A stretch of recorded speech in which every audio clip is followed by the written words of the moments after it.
Hello, everybody. How's it going? Happy Wednesday. Or Odin's Day. Should you still call it that? Which I'm pretty sure. Definitely lots of people do. Definitely. How's it going, Captain Oblivious? Minor Bug, Unsolved Rubik's Cube, Phaley, Zonard Stark, Jin Fizzes, Hey Koru, Bob the Snake, Epona, Minor Bug, again, hello again, Adonis Incarnate, Wishy, and everybody else who's lurking on out there. Hello. So cool to see all these new green badges flashing around in chat. It's a pretty cool thing. Where's my, oh yeah. Get back on here, donation bar. Bing! Wait. There it is. Bing! We are, like, less than a week into having that up there. And already almost a quarter of the way to hitting my living expenses for the month, which is really exciting. The generosity the past few days has been unreal.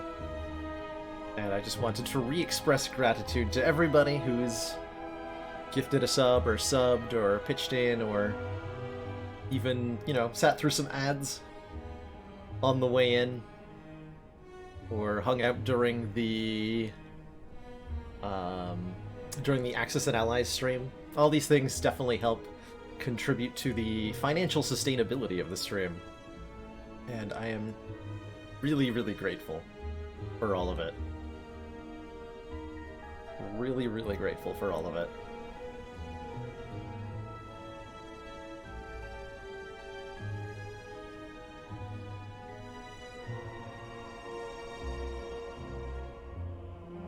I've had a couple people talking about choppiness relatively recently. I did, when I set up the stream at the new place here, I upped our bitrate, because now that we have new internet, I'm finally able to upload in higher bitrate. So the source for the stream, the source quality for the stream is now 6K bitrate instead of 3K. And if your internet isn't able to sustain a stream of that kind of bitrate, because you have to have the download to match that in order to be able to watch it live, then you may need to adjust the quality to 1080. I would suggest 1080-30 instead of 1080-60 as the first solution to getting rid of choppiness.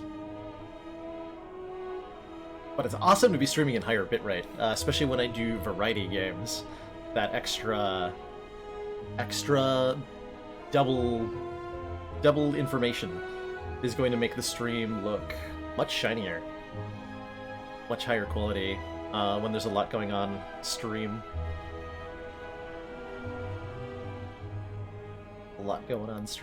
Although Spire has been a really good game for doing at a variety of bit rates. It's I just found out Problems IRL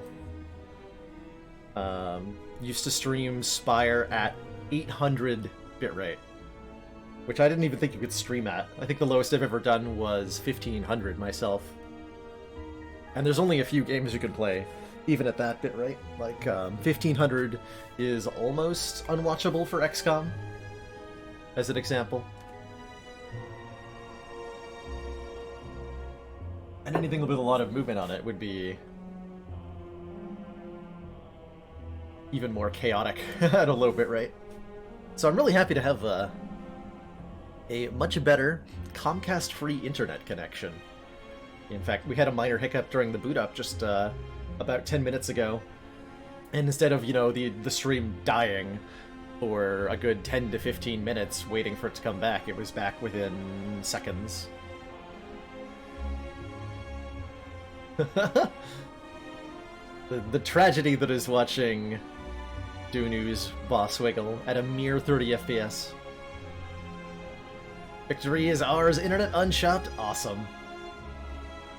Awesome. Oh, sorry, Jen. I didn't mean to say that out loud without censoring myself. We gotta. As in the tried and true fashion of replacing swear words with similar sounding words, I'll use the much more innocent fungulate in its place to imply a fun, less jiggly motion. How's that work?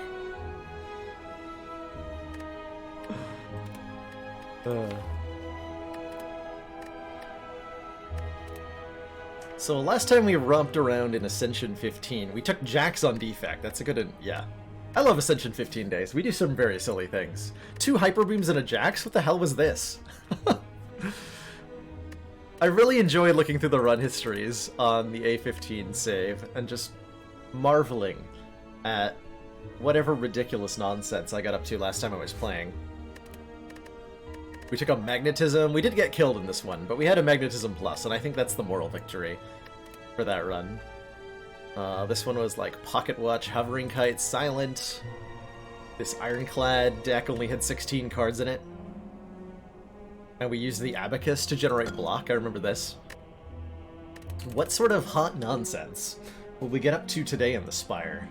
I am very much looking forward to it. Ascension 15 has been such a playground for me lately, a way to relax and enjoy Spire when I am not in the mood to try hard it, I guess is the way I'm going to phrase that. Not always looking to push myself to my absolute limit every day, and I think it's really aided my longevity of the game by mixing in days like this where I just play totally for fun. Totally for fun. I was talking with another streamer by the name of the Habu about this. They play a totally different game. They're actually a Stardew Valley speedrunner. But he incorporates challenge runs into his play rotation. Like, he doesn't just speedrun. And he's noted that, like, several other members in his community have they, like, dropped the game entirely because they tried taking the same challenge. They tried tackling the same challenge in Stardew, just non-stop, right, as the only way that they were playing it. And it was a good highlight of how the longevity of the game is dramatically increased, at least for me, and seemingly for other people as well, by mixing up the way I play it. And that's why still, now that we're, I think Steam says I'm over 2,000 hours spent in Slay the Spire now, which is pretty much the most hours I've ever put into a video game at this point. It is still fresh and enjoyable. I come here to the stream every day genuinely liking what I do, which is a very important thing as somebody who's saying that, hey, I would like to do this as my living. It's too many hours. I'm now a Sims streamer, alright? Let's go. Let's min-max the fuck out of the Sims. Pardon my French.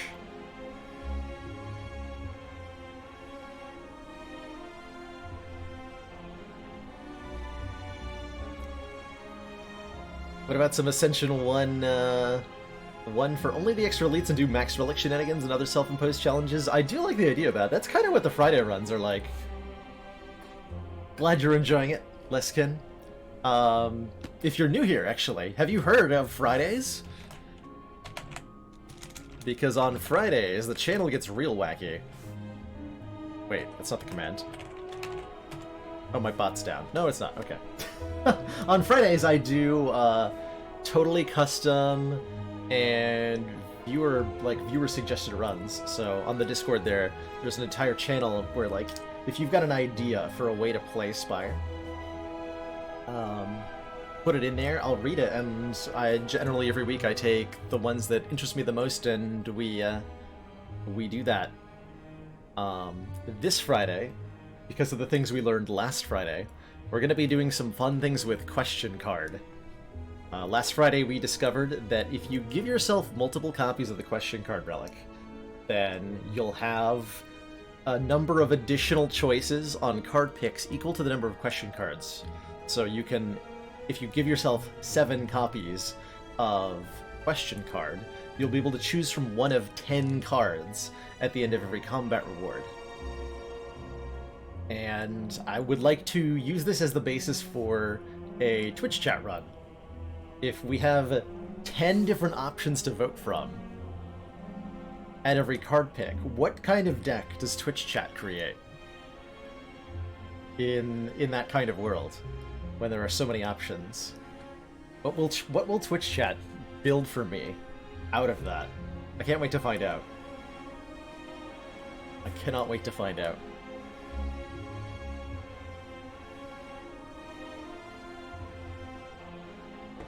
Are you trying to kill me or make me win? That's up to Twitch chat as well. That is also up to Twitch chat. Whether they want to kill me, whether they want me to live. I leave it in their hands. I leave it in their hands.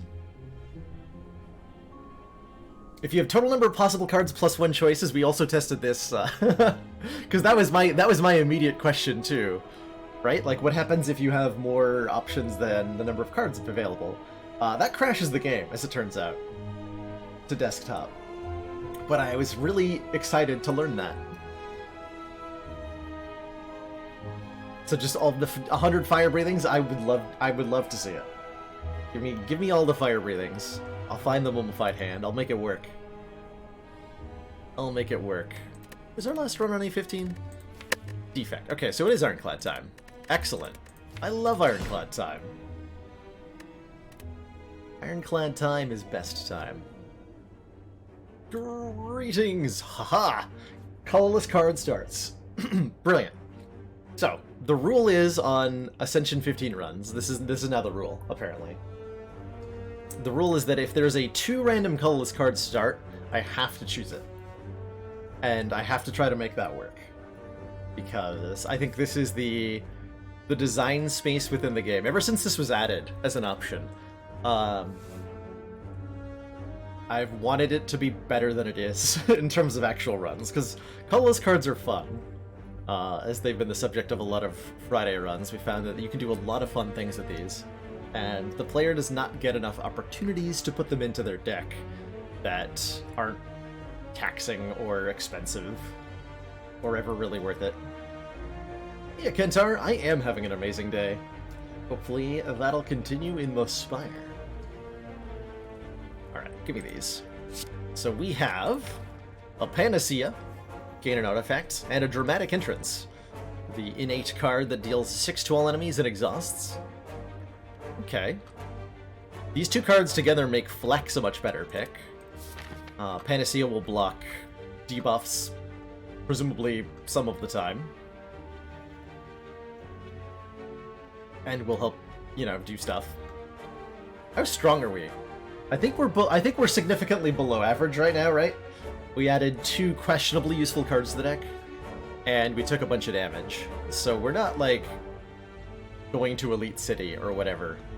Oh, actually we might be, though, because I can get Fire Elite, Fire Elite, Fire Elite. That's just the safest and the elitist path that I could possibly envision. So why don't we do that? That sounds great.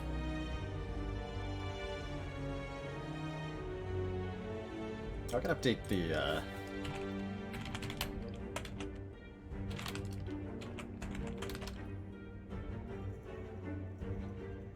Actually, Jin, can you update the rules command to reflect what's going on today? You don't mind?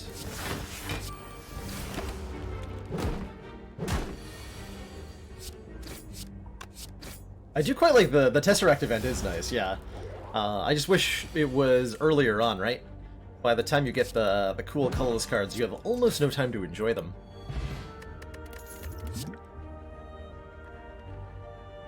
What do I want here? What cards do we want, like, normally in this situation? We're going to be fighting some elites, so we want some damage. We are fighting Hexagos, so we really want some damage. Heavy Blade is not damage if you don't have strength yet. Heavy Blade is trash at dealing damage if you don't have strength yet. Just the Tesseract event as it is would be too strong in Act 1, yeah. So if you're just trading like 5 or 10 health for a bunch of colorless cards, that would be too good.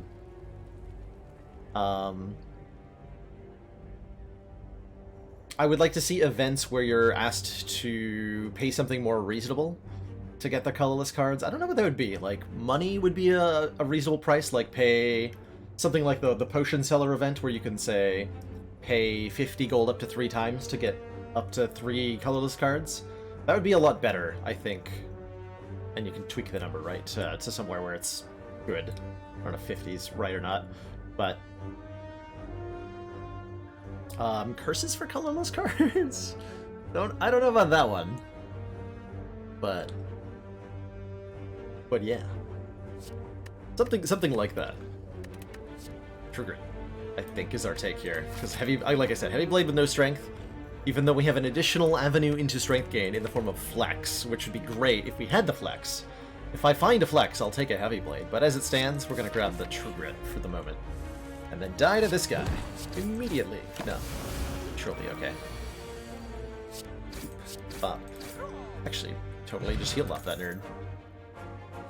Okay, Twin Strike. This is a decent attack card. It'll go good if we get strength. It'll be fine if we don't get strength. You can get colorless cards in Match and Keep, actually. So, on Ascension 1 through 14, there is a colorless card in the Match and Keep. On Ascension 15 and up, that colorless card gets replaced by a curse. And it would be really cool to get colorless cards in that event on the higher difficulties. Because I'd actually forgotten about that until you brought it up.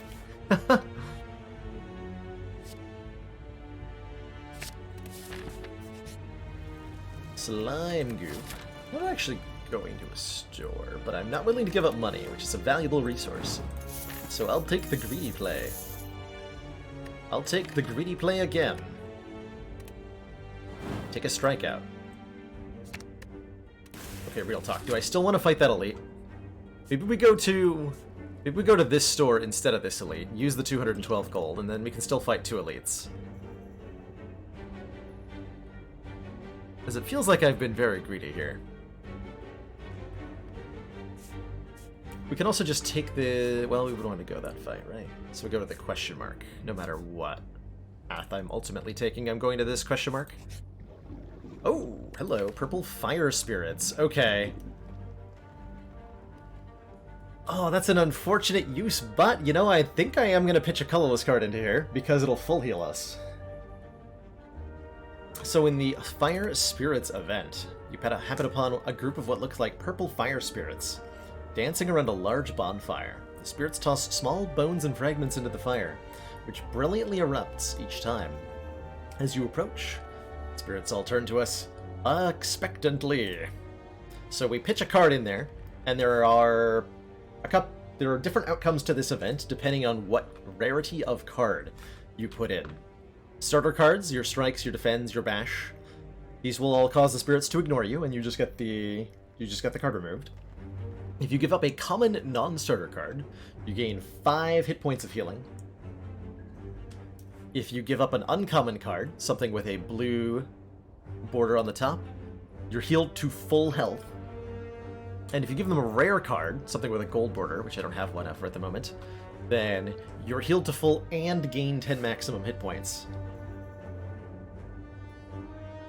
If you give them a curse, you get shit.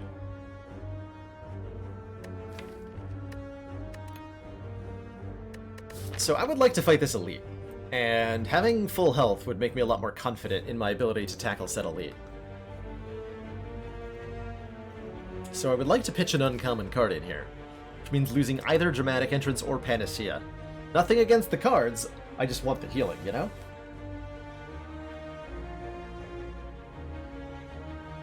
And the question then becomes, which of these 2 do I get rid of? I don't get a shop if I go to this elite, no. But I do get a relic. And we can always bring all our big old truckload of money into the next act. True Grit would not be a 75% heal, no, it would be a 5 hit point heal.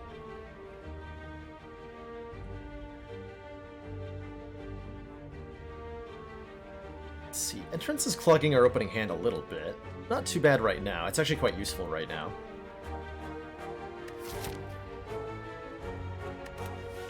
Panacea is more useless right now, but is better in the long term. Lets us pick a flex. This lets us... Oh, we can take a Berserk with Panacea? Alright, I'm gonna get rid of the Dramatic Entrance. I gotta believe that the Panacea will do fun things for us later in the road. We want to upgrade either Bash or Twin Strike to be better against the elite we're about to head into.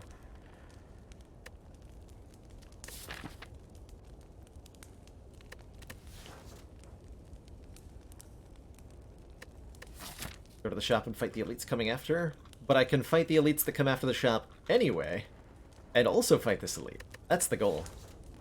That's the goal. I think we go Bash for Nob and Lagavulin.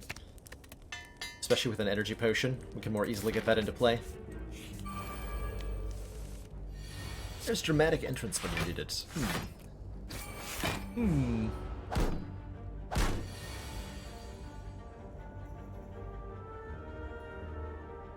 Really minor note, by the way. I deliberately targeted the louse in the back here. I don't often talk about these tiny little decision-making moments. But I targeted the louse in the back here because it's a red louse. Lice come in 2 different colors, yellow, green, and red, orange. The red ones buff their strength. The green ones make you weak. And I wanted to kill the one that's more likely to buff strength.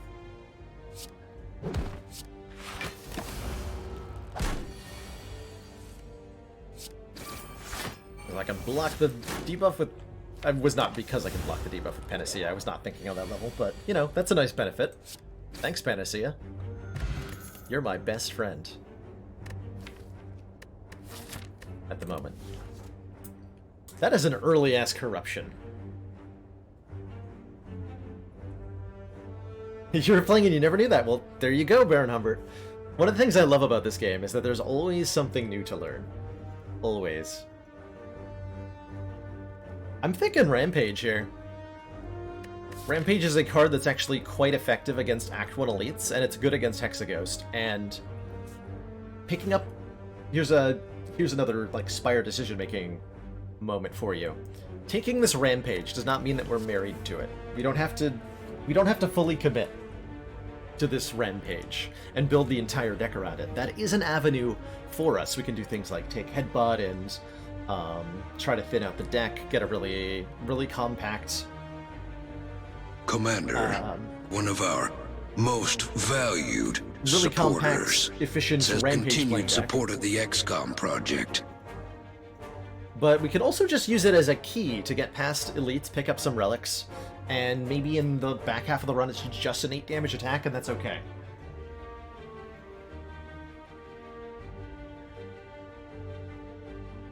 Magico, thank you so much for those 8 months of council support.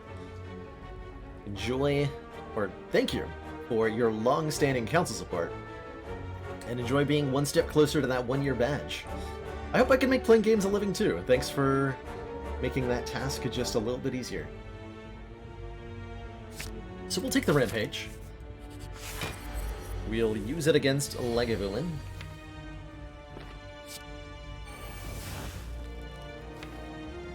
Yeah, we just open this up with Bash Strike, right? Yeah, we have to. Bring it on, nerd. And I think we'll find that that Rampage is highly effective against this particular enemy. We should be able to block relatively heavily here. I go defend Twin Strike trigger here.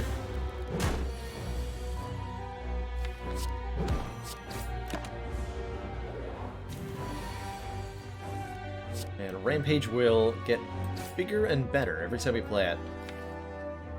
We're mostly blocking next turn 2, and we should get through this with a relative minimum of damage taken. Really like have drawn that true grit. Well, it's a pricey fight, but we're not too surprised by that, given how it's only an 8th floor elite after all. The Red and Needle start each combat with 4 plated armor. Looks like that was well worth it. Pummel Strike adds more card draw. Whereas Spot Weakness gives us an avenue for strength gain, which is always good to have on Ironclad, especially going into a Hexaghost fight. I'm pretty heavily inclined to take a Spot Weakness here. We already have the Twin Strike. Dual Wield so we can duplicate the Rampages. That's a fun one. I do love Dual Wield, generally speaking. It's a card with a... This is one of actually the most fun cards in the game, the more I've used it. Being able to create potentially infinite duplicates of certain types of card is really wacky sometimes. And it's led to things like dual-wielding Feed for more max health, or dual-wielding Reaper to heal the full, or dual-wielding Searing Blow to make 2 copies of the biggest attack in the game, pretty much.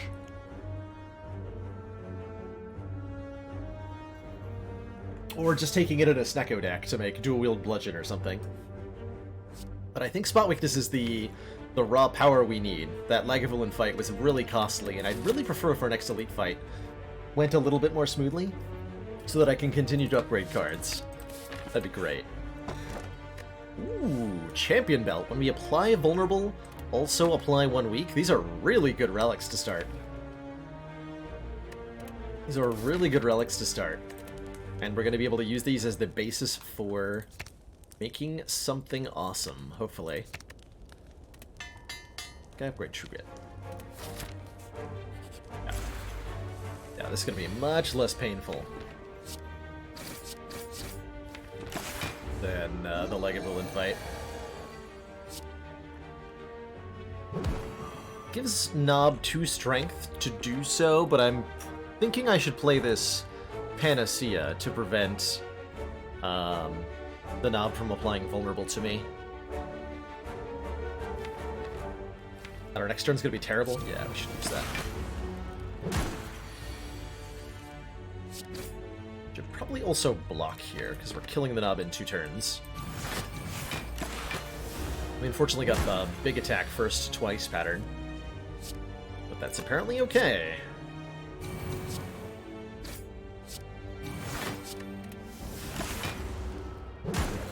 I can't draw attacks. There we go.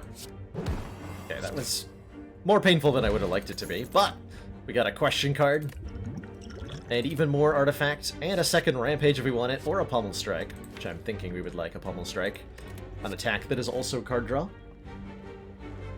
Yeah, dual wield Metallicize. I think we once beat Champ by dual wielding Metallicize up to like 100 block a turn. That was one of my favorite ways to win that. Greetings, Onyx Shadow.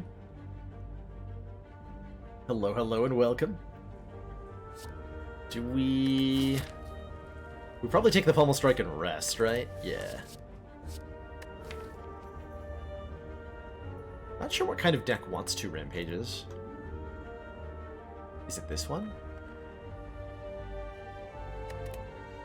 I don't think it is, right? What kind of... riddle me this, Twitch Cat. What kind of deck wants more than 1 Rampage?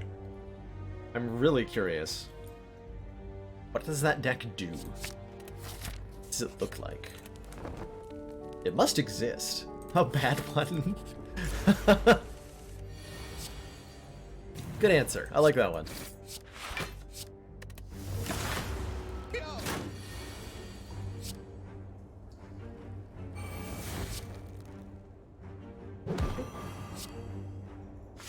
Easy full blocks with the Thread Needle. Nice. Very nice.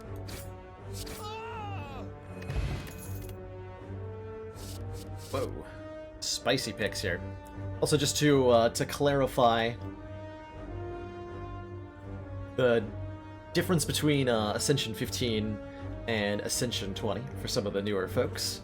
Do Ascension 15 on occasion just for funsies. Excellent work, Commander. This council is pleased to see our continued support of this project has been worthwhile. Nana TV! Great to see you dropping by. Thank you so much for those 3 months of council support. Enjoy that new blue defect energy badge and your heightened sense of VOD watching. Thanks for being here. So Ascension 15 was formerly the highest difficulty on Spire, a long, long time ago. before Ascension 16 through 20 came out, and I've always found in my play of that difficulty that it was a really good balance between skill and challenge. In that the top players for Spire showed that on Ascension 15, at the very least, you can win pretty much every single run. If you're good enough to mitigate all the possible ways that the randomness can go against you. So players would get win streaks of 20 or more back on Ascension 15 with some amount of consistency. And I've found that nowadays that makes it a real, and this is before the heart too, but nowadays this difficulty makes for a really good playground where I can, because of the way the game is pretty pliable to having solid fundamentals, like you'll win quite consistently if you build a deck out of the right part and the right ratios. And that makes it a great place to do wacky runs, where we can say, hey, let's make some interesting, unusual choices and see if that can win.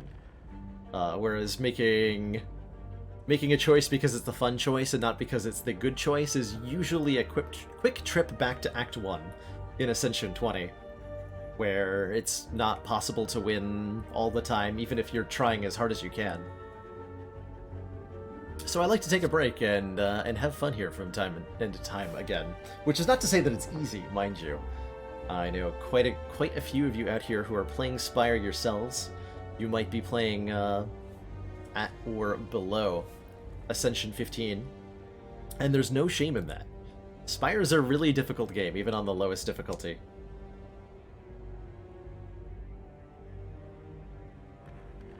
He said with an evil glint in his eye. True story. Well, the trigger makes me want to take a Feel No Pain here, but that's an Impervious, which is a really good block card. Oh yeah, also the 5 Ascension levels that we're playing without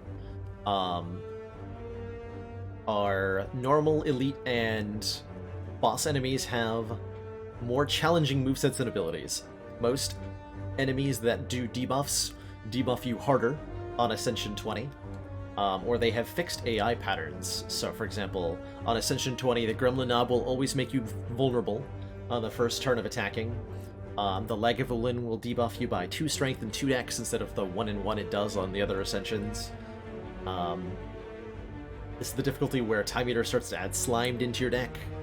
The Awakened one gains 2 strength per power plate instead of 1. I had a whole bunch of other different changes like that. Shops are 10% more expensive on Ascension 20 as well, and last but not least, on Ascension 20 you have to beat 2 Act 3 bosses instead of 1. It's the Ascension 20 modifiers, that second boss. And that's not as impactful now that the heart's out. It used to be a really big deal that there were 2 bosses, because it was it was the thing you had to beat.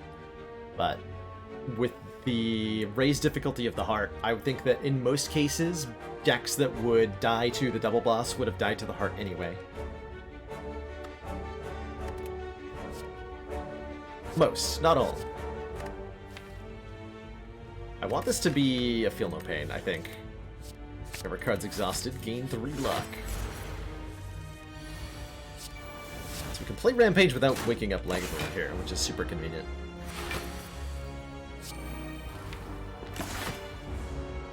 I wanted to wake them up. Oh, cool, I didn't draw a spot weakness. And I don't want to draw a spot weakness, but I'm gonna risk it. Damn it. Dang it.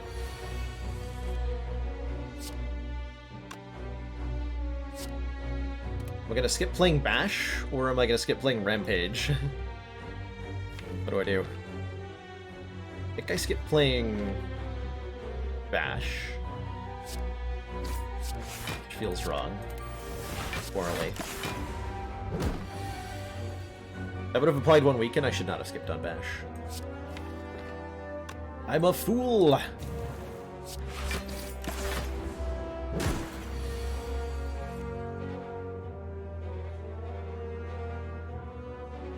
You've been trying to get the silent 820 heart kill for a week straight.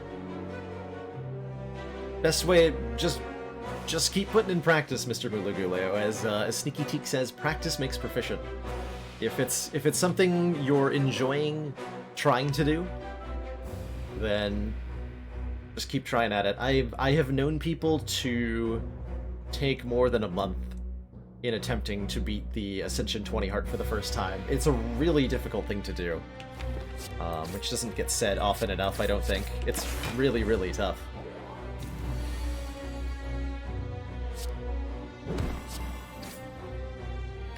Okay, that went way better than the first time we fought a Lagavulin. We can no longer become weakened, which is cool. That means our artifact from Panacea won't get used on weakened sources either, which is interesting. And we're offered a Pummel, Hemokinesis, Armaments, Second Wind. I think Second Wind is good because of the Feel No Pain. Exhausting cards is great. And it would be pretty effective against Hexaghost, potentially. Pummel's good because it scales with strength and because it exhausts. So there's, like, multifold synergy there. Ginger is a rare relic, yep. Both the ginger and the turnip, its counterpart that prevents you from getting frail, are rare. So we've got 3 rare relics out of 4. Question card's uncommon, the other 3 are rare. Lucky start. A lucky start. Yeah, a lot of the skill... Dolph Sweeper, exactly. A lot of the skill in this game is recognizing when a fight will give you problems and building the deck to counter that. It took me a long time to get a solid read on Hexaghost. This guy was a bane of my existence for a very long time. And it's taken a lot of attempts, a lot of dying, a lot of winning to get a feel for, you know, how good am I against Hexaghost? Am I going to win? Am I going to lose? Like, how badly do I need to right now be concerned with the Hexaghost fight is a question I can ask. And looking at my deck, I know that the pieces that we've got, the Spot Weakness, the Rampage, the True Grit, these all things that combined mean that I'm not afraid of Hexaghost at all. I know right now that this deck will beat Hexaghost without having to use any potions. And that's only something I can say confidently because I have done this so many times.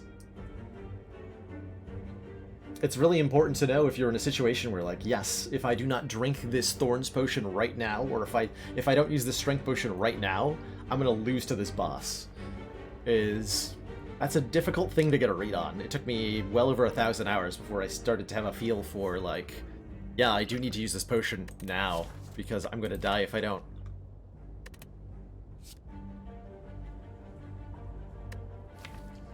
That said, I want to take a second win, because I think it's fun.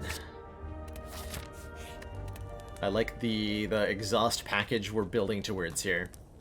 Wonder if I upgrade... No, not against Hexaghost. I would like to upgrade Feel No Pain, but I do think I need to at least consider the Hexaghost with my upgrade. Bing.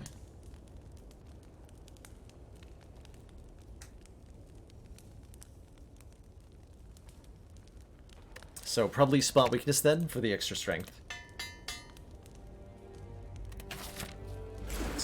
For the extra strength. I always forget to silence my phone before I go live. It's a never-ending cycle of missing messages because my phone was on silent and then silencing phone for stream and, like, forgetting to do both at the correct time. Such is my phone life. Oh well. Bring it on, Hexanerd. I have Champion Belt, so this is an easy bash Spot Weakness. Apply a weaken. Aha. Rest in pieces, Thread and Needle.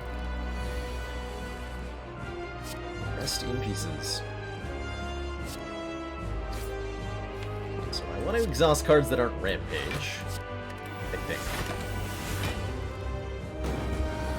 On Ascension 15, Hexaghost only adds 1 burn at a time, thankfully.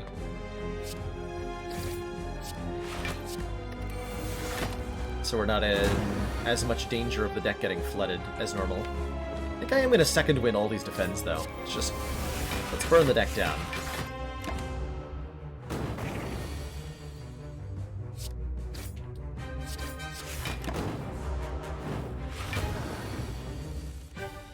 Let's burn the deck down.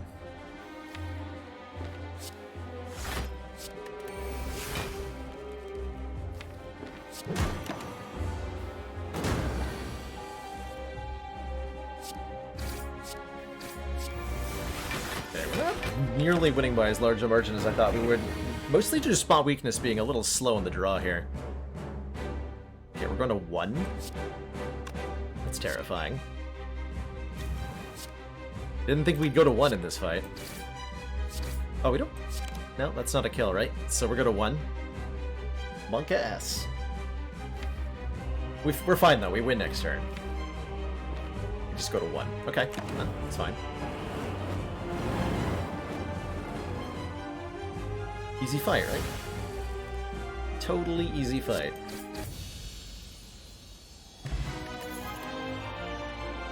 Immolate, Reaper, Double Tap, or Berserk.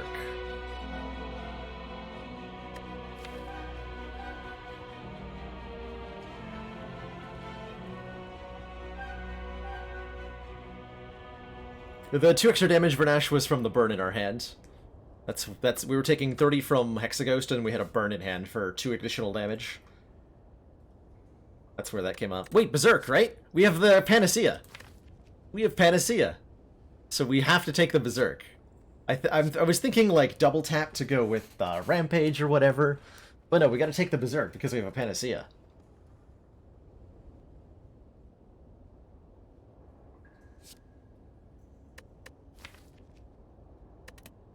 For what it's worth, the Reaper is the best card here. Alright, and that means I take the Waste Beast statue, because we don't need no Energy Relic. We have Berserk, which is definitely better than an Energy Relic, because it has no downside. And this combo will always work and never backfire.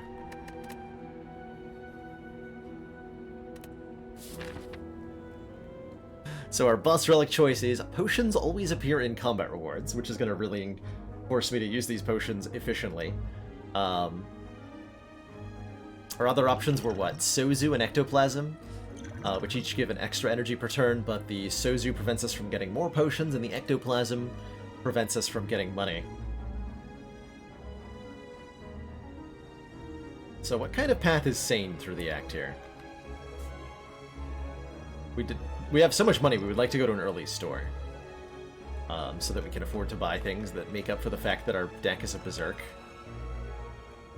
Or whatever. None of these paths that hit shops are particularly good, but none of these paths that don't hit shops are particularly good. Okay, so we're looking at like 2 fires and 2 elites in this act, which is just, unfortunate, really. Just unfortunate. Hey, Shubinator! We go up the left side here. We get a fire before our first elite. And we can opt out of the second elite if the first one went really, really badly. Well, I'll be doing the new Dice roguelike. A couple people have asked me this about Dicey Dungeons is the game. Just came out. It's I'm gonna call it a dice building roguelike game. I saw Dicey Dungeons a while back, like maybe 8 months ago. During its early access phase, and the thing that really stuck with me was that the soundtrack was something I really didn't enjoy. And so my answer to people over the last couple days had been like, the game looks cool, but I remember the music being actively offensive to me. I saw Celerity playing it yesterday, and to my actual surprise, the game's soundtrack was actually different than it was when I first heard it. So this must have been something that wasn't unique to me and that like they actually addressed, because the soundtrack that I heard was actually pretty cool. And so I think I am going to be checking out Dicey Dungeons in the next week or two, probably. I would love to check that out. And I would be like, super motivated to do that if someone were to give me a copy, for example. But I'll probably check it out either way. I'll do it quick. I will do it sooner, though, if somebody does give me a copy. Just brutal honesty there. Brutal honesty. What do I think about Sozu versus Ectoplasm in general, especially from Act 1? I think both are a lot worse if you're attempting to take the heart. If you're not going for the heart, then both of these are very good energy relics, Rokanan. And I will say that Sozu becomes a better take in general in situations where you already have good potions, if you got 2 empty potion slots, it's a lot less good to take a, Sozu when you have no potions. And the ectoplasm becomes better if you've already gotten a couple of your strikes or defends removed. That's one of the important things you're going to do with that money, is remove the starter cards. So if you've already taken care of a few of those, for some reason, then the ectoplasm's a lot better. If you already have a lot of money for some reason, the ectoplasm's a lot better. If you have a golden idol, the ectoplasm's a lot worse. There's, you know, things that'll lean you one way or another with regard to each of those relics, but as a general rule, I would consider them, like, pretty good, like, pretty decent. Not pretty good. I'd say they're in the lower half of, but still totally takeable energy relics on heart runs. And on a non-heart run, they're, like, in the top 5 energy relics. That guaranteed shot before the heart fight really pushes... I get away with playing this. Really pushes the,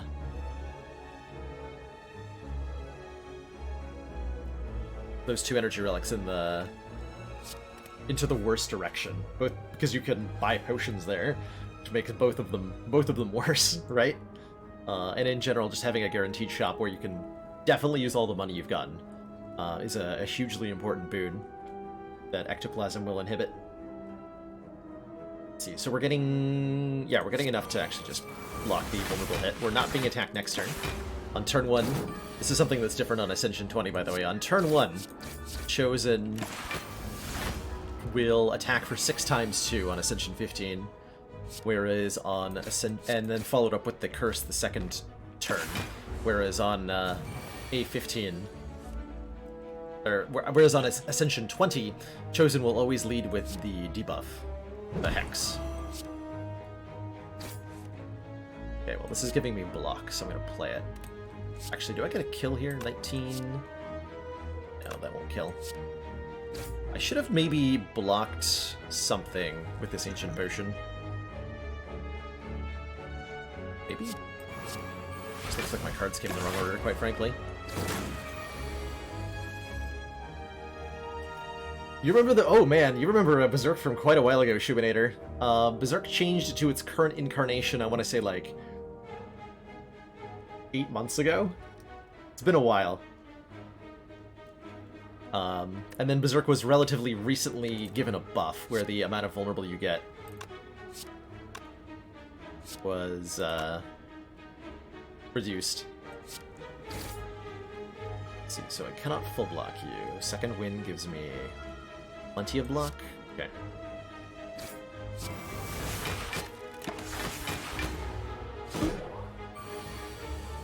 Okay, that wasn't too bad of a Chosen fight. I think we actually healed off that. I gotta use these potions more aggressively, though, because derp, I get one after every fight. I gotta remember that. I do want to use them if they're good, because we're getting one after every fight. Do I want an Anger? Not really. Not really.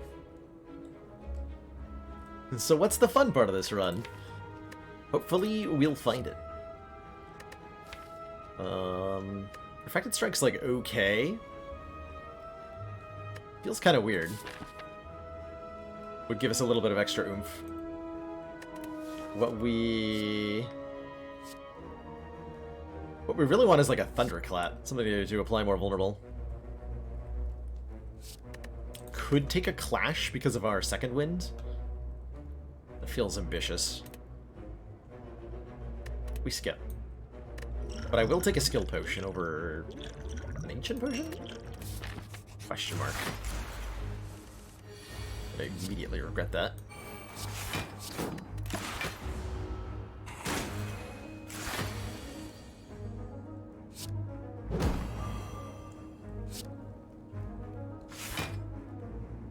A Twin Strike here, I guess so? Feels... I think I should have exhausted Ascender's Bane there, actually. Now that I think about it. I can Panacea Berserk, but then I don't get enough block. I can Panacea the Berserk. If I just second win the defense, so if I Panacea Berserk spot weakness, I guess I could play the skill potion here. Yeah, that'll work. Ooh, disarm is so good on this nerd. Get wrecked, nerd.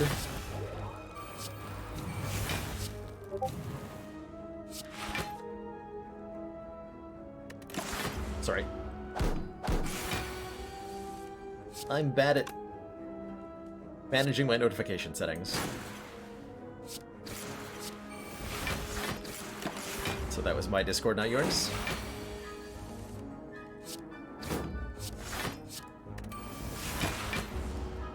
I completely borked the phone and the Discord today. I was trying to do too many things before stream. Entropic Brew, that's 2 potions in 1, and there's the Thunderclap I asked for. That was you. I now have a Dicey Dungeons key. Oh.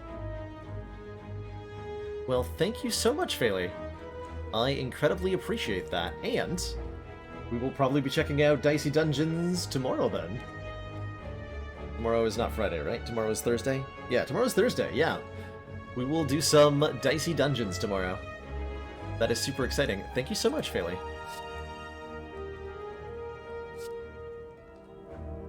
You've heard that the Spire was cancelled. That's right, English Narwhal. It's now Dice. Spire was cancelled because of Dicey Dungeons. I really like both the Feel No Pain and the Thunderclap. How often do I get to say Thunderclap's a good card? Not often enough. Let's take it. There's the flex we've been waiting for all this time. So we take flex, that we upgrade the flex, and we upgrade the panacea, I think. Gives our artifact multiple different things to... Wait, do we take the Toy Ornithopter? Whenever you use a potion, heal 5 health. We have the White Bee statue, so we're always getting potions after every combat. So this Toy Ornithopter is essentially buying a second copy of Burning Blood for 200 gold.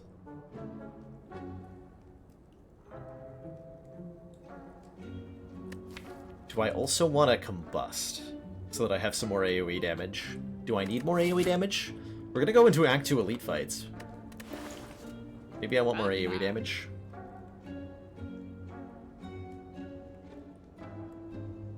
I don't want a Reckless Charge. I could get more AoE damage in the form of the Mercury Hourglass, but that means not buying the Toy Ornithopter, and that's just not going to happen. The Beehive is the Stone Calendar. At the end of turn 7, deal 52 damage to all enemies for a slower but more damage per turn thing than the Hourglass.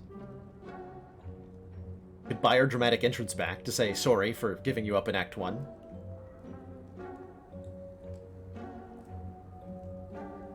I think we're going to take this Ornithopter. How often do I get to say I bought this relic, let alone it was, like, actively good? Not very often. I do want flex. Buy and flex. I do want to remove a card. I think we want to remove strikes at the moment.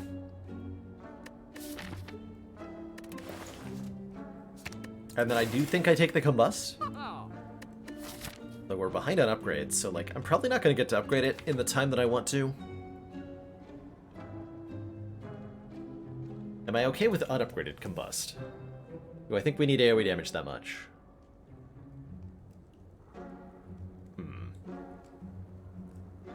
Probably not. It's always a decent second win target.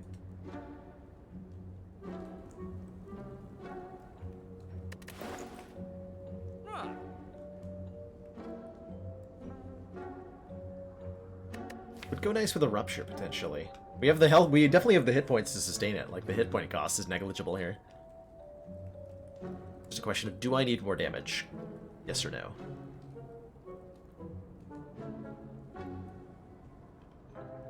Specifically AoE. I think I do for, like, triple birds fights. Yeah, you know what? Let's take it. Let's stop waffling about it and actually pick it up.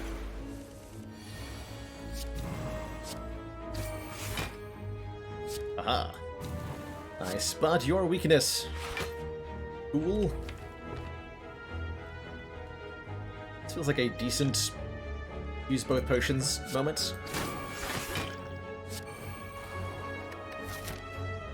I use them both, or just one? Just the one for now.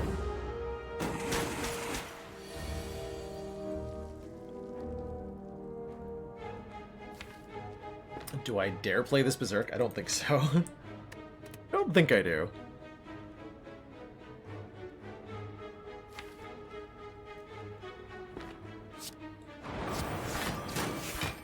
He's 7 health. The odds I could do 27 damage next turn. I don't have Berserk in play. So strikes are currently 10. The 3 strikes should be a kill. 10 plus 15 would not be a kill. If I draw Bash Strike, I would need the Berserk.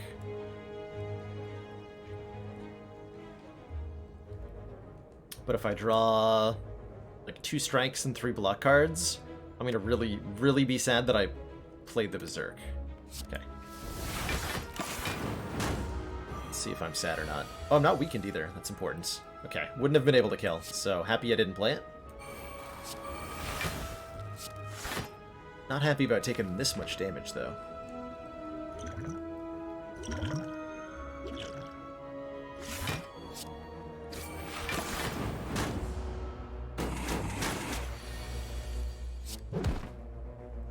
Accept that outcome. Got a blood potion to heal tons of health. And I think I super do want to disarm. We have a feel no pain, and we're about to fight maybe a book of stabbing, maybe. So disarm would be really helpful for that. Be really helpful for that. How's it going, Abu? Hello, hello. All right, this is the reason we took the. This is the reason we took the combust. So it had better be useful here. I was maybe meant to poison potion one of them. Don't know for sure. Yeah, I chose to take extra damage this turn to get the Berserk in play. I don't know if that was worth it either. It's not going well. This is definitely not going well.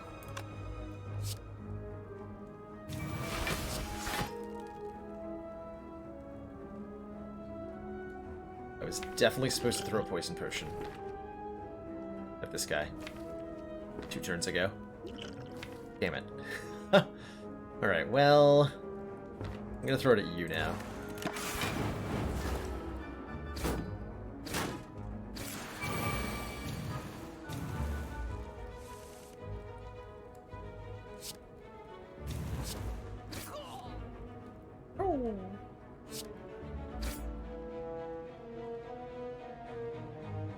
Ouch.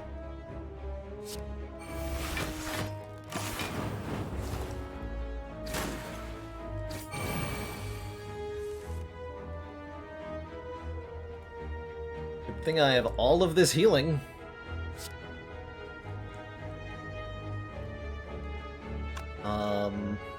Probably want to bash this guy. It's just about as good as playing defend because of the champ belt here. Strike, get a kill and bash, or spot weakness strike is also a kill and then bash. It's a way to defend and bash and kill this guy, unfortunately. Which is what I would like to do, but oh well. Wait. Yes, there was. I forgot about combust. Oh well. Everything's fine. Nothing is ruined. I don't think. Do I dare upgrade before fighting this fight with these potions? I think I do. I do dare. Because the upgrade to... Is the upgrade to Panacea that important, actually? Maybe it's not. I do want this upgraded for the extra artifact. It'll help a lot. But how badly do I want to upgrade it? We're currently sitting at... How much health do we have? If we drink both of these, 30 plus 25% of 75, which is 19? 18? So we have 48 health to work with in this next fight. Am I likely to take more than 48 damage? If I upgrade Panacea. Let's find out. Let's find out. Together. Looking like, yes, I am going to die. Okay. Well, good talk. Really good talk.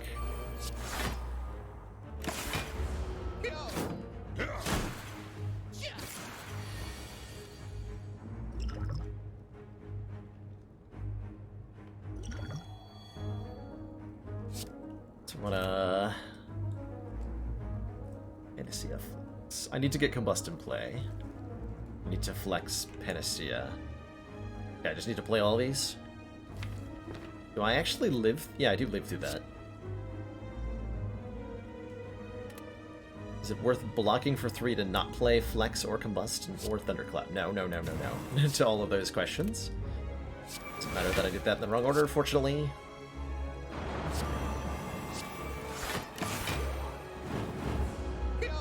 Okay.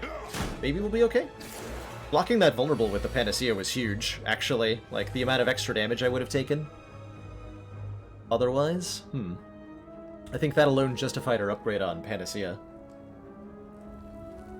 Punished for not getting dramatic entrance.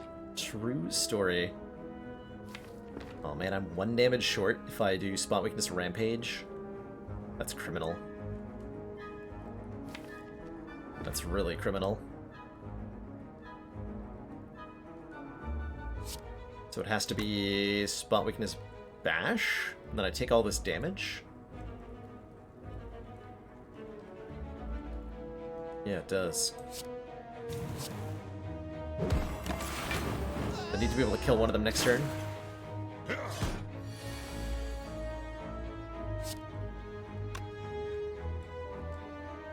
Oh, this is gonna be close.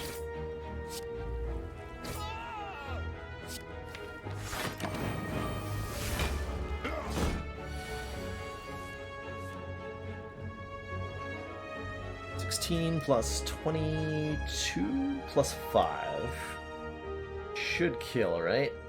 If I go Bash Pommel Strike. Just verify that. 41 minus 16 is 25. Yeah, that'll kill. Okay. Next to Combust. Got ourselves a shovel and another Entropic Brew, so that's 15 health from that potion. And an offering is on offer. Which I don't think I can refuse, because it makes us actually strong enough to maybe kill something. Deck really wants an offering. Lots of card draw. He's very good right now. Leave, though? Yeah, we've been feeling the need for the AoE, huh? Leave is pretty good. Don't think it's better than offering.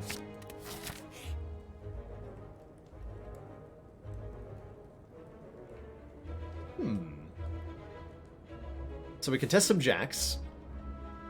Gives us 0-cost card to lose health, gain strength. Not sure how I feel about that. We can transform 2 cards, which would be... We would transform... we would transform... Probably 2 strikes or something. Or we can obtain the Relic Mutagenic Strength, which gives us 3 strength on turn 1. Which we can, if we draw Panacea on turn 1, will also be 3 permanent strength. And I think that is enough reason to take this. Plus we could use a little bit more help doing damage on turn 1 and 2, from the looks of it. Let's give it a shot. Oddly Smooth Stone. Start combat with 1 dex? Sure. I have enough cards that scale off decks that this is an appreciable upgrade in our survivability. Am I insane enough to fight another elite? We already took out the hardest one. What's the worst that could happen? I trust in this Entropic Brew to save my life. Actually. I trust in this Entropic Brew to save my life. Let's go. Oh, that's a good turn 1. Excellent.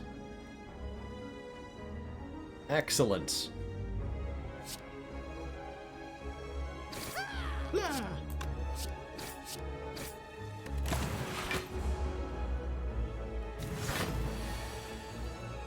I trust in this Entropic Brew to save my life.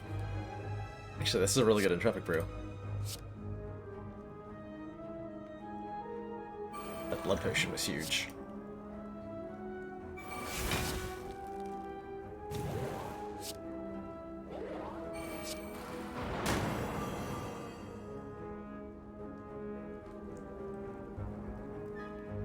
We don't die. I don't see a reason to hold on to this, though. We're not going to get through the fight without using it. I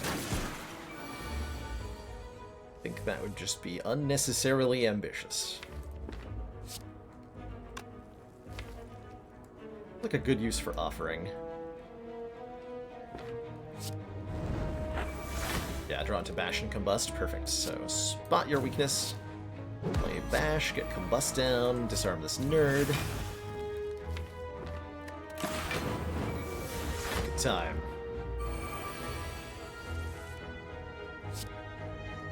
So we can start to focus on Grim Leader soonish here. For the moment, I still want to kill the gremlins.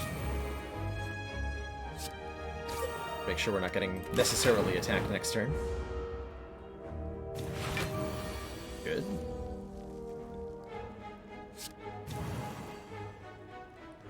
Twice. That'll kill you. Maybe should have gone all in on Grim Leader there.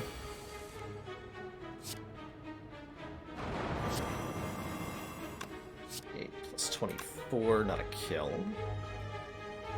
Is okay though.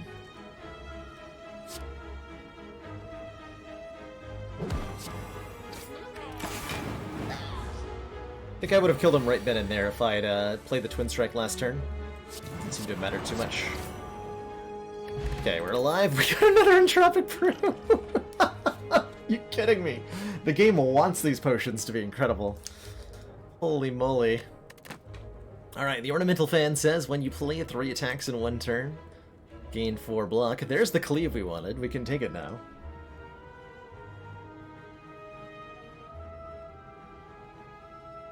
A Tiny Disco Dog asks if you have 3 combusts in play and you're intangible, do you take 1 damage or 3?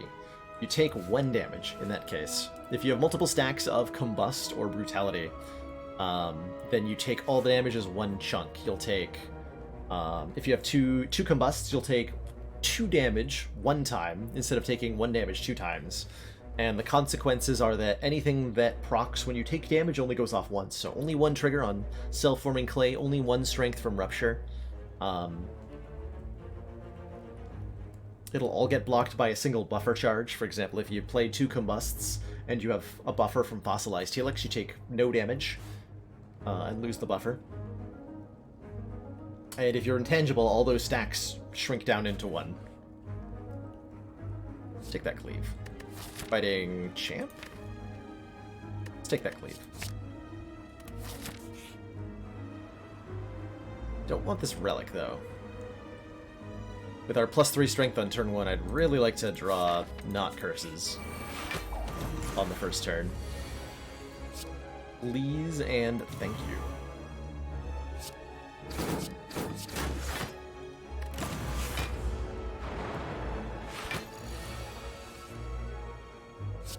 Okay, that prevents us from becoming frail.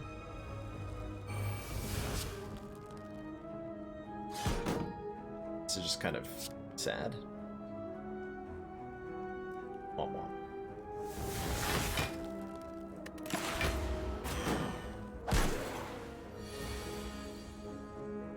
Damage cards? Hello? Hello?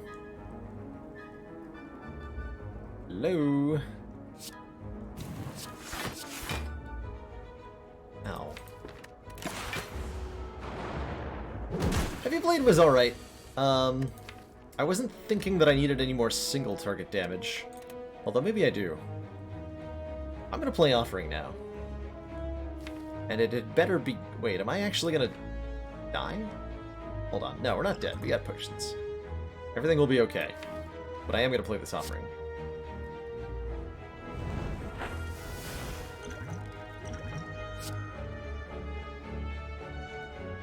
So I need to be able to kill you.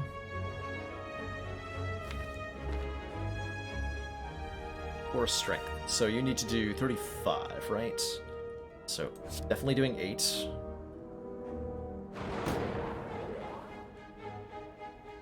That's 27.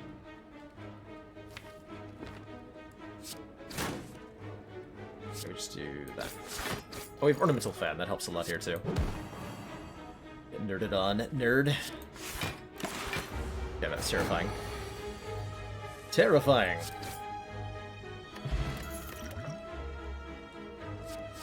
I take another Pummel Strike or another Rage. I think with an Ornamental Fan, we want to take another Pummel Strike, another do damage, draw a card. Draw a card.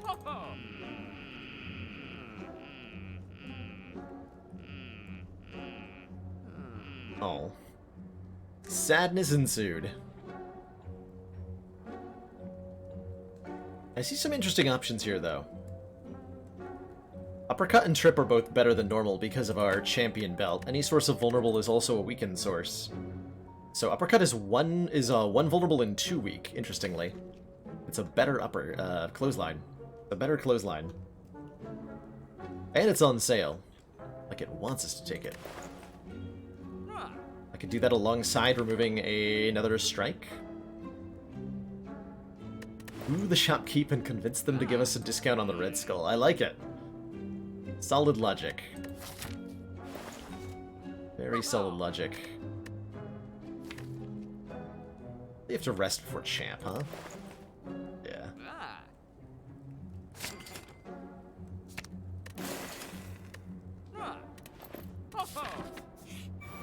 Oh no!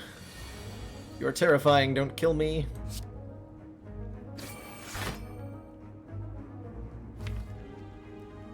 Is there just like a complete imbalance between block and attack in this deck? It feels like I'm always drawing all of one and none of the other.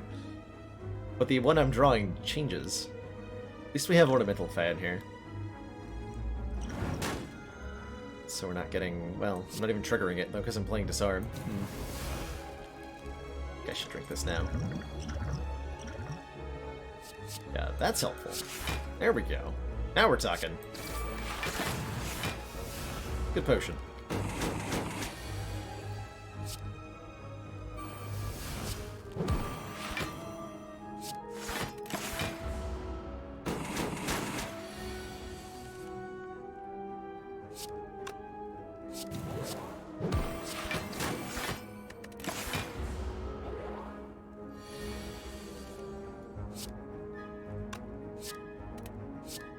Kill, right? Yeah.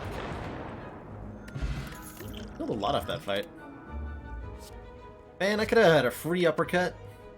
Actually, Iron Wave seems fine? Iron Wave seems fine. Does this deck make anybody else uncomfortable? This deck is janky at its best. This is a weird deck. I actually think with this Essence of Steel I can get an upgrade in on Disarm here. Or I could dig? What if I dig? I forgot we had a dig. Let's dig. Pair! That's like resting, basically. Probably. Right?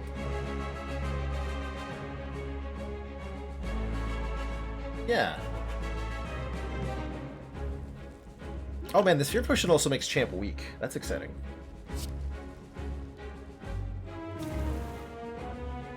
This is a 10 block. I would like to keep all my plated armor, so I think I'm going to use both potions right now.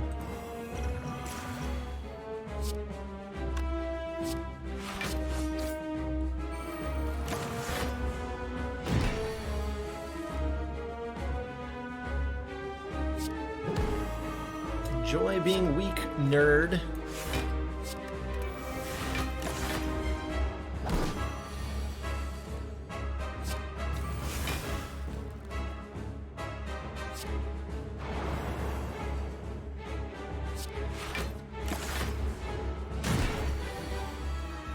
All we need is a sadistic nature. True story. Where's sadistic nature when you need it? Okay, we'll block. This is vulnerable and no, this is weakened and frail or something. So we'll lose one Panacea here. So that's fine. Just put this in play. Don't want to kill Chant too hard. We actually want to scale up strength on our Rampage and with Spot Weakness and thin the deck out a bit more. So I'm not going to play Combust, nor am I going to deliberately do too much damage to Champ here.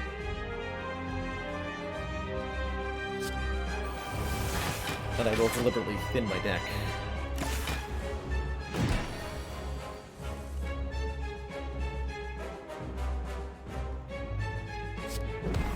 Weak though.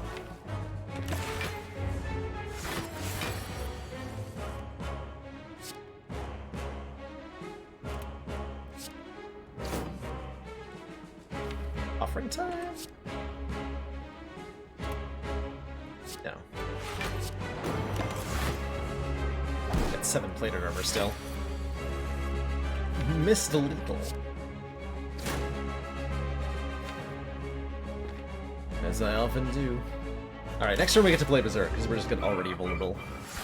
So it don't even matter none.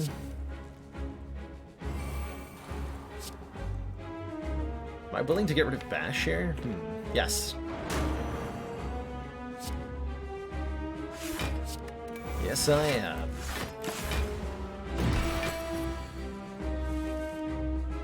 There's spot weakness.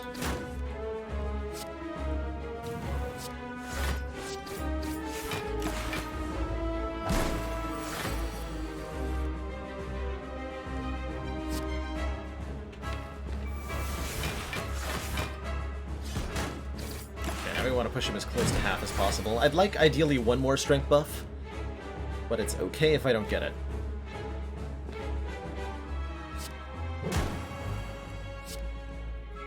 Okay, so that would put him below half. Do I want to do that yet? Not quite. Not quite. Wait. Okay, no, that's just him buffing strength. That's not the split. 220 is the split point. Okay, that freaked me out for a second, because it's the same icon he uses for his I'm going to kill you now move. It's just not that move.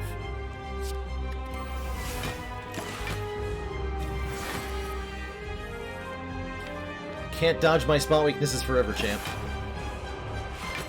Aha! Got him. Okay, here we go. So now I'll happily play a Rampage. Get it out of here.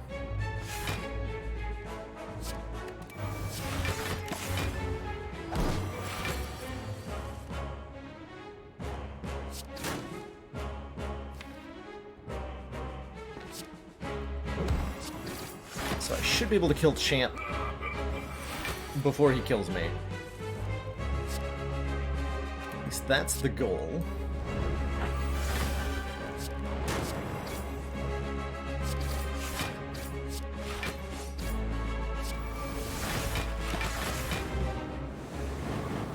We've done it now. And by done it, I mean we've played Rampage. Fight Champ, thanks for the power potion. Ooh, and thanks for the good card choices. Our janky options here to make this deck even weirder are we could take a Barricade so that block's not removed at the start of our turn. Gives us, like, something to try to focus on. We could take Feed and say that our scaling is going to come from our maximum health. We already have 85. Getting even more sustain, more health per fight would be nice. We can get back an exhausted card with Exhume, which can give me Offering or Disarm again, actually. That's enough reason to take it, quite frankly. We can even get back Panacea again, if we really want to. And it combos with our Feel No Pain pretty well.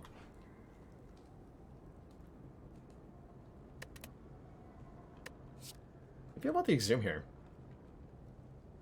Hey, Veldrick. Hello, hello. There's also the Immolate for more AoE, although I think we're okay on AoE since adding the Cleave. At least I hope we are. I'm gonna take Exhume, and I'm gonna hope that this works.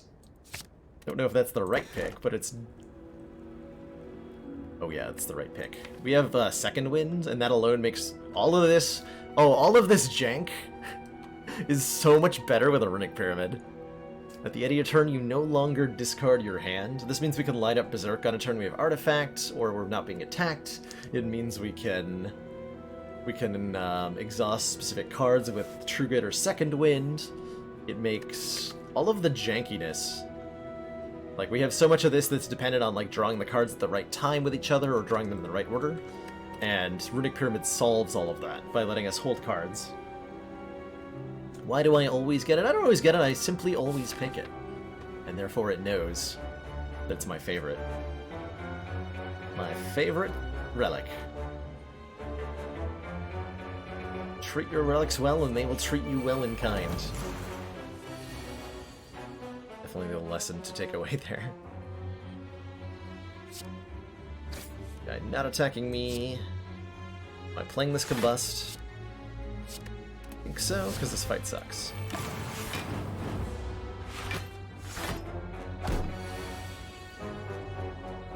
Is this a flex again? It is, but not just any flex. Flex Panacea.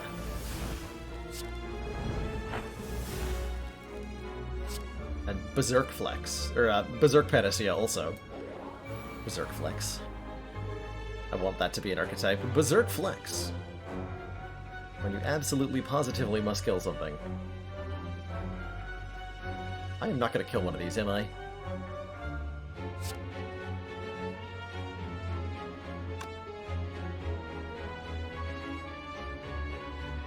It's actually more block to play at third attack. So this is what? Defend, Iron Wave, Disarm, Twin Strike, Rampage, rather than playing Bash.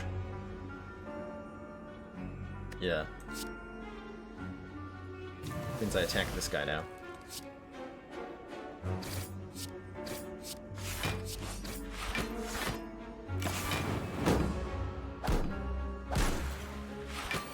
Taking one. After all, that is rude.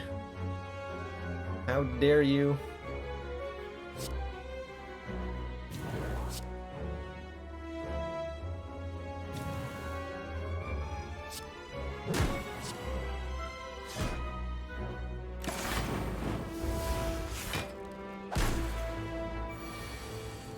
Hey, Brexter, the run is going weird.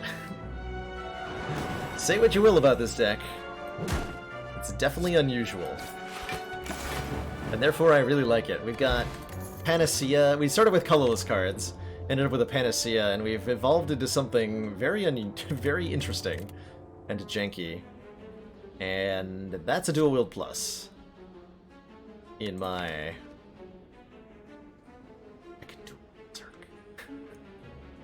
I can dual wield Berserk.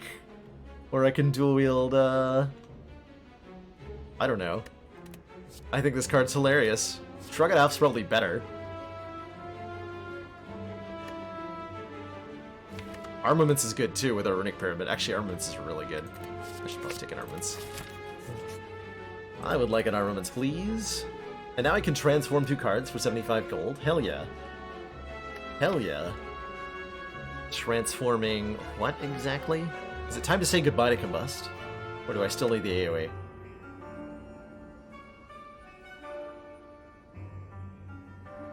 Carried by Rampage twice. That's awesome, Brexter. It's a card I don't get enough use out of, I don't think. I like Strike more than I like Combust. We have better Strength and more reliable Vulnerable than we did. Actually, we have less reliable Vulnerable. Well, no, it's more reliable because we have Pyramid, so our AoE is better. Dual wield Combust so we can be intangible and save on health. But I think it's just our 2 strikes then. We got a Second Wind and a Sword Boomerang. Those are definitely better. Sword Boomerang is a great strength scaling attack, and Second Wind Pyramid is one of my favorite combos.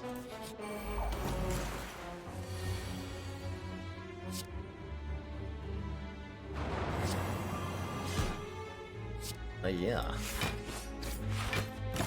Yeah, I gotta use up one of these 2 potions. Well, these are really good potions, though. But I have more fights coming. Okay, I should use the power potion then. Aha! Berserk. Don't really want any of this in my hand.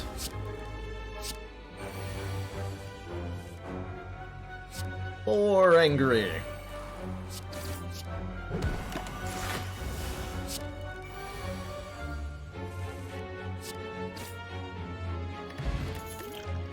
Okay, now we can take a Shrug It Off. Body Slam's not bad with a Runic Pyramid, but I think we just need a little bit more actual block cards right now, based on how our previous act went.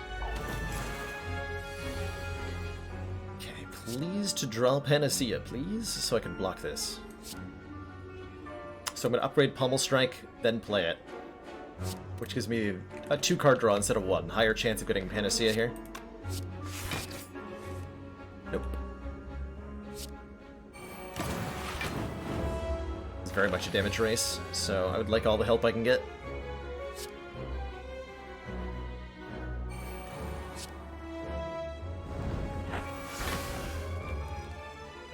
This guy hits hard. Too hard.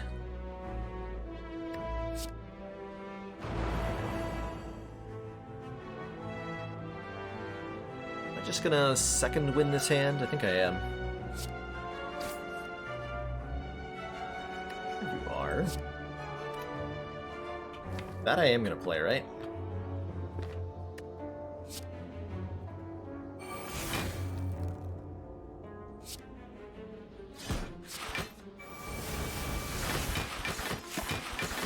That was way more block than I needed.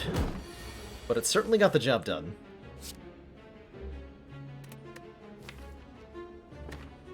Considering Exhuming Offering here, I think I'm gonna...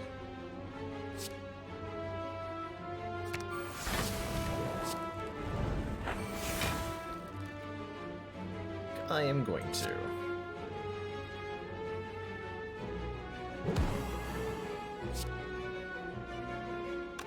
So I need to block for 23. This enemy applies the Constricted debuff, which deals 10 damage per turn, so I always need to remember when I'm blocking to add 10 to the intent shown. So we're taking 23, not 13 damage here, and have to block accordingly. I really need to get the strength down, unfortunately. What luck is it if I do this?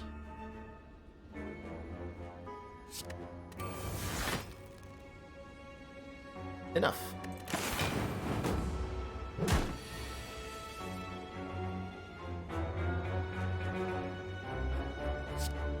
Might need to use that for second wind. Wants to be like... This could be bash second wind, but that's... Well, it's as hard as you're ever going to hit me, right? How do I feel about bash second wind? Pretty good? Pretty good. But I will play the Berserk if I'm going to do that.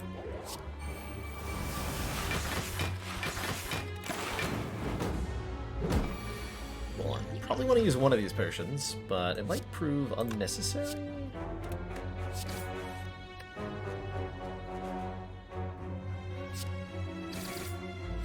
Yeah, unnecessary. Well, I'm going to use this for 5 health, I guess. So I'm getting a new potion. And discarding a potion does not give me the 5 health that using one in combat gives me. Hey, Shockwave!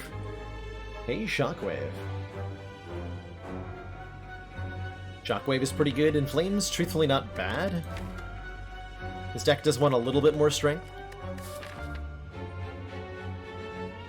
But I'll take the Shockwave. It's another card for Exhume to target, after all.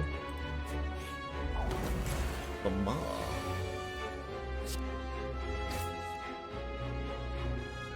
Gaining Vulnerable has a significant chance of screwing me over here. And I'm gonna risk it. Mistakes have been made. Mistakes have definitely been made.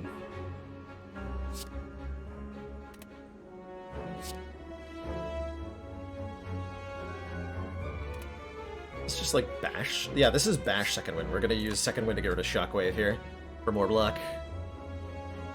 But this will, we'll take this down to 33, and then second wind will block for 7 times. 1, 2, 3, 4.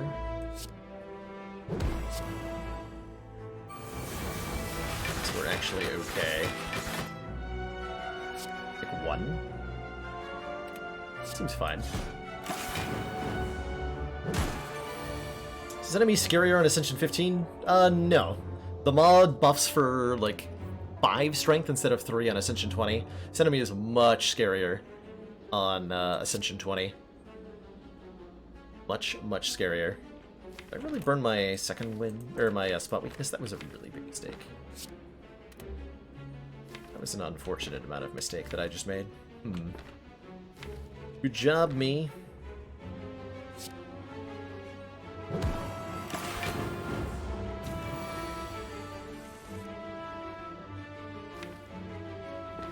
Okay, we can armaments now.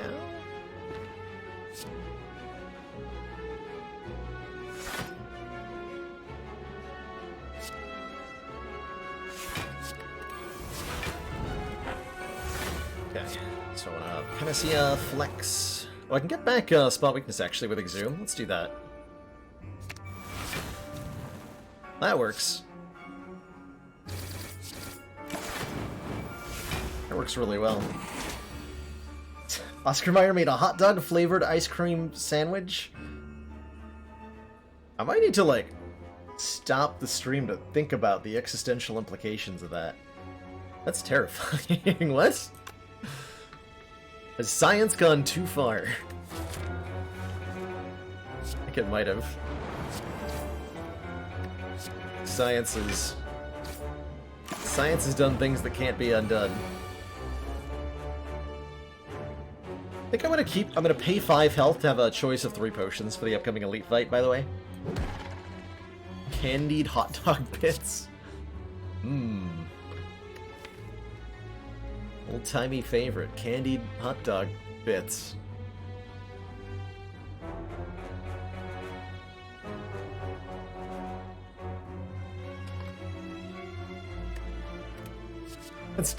That's horrifying. I love that tweet, by the way, Champion Beef. How about some vanilla ice cream with fruity pebbles wrapped in cotton candy? Delicious. Like, how high would I have to be to want that? I don't think I have that kind of sweet tongue that I could be convinced by anything along those lines. Science has not gone far enough.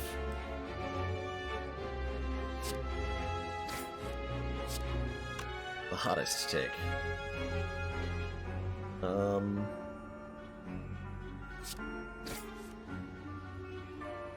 Low Nemesis. A block potion. Yeah. There we go. Okay, so I have all the block in the world now. When I need it.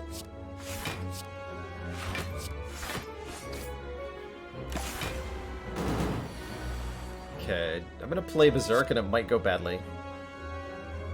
Just so you all know.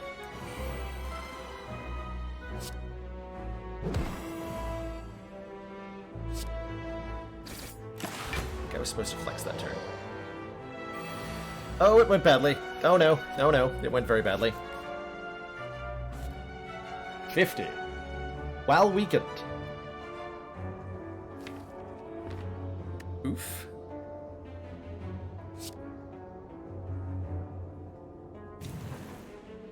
Fortunately, we have second wind, so it's not going to be that bad, but, like, it's pretty bad. Pretty bad.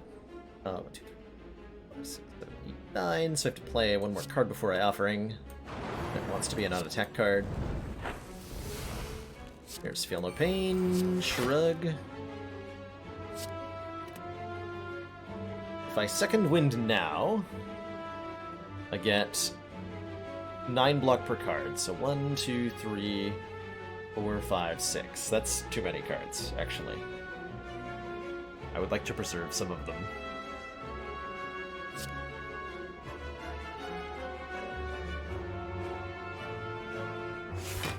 Also like to preserve the attacks that are in my hand.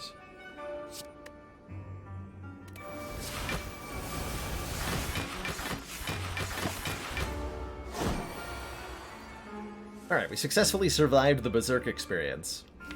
Hooray us. And that Exhume is really actually nice for getting back things that I, like, didn't mean to exhaust, but I was kind of forced to. Interesting. I like it.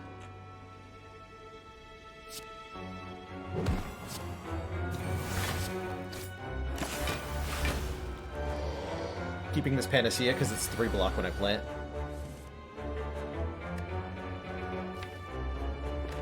Let us Exhume, Disarm, Armaments it. Play it again.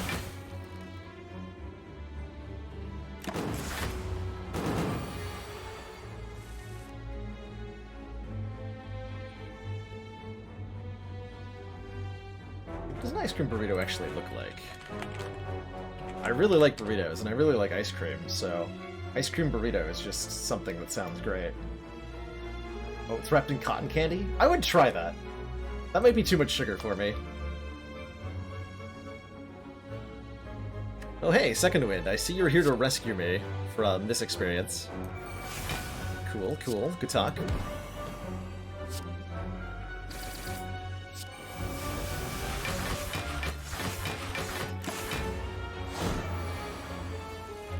Second Wind is putting in so much work.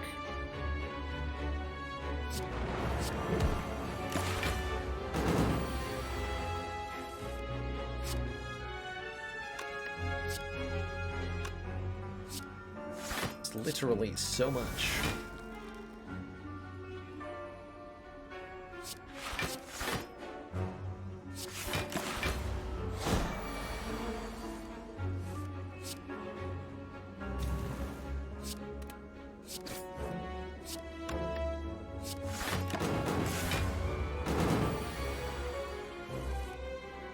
Now die!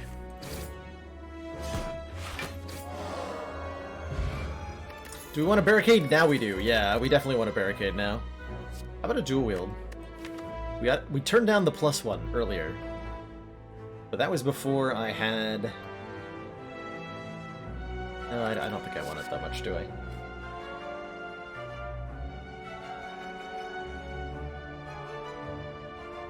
Havoc? Havoc's kind of hilarious.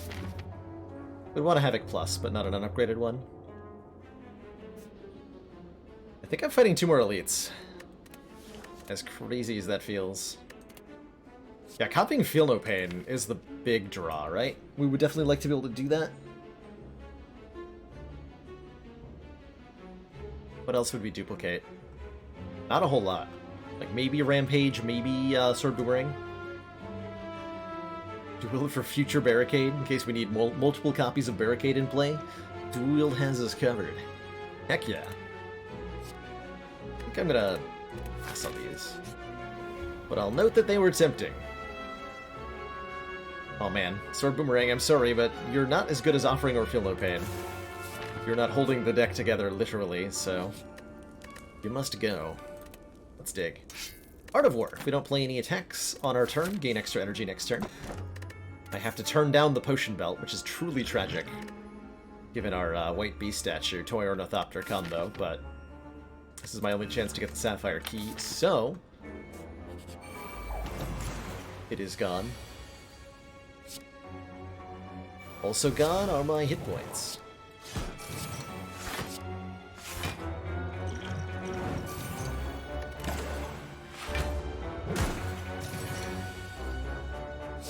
Jerk Transient.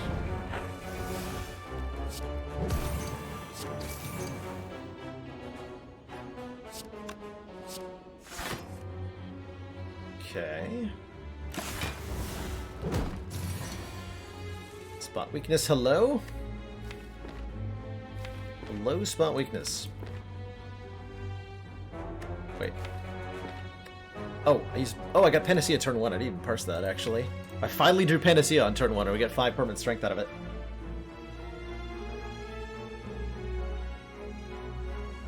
Yeah, that's what I was just wondering, Carissa. Mutagenic Strength is what happened to the second artifact off the Panacea.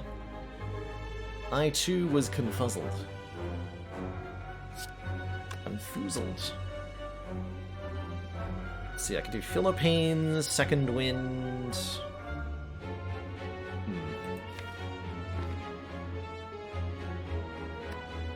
I want to get more artifacts so I can play Berserk safely.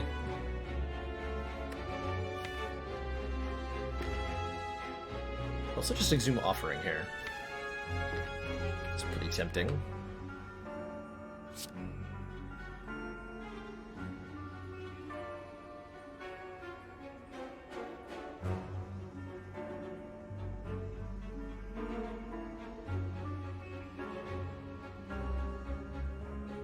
I want to play that Berserk. Could be wrong.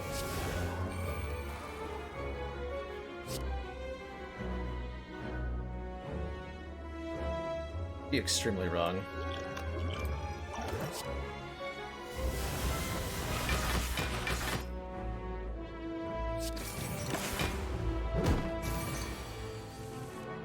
It's probably needlessly fancy, but here we are.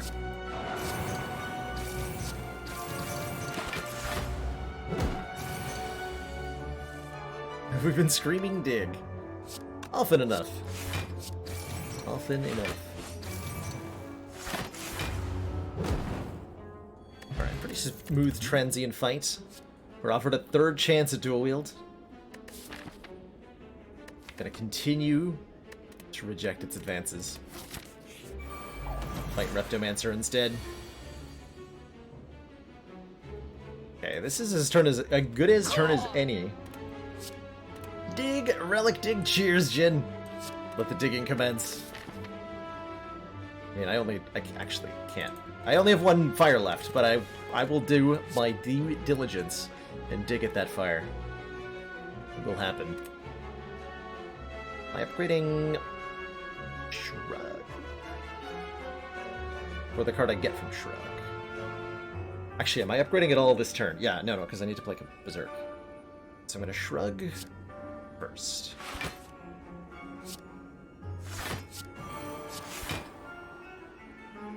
Okay, Thunderclap makes everything weak next turn. Fortunately, Reptomancer is only summoning one dagger on Ascension 15.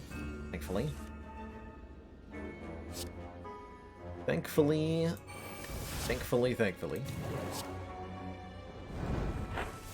Hey, T-Clap Cleave, coming to save the day.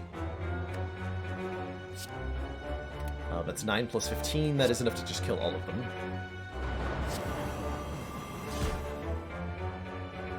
Got him.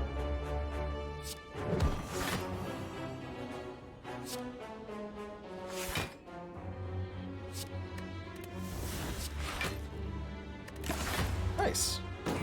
Everything went better than expected.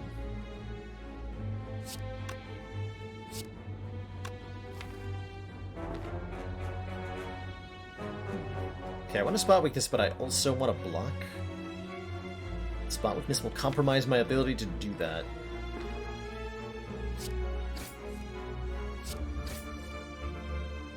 Damn it. And now I look like a fool. Whatever, I'll just play Uppercut to save face.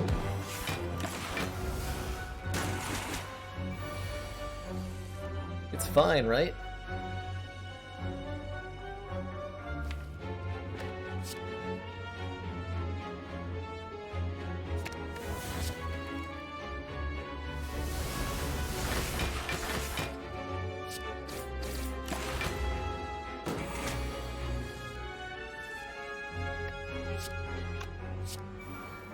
Definitely did not play this optimally, given how the cards turned out. Oh well, I think we're still fine here, from the looks of it. Tori! When we would receive a 5 or less unblocked attack damage, reduce it to 1.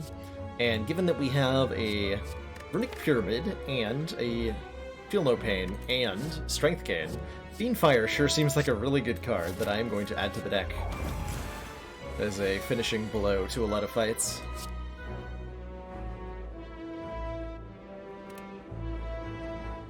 I'm going to use Tori here.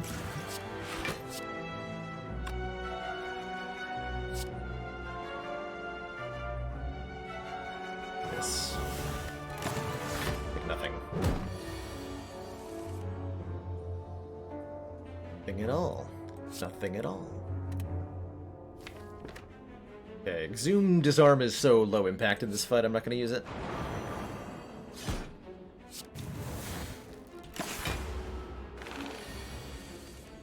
Panacea has again failed me in this fight, by the way.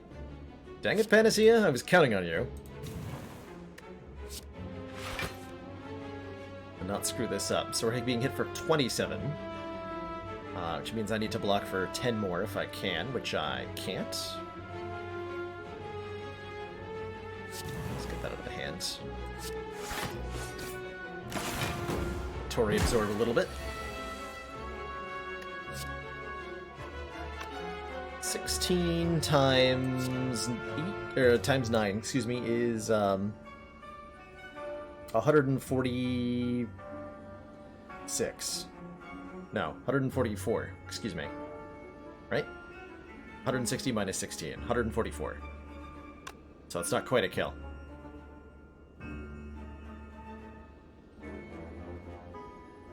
So I got a block.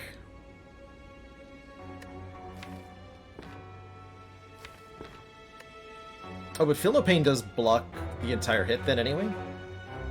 Oh, I can play Feel No Pain. And then it would be 9 times 27 block. Okay, so we full block anyway. Might as well just play it then.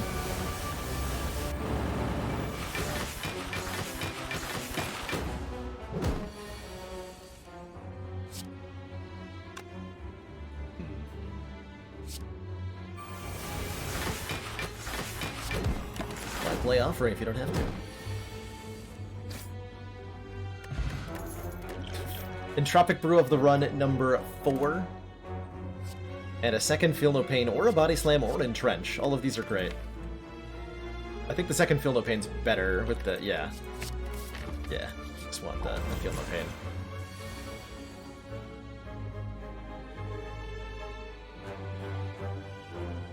Is Berserker a good card in the lowest Ascension?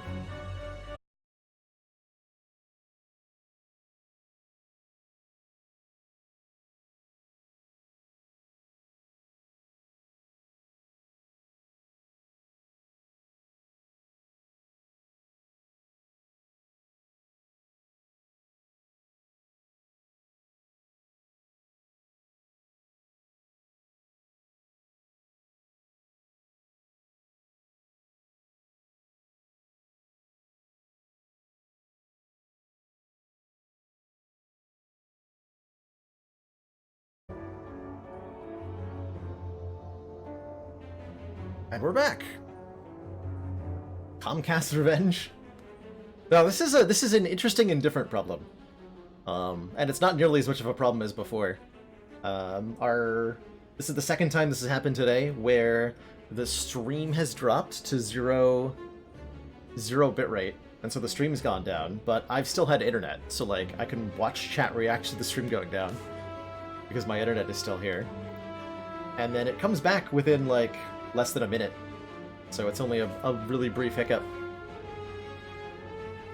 So not too bad.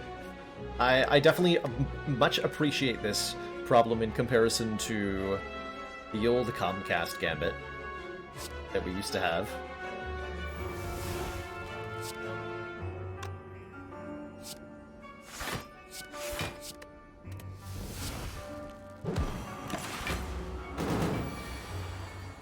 Hey, MDD Fanatic. Commander, one of our most valued supporters, says continued support of the XCOM project. Problems IRL, thank you so much for those 9 months of council support. Greatly appreciate the has it really been 9 months to slay the Spire together? My goodness. Thank you so much for continuing to support the stream, and good luck on your Pantheon attempts tomorrow. Hopefully a renewed smug sense of superiority will carry you through. Let's see, somebody asked me a question about food that got interrupted. Magico asks me, am I a home cook or a fine dining or a fast food guy? I usually like to cook my own, no apologies are going to be given, but I actually can't believe you chose to do it. That's really where I'm at. I challenged Problems IRL to defeat the super end boss at the end of Hollow Knight, and it has turned into like a 2-week endeavor or something. When it comes to food, I usually prefer to cook my own meals. Just last night I made steak and potatoes, which was most delicious. Some of my favorites, anything that's like meaty and cheesy is my favorite. I love doing like nachos, fajitas, burritos, spaghetti are some of my like home cooked staples. And then when I eat out, it's usually like some kind of faster food. If I'm eating out, it's because I want something that is easy to do. I want something low effort. So I'm usually getting like, there's a sandwich place near me that makes some really awesome deli subs, and I love those a lot. Always a fan of Taco Bell on a like once a month basis as a guilty bad food pleasure. And then Chipotle is pretty freaking good too. Pizza, oh man, yeah, pizza. Pizza is so good. I had a buffalo chicken pizza a week ago with my partner, and that was so good. Salivating just remembering it.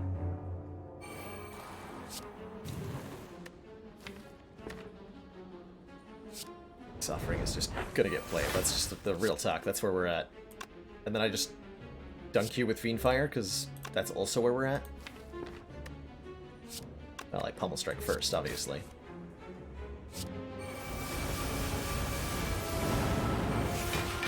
Get him. What's the best meal I've ever had? Ooh. That's tough to call. One of my I'll answer with that with I'll answer a slightly different question than what you asked. And I'll tell you my favorite food place. Because that's one that I have an easy answer to. There is a small cafe that does Greek-style, I think authentic Greek-style, donaires, heroes, another Greek sandwich-style wraps in my hometown of Edmonton called High Voltage, which is owned by a very grumpy but very amusing old Greek dude who immigrated there like 20 years ago and started up his own cafe. And the wraps he creates have this incredible homemade tzatziki sauce that's like super garlicky and super creamy. And it's always like he seasons the wraps to like some homemade spice mix that is just perfection to me. It's always been some of the most delicious things I've ever had whenever I eat there. So that's my favorite place to eat. Is it too late for this rupture? Might be too late for this rupture.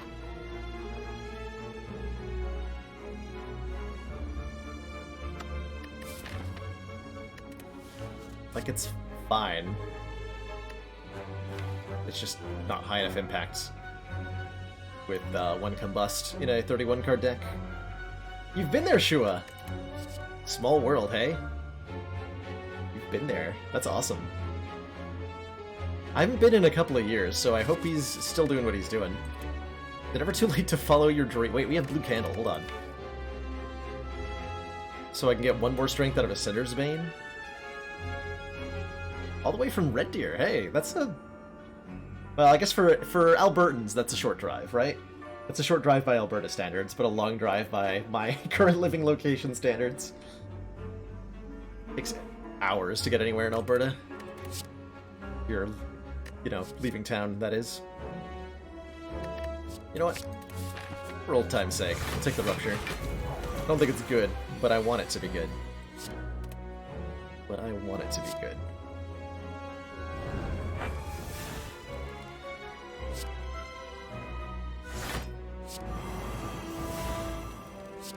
This is 16 twice. If I flex, that will kill one, right?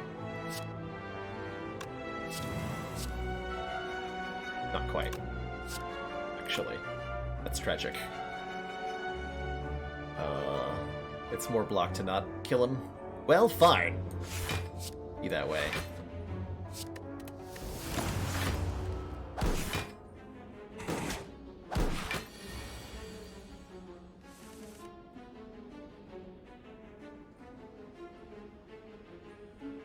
Oh, I fully believe that, Joljao. I've heard from a lot of people who are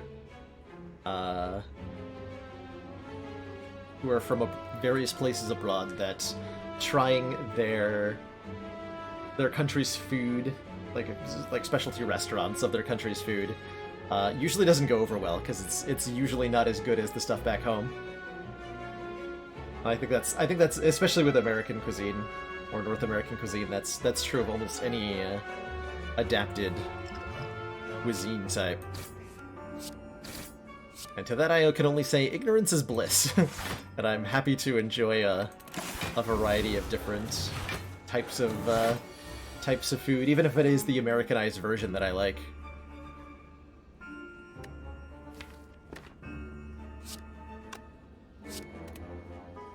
Ignorance is bliss. Just defend Fiendfire? Take one? Yeah, taking one is fine.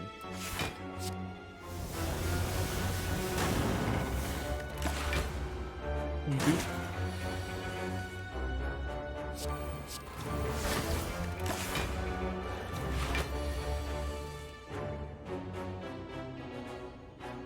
Oh no, Aries, that's horrifying. Yeah, poutine with, like, cheese with a Z sauce. Like that stuff they put on nachos at the movie theater. That is, horrifying. It doesn't have actual cheese curds. It is not a good time for poutine. Now, well-made poutine is frickin' delicious.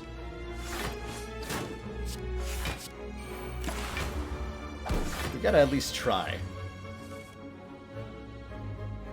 Gotta go to your favorite place yesterday, a local Indian food place run by a sweet old lady who cooks fiendishly spicy food. Oh, that sounds like my kind of place, Onyx Shadow. I love me some fiendishly spicy food. Remember, we will be watching. Magico! Chipping 20 bucks at the screen. You'd treat me with a pizza, but I gotta go get it myself. Thank you so much for that $20 donation, Magico. I promise I will not get pizza that has American craft cheese on it. I was supposed to use a potion in that fight, but I didn't end up getting a chance to, so... Here we are, taking a Shrug It Off Plus. And I gotta I almost dagged. Dagged? Yeah, I almost dagged there. Fortunately, I remembered to recall. Alright, it's the Awakened one. Our goal in this fight is to use Exhume to disarm twice. That's the entire goal.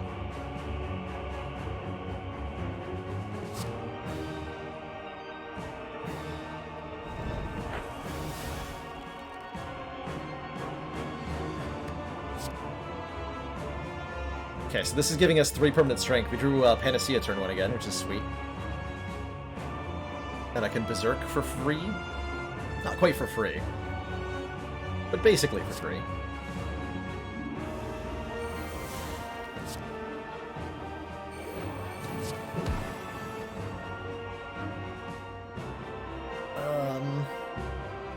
I need to use armaments on Disarm.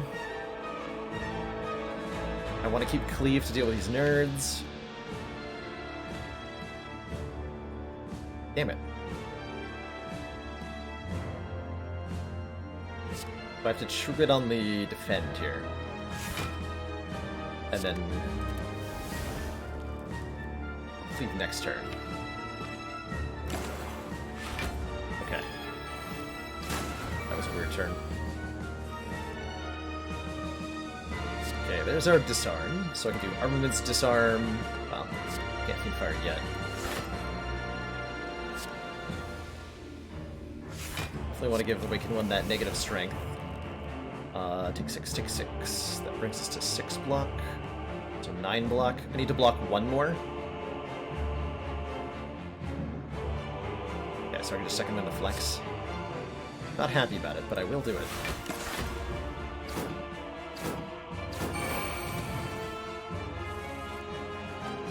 Alright, if this is not a good turn to use 5 energy, I don't know what is.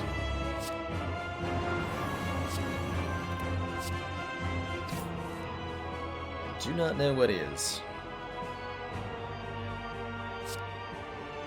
I'll kill you, huh?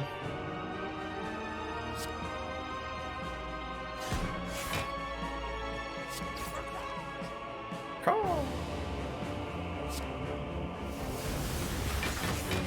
Second feel no pain, it'll be fine.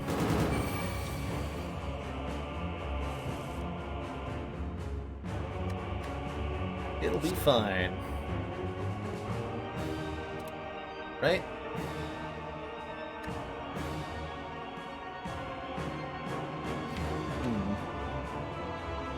Ow?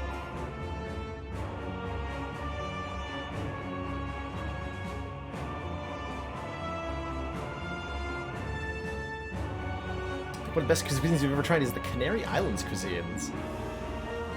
What kind of food do they have? My favorite cuisine that I've tried, like, at the actual place where it's made, is Peruvian cuisine. The food in Peru is excellent, and I have these vivid memories of a chicken salad thing that was served in a bowl made from, like, the biggest half of an avocado that I've ever seen. The amount of... I'm definitely a fan of avocado, and there was lots in Peruvian cuisine that I found incredible. I also got to try alpaca meat while I was there, and found it pretty enjoyable. This is Feel No Pain Shockwave Pinstrike, by the way.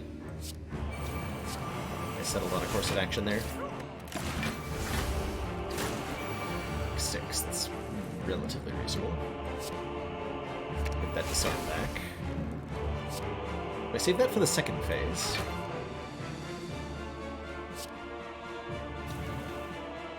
Maybe?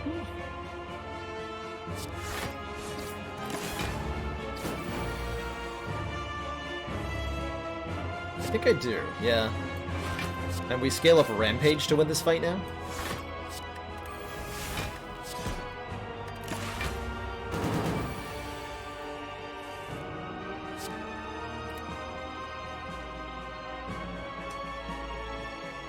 I've never been to Mexico, but I'm a big fan of the restaurants that I've been to that have claimed to be authentic Mexican cuisine. I don't know if that means they're actually, but I like it.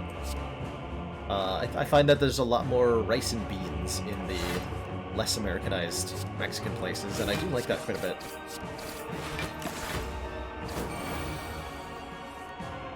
Good stuff.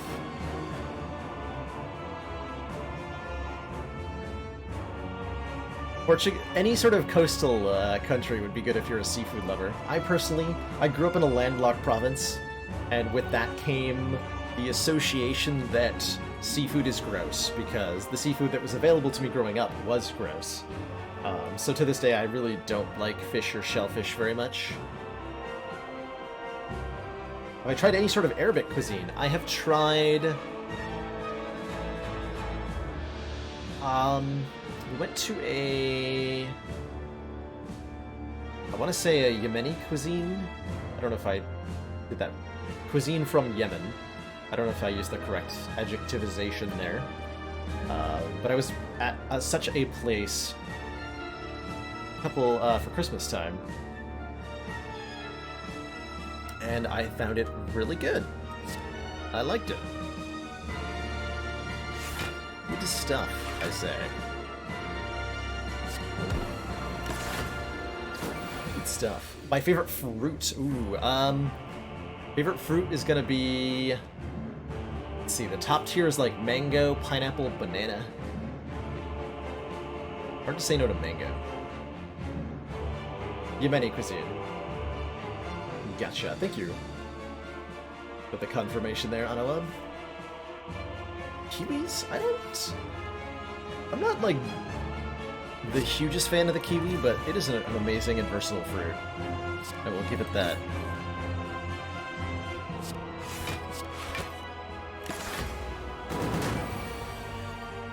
Kiwi is some good stuff.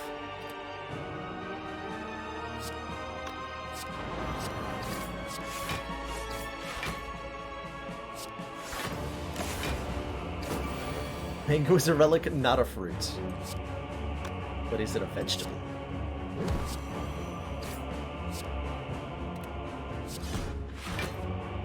Grr. Grr.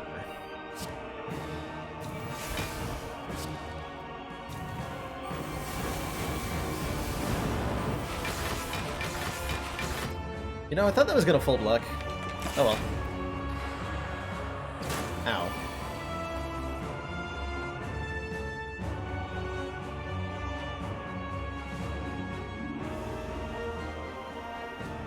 You've got celiac, JDK. Well, I'm glad to hear that your options are starting to open up. I've heard a lot of people with that illness state that they've been able to find more places they can eat at since, at least in the Western world, since it became a trend to do gluten-free or low-gluten diets.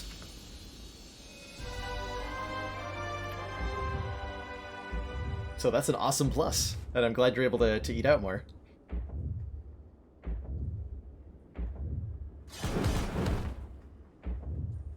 Have I been here before?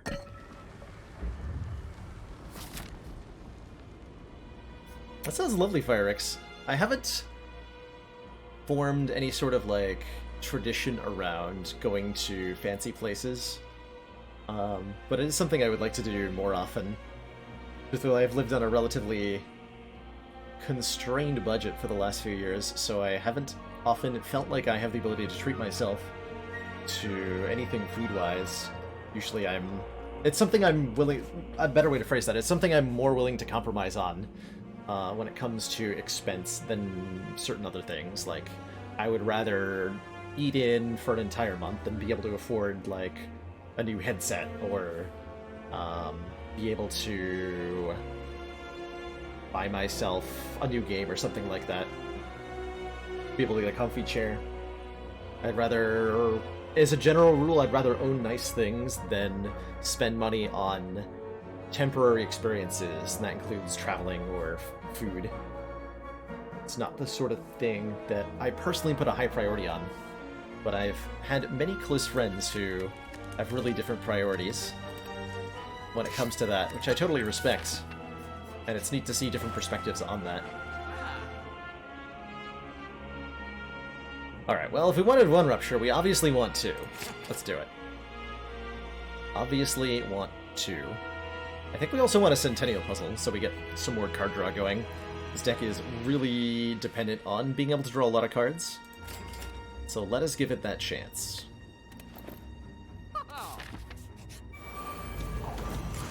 Alright. These are the Spire twins. They're rude. And big jerks. And we don't like them. They're going to hurt me.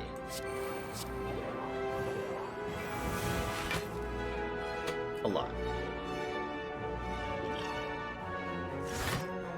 Want to use that to keep 1 point of my plated armor at least. And I still take damage, so I still draw extra cards. There's no way I can play Berserk this turn. I don't think we get to play Berserk until we can get it in play for free. Or until we find one singular off turn, I suppose. Looks like a really good hand to armaments.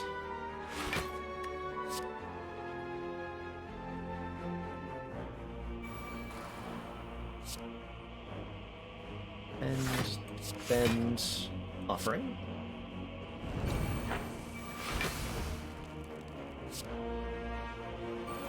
Okay, so 6 block when we exhaust a card.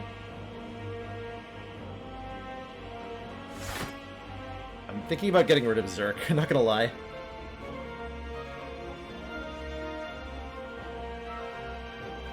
I'm gonna do it. How is this fight different on Ascension 15? Excellent question, Valdorak. The biggest difference, which you might have noticed, is that when Spire Spear adds burns into your deck, on Ascension 18 and up, those go directly on top of your draw pile, and they're the next 2 cards you draw.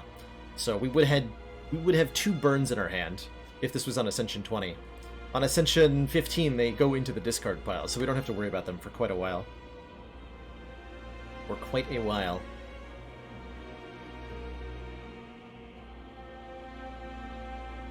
Yeah, okay, get out of here.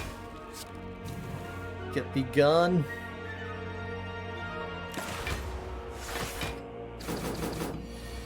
Yeah, on Ascension, on higher Ascension, the shield also blocks for more. That is a true as well. The truest, dare I say. Let me go for the shield first in this battle.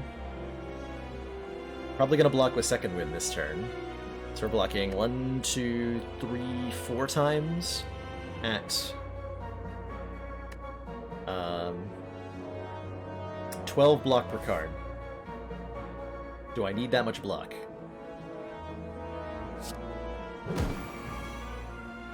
We need 18 plus 28 is 46. So yes, I do need all of those cards. Or I can actually, if I Iron Wave, then I can sneak a Flex in. That doesn't really matter. Okay, so we just Second Wind.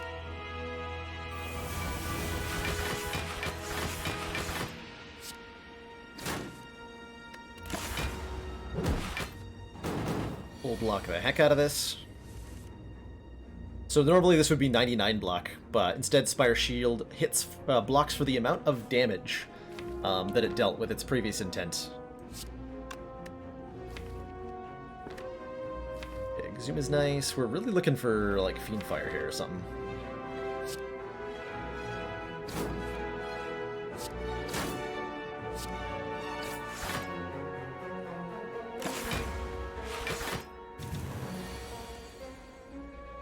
Okay, so we get 6 block per card. So I can kill you and block fully, right? Seems good to me. Oh, that's a kill. I didn't actually do the math on that. Good. Yes, also on Ascension 18 they have 2 artifacts. Another... that's correct. That is totally correct. Hooray! I'll take the 2 here. That actually gives me strength off Rupture. I forgot about that. Did I skip that first Rupture? I did. No, I know, I took 2. Okay. Thought I took 2.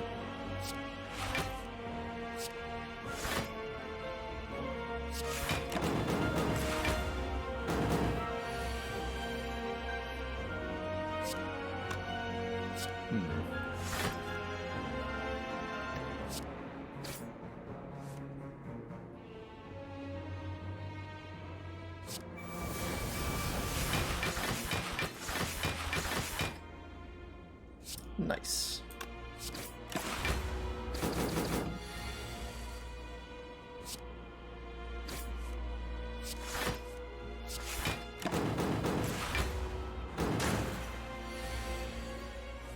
Okay, these burns are getting out of control.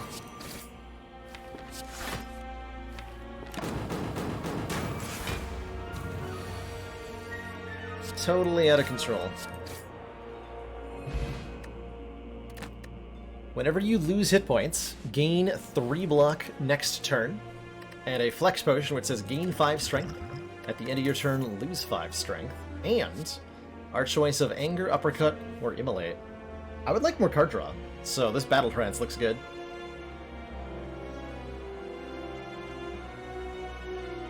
My reasoning in not passing the Entropic Brew is because I want to have 3 potions for the heart fight. That was the reasoning there. I want to carry 2 random potions and this potion into the final battle. Hopefully we draw our Panacea on turn 1. Perfect. Okay, so, wow, that's a good Panacea. Wow, what a start. What a start.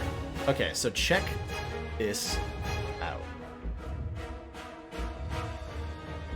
If we use our Flex Potion, it's going to stack with the 3 temporary strength from Mutagenic Strength, and then playing the artifact after we play the Flex Potion allows both of those to get negated by a single charge of artifacts.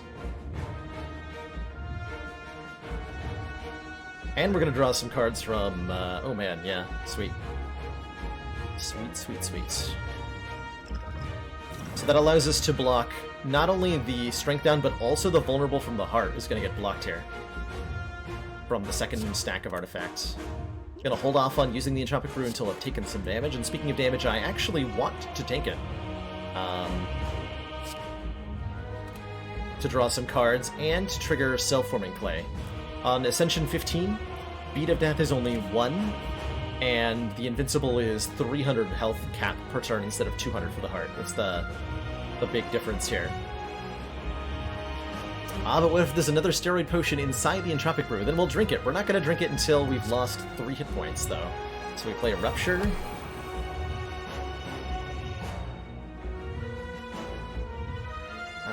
We think about this Berserk.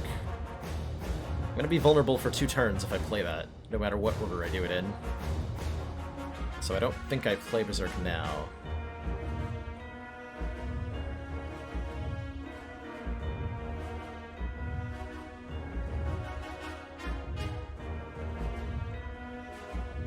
Do play Panacea.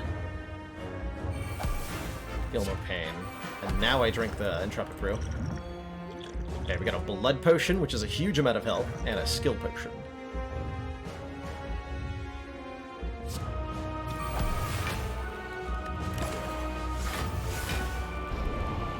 We have 9 strength, and we're not vulnerable.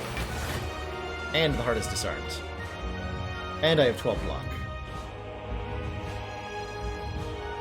It's a lot of good things. Oh, maybe I was supposed to play the Berserk, actually. This didn't end up mattering. I don't want to be weak for the, or vulnerable for the big hit, though, so... I could exhume Panacea and play Berserk. Sure. Feel no pain. Exhume. Play Panacea, play Berserk. Get free additional energy.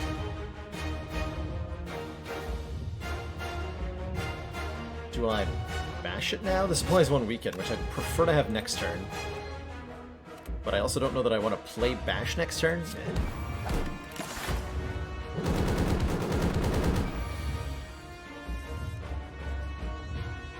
Hey there, Second Wind. Do you mind lending me a hand with blocking this hit?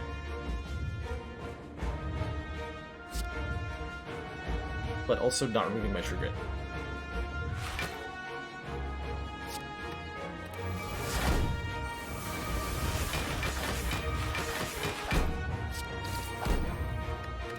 Thanks.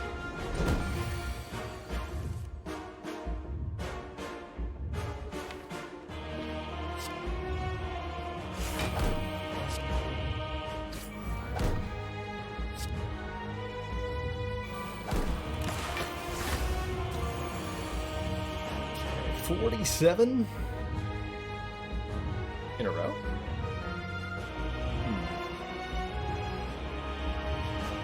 How many times do I need to Fiend... How many cards do I need to Fiend Fire to make this work for me here? Beat of Death does not proc Rupture, no. Unfortunately. Let's see, if my Armaments flex, then Fiend Fire is 6 cards of getting exhausted.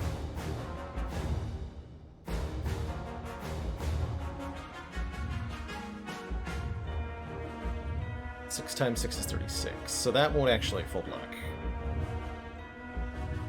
Skill Potion, what you have to say. You've got a frickin' limit break? Oh my god. Oh, man. Okay, hold on. So we go... Armaments, Flex, Spot Weakness, Limit Break, to go to 34 Strength. And then we play Fiend Fire? Seems good enough. That definitely seems like it's good enough. Ouch. Well, we have Tori. That's actually not even bad.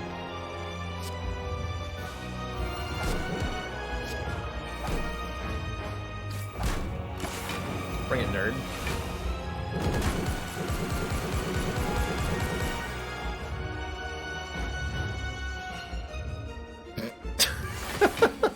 Just wait patiently for Tori's animation to finish. Okay. Sure, sure. Is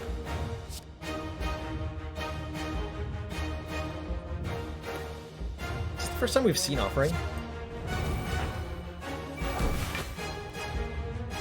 Let's go ahead and Limit Break again. Go up to 76 Strength. Don't mind if I do.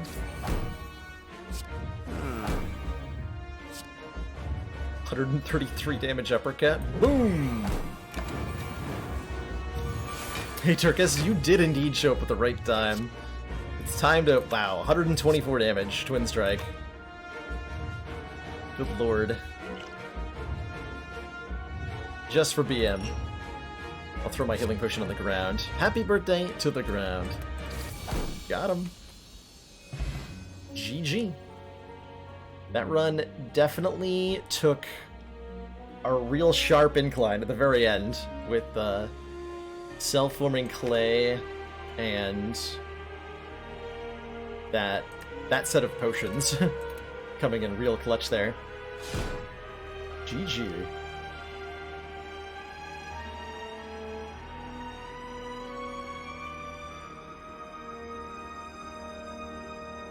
It was the most useless card that run. Not Flex, surprisingly. Let's take a look at the deck list and see if we can answer that question. I'd say Panacea, Flex, and Berserk all impressed that run. They all did a great job. So, props to those three. For doing what they do. What did we not get a lot of use out of?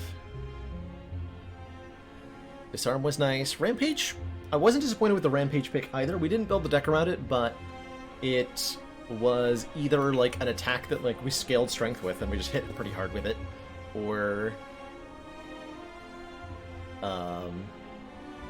it actually scaled up pretty nicely.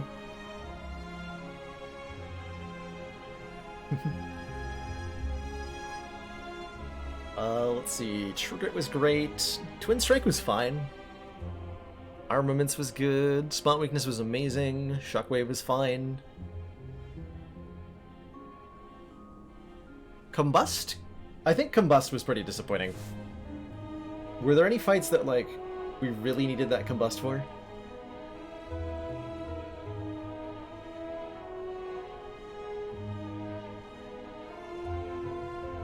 Why does A15 seem easy when I do it? I have... It's the cumulative efforts of thousands of hours of experience, Firex. That's the honest truth. I have gotten about 2,000 hours in Slay the Spire, and it's given me a lot of just experience and knowledge that has created a really solid set of skills. And Ascension 15 is a difficulty that rewards that kind of experience. I should again stress, like, Ascension 15 is not easy. It might seem easy, I might do wacky things in it, but it is really difficult. And if you're playing on Ascension 15 or higher, you are better than 90% of people playing Slay the Spire.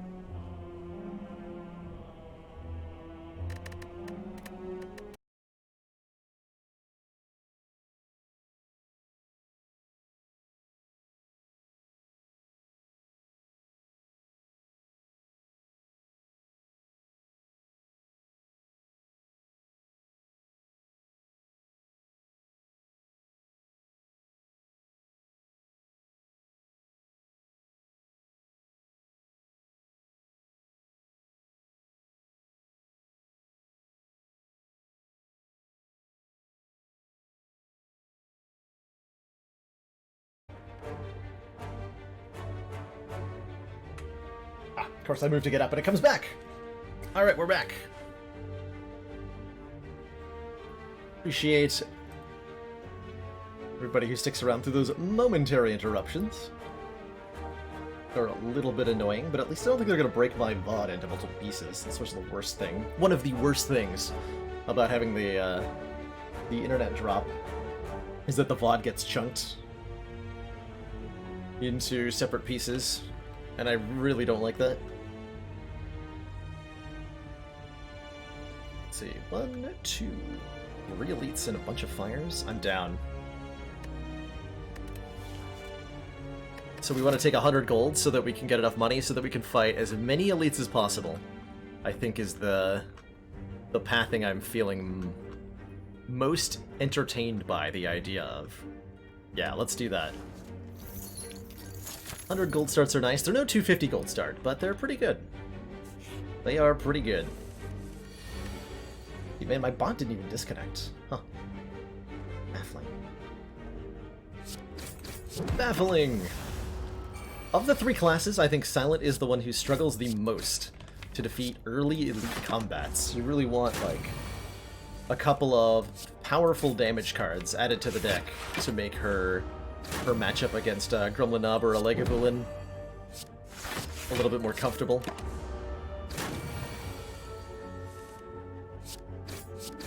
I've never done any sort of voice coaching or any of that. No, JDK. It'd probably be something that's good to invest in if this is going to be my career, right? Speaking of damage cards, Deadly Poison is a damage card. It's a better damage card than Cloak and Dagger is. So I think we have to take it, given that we're asked to fight 2 elites pretty quickly. It's not a very good card against either Gremlin Nob or Triple Sentries, but it's so good against Legaville, and I think it's worth it anyway. Happy to see this event be a fight. We need more card picks before that store.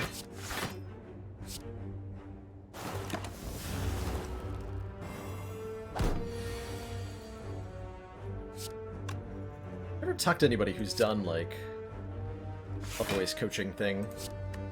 So I don't have a good idea of whether, like, how worth it is to do. I articulate well and predict my voice pretty okay for somebody who doesn't have formation. Well, thank you. So you're saying I don't need it. Perfect. Perfect.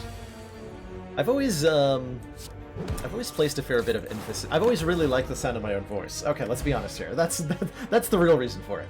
I've always really liked the sound of my own voice, and so I've always made some deliberation with my pronunciation.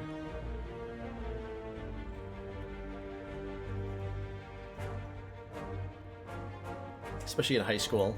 I was, like, obsessed with, like... I kind of adopted an almost fake accent in high school that there's definitely still pieces of in my current voice. Also, I talk differently on stream than I do regularly. I don't know why, but I do. Like, it's a different voice. I don't know how to not do it, either.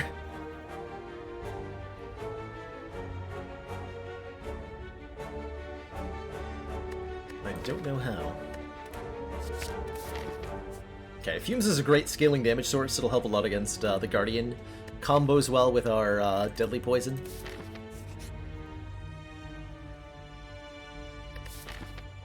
I would like to be able to afford things at the store, so I'm actually going to turn the Cleric down here, as much as it pains me to skip a 75 gold removal. I don't trust this Cleric. And now I have 300 gold, which is enough to buy a rare relic.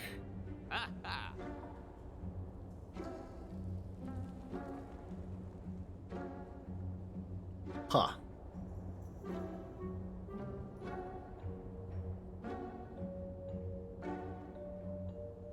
I like this store. I wish I had taken Cloak and Dagger, because it would let me buy Panache here.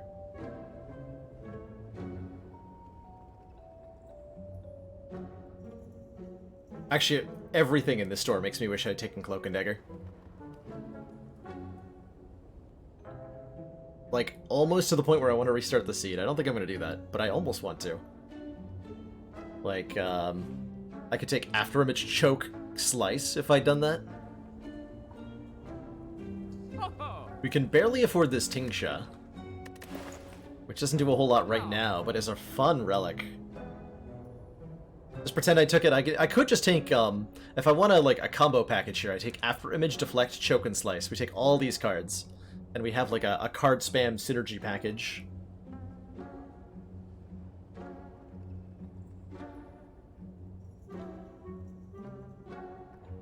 We could also just take Tingsha and look for discard cards.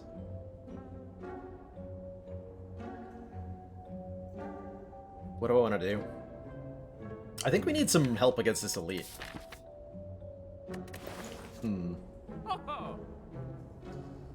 So taking the 4 cards would be really helpful then. It's been a while since we've had anything discard-oriented. But Tingsha just does so little at the moment. I'm gonna go card spam. Slice, Choke, Deflect, After Image. It's everything in one!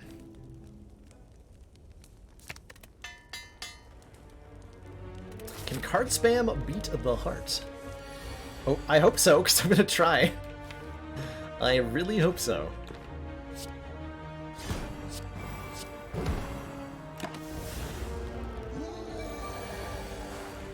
We've had some really interesting spammy style decks defeat the heart before.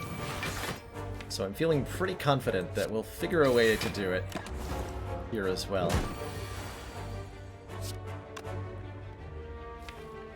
Oh, Gremlin Nub never change.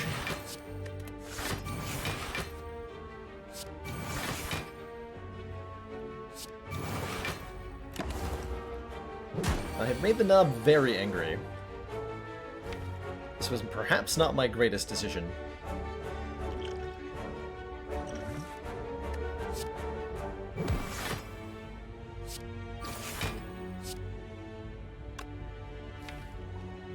Okay, I could draw no damage next turn. That's really not cool.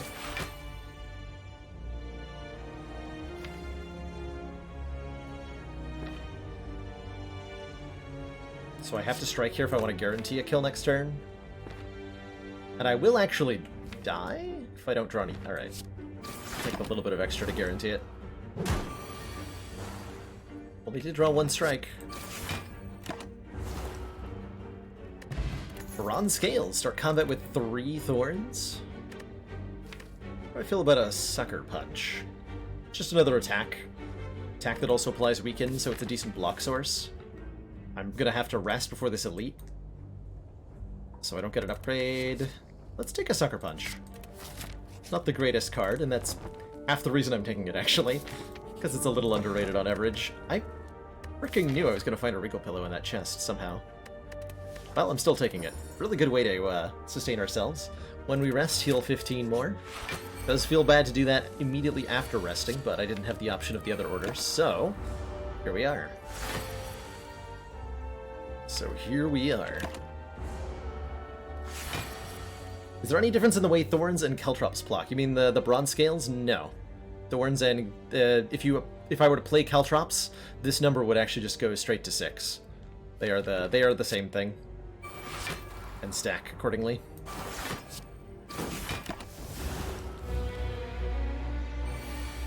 Okay, definitely reliant on our poison here. To do all the damage we need.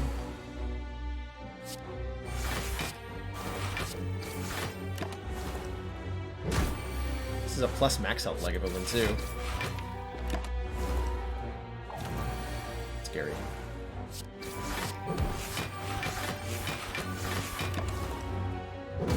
Joke. Damn it. That's literally 1 damage short of a kill. Are you kidding me? Well, whatever, this is full block or whatever. Almost.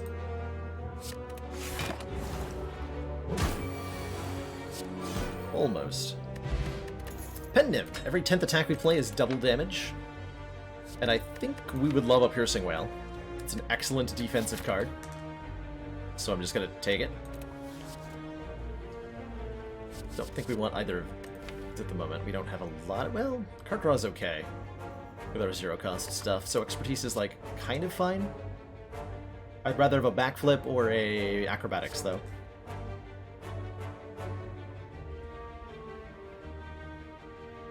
Yeah, Guardian's Thorns do work differently from the Thorns of the Spiker enemies, which is a little needlessly confusing, but is less punishing.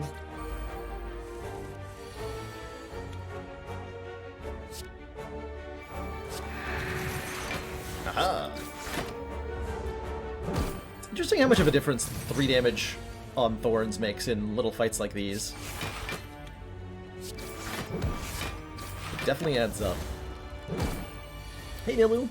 Doing some playing for fun today. So just messing around on a little bit of a lower difficulty than usual, and having some fun with it. How am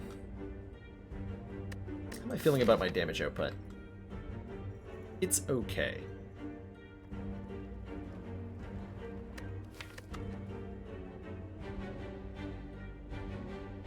Before Guardian, or before the next Elite, I'm gonna probably upgrade, like, Sucker Punch. We know we're not fighting a Lagavulin, so I don't really want to upgrade Deadly Poison. But I'd like to upgrade a Weaken Source in Sucker Punch, or a block card or something. Take a little more card draw, a little bit more damage. And I'm gonna upgrade Neutralize, actually.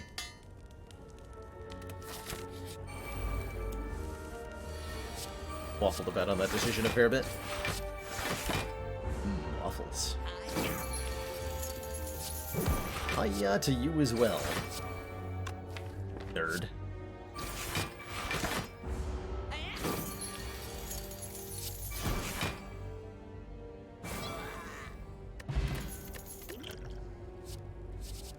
gain 2 dexterity. Definitely helps us with our block engine. I think we're happy to take that. Happy to take that. Right before the Gremlin Knob fight. This feels like a good use of a poison potion, huh? I think I play After Image instead of Strike. It's gonna save me a lot of health. Definitely play that. The damage will matter quite a bit. Piercing Wail's 1 more block than Defend is. And now we're being attacked for a lot. Damage.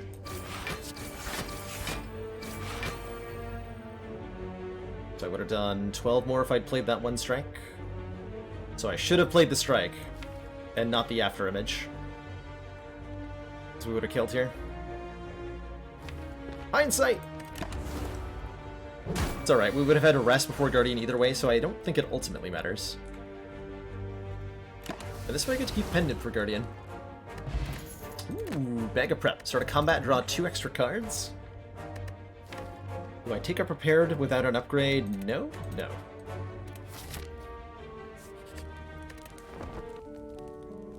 E15 does not full heal after bosses, no. The big differences on Ascension 15, between Ascension 15 and Ascension 20 are that all shops are 10% more expensive, all enemies have more challenging movesets and abilities, so usually they buff for more strength, they debuff you harder, or sometimes have shorter timers, like Giant Head swings 1 turn earlier, Transient sticks around for an extra turn. And of course the Ascension 20 modifier is 2 bosses at the end of Act 3. Those are the big important ones.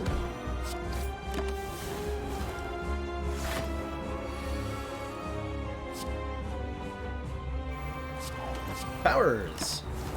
Wow, that turn highlighted how badly this deck wants a Mummified Hand or something.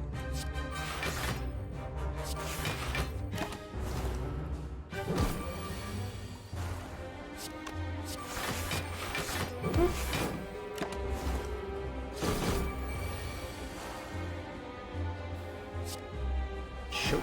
Piercing Wail?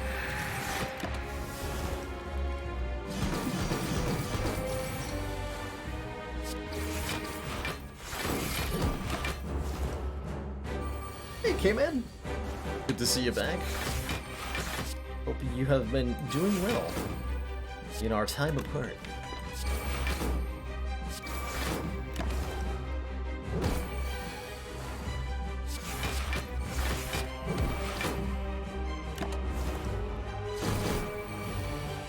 Scales do so much damage in this fight. It's really nice. Am I getting a kill here?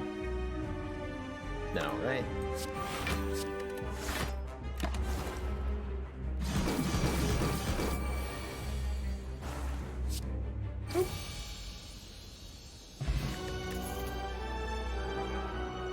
Well, I'm not taking a Wraith form. That's just too easy. That's just too easy. I like it tools the trade. Start of your turn, draw a card, discard a card. It's a lesser used power that we can use to get a little bit more consistency on our 0-cost cards. Set up more combo-rific turns. How about a Grand Finale? We are in no position to play it, although it'd be fancy. So I'm liking a tools the trade here. Wraith form is, if I was looking to just win the run, Wraith form is probably the pick I would take.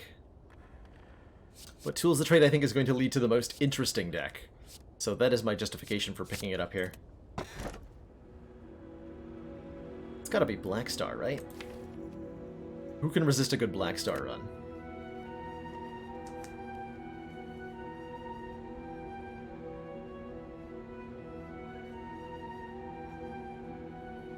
Right, Twitch forgot my fat when I first saw the double Act 3 bosses, I was blown away. Just like, oh man, I didn't know that was a thing that they could do to me. And I'm horrified by it. I do have an STS profile specifically for A15. I used to track my win streak on Ascension 15. I was trying to do I wanted to get 10 kills in a row against the Ascension 15 heart which I did eventually manage if you count a single class streak as a thing. We got 13 wins in a row with defects against the Ascension 15 heart, which was really fun to do.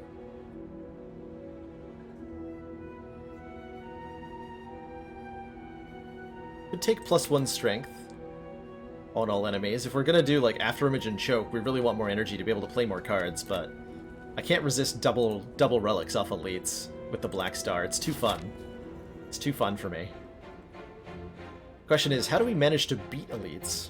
Like, I could path through like 4 elites here, right? But the question is, how do I actually defeat those elites with the current deck of cards? And the answer is, I don't know. I don't have an answer to that question right now. There's not really any safe paths I can take. I would really like a path that has like elite, then fire, then elite, so that I can use the Regal Pillow to win the elite fights. So maybe what I do is, we have enough money, I can go to this store, hopefully get like something that lets me beat this elite. And then depending on how that went, we can go a couple of different routes. We can dodge up this way, get to a fire. Let's try it. I'll try it. I have to go for it. I'll take the path that I think is the highest likelihood of succeeding at the act. That's the goal here. Don't die. Could have played that turn a bit better. Yikes.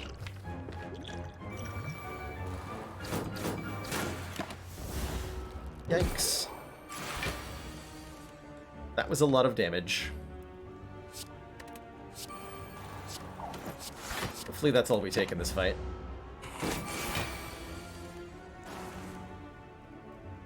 Rules of trade coming in clutch there.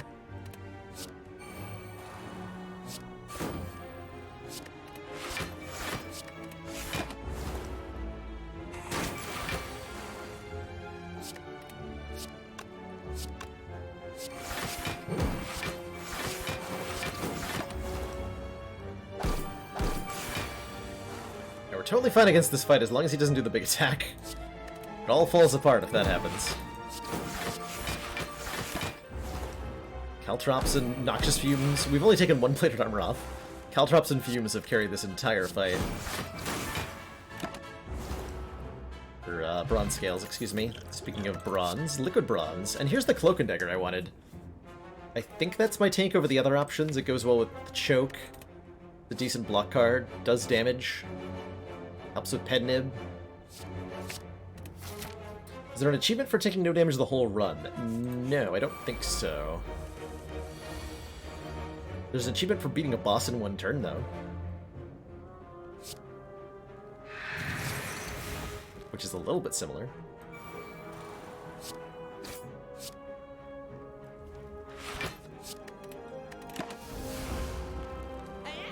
Oh, yeah.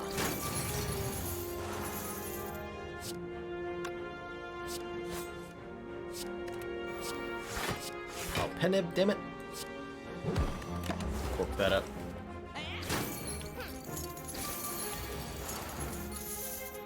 You would be attacking me this turn.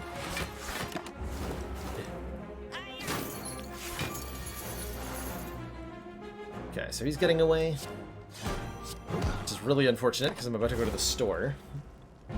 So losing some of our money there is no good. A Power Potion is good, though, and so is a Dodge and Roll. We have Dexterity, we have After Image. Not what we need to beat elites, but I will take it. Purple Fire Spirits. Alright, real talk. Tools of the Trade is nice, but I think what I need right now is hit points, and Tools of the Trade could be 10 max health here, if we throw it into the fire.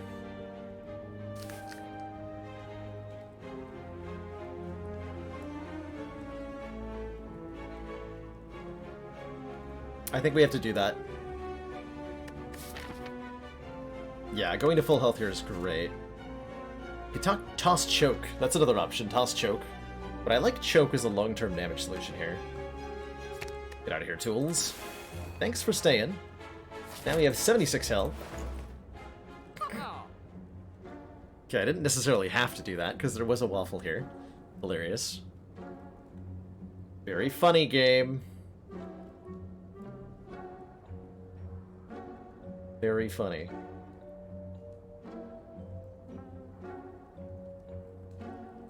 Alright, what are other options here? We could take a Blade Dance, or an Infinite Blades to go with our other synergy stuff. Could buy the waffle despite the game to gain 7 max health. I think an attack potion's really good.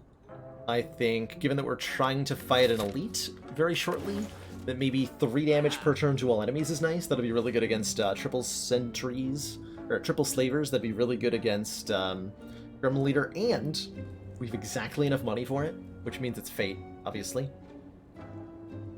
Obviously it's Fate.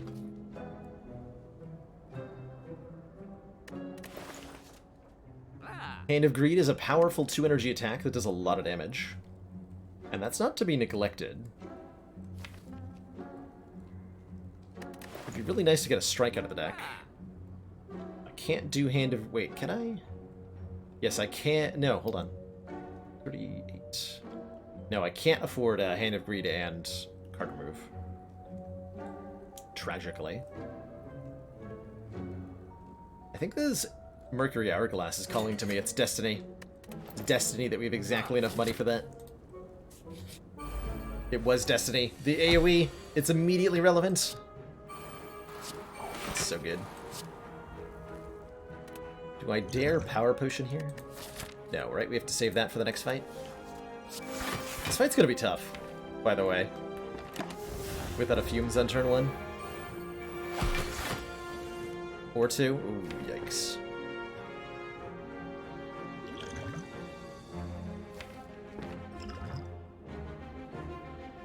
I gotta use that.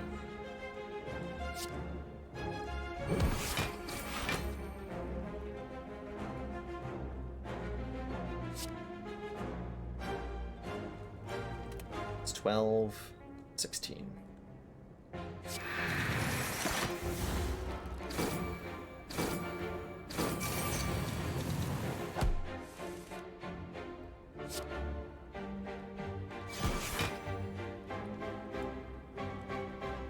If I neutralize, defend, I can kill him, and that's better than alternative. Oh.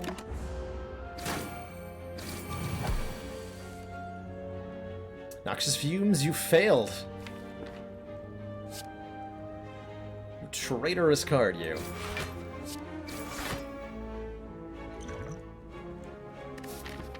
Oof. Ouch. Owie. My entire face.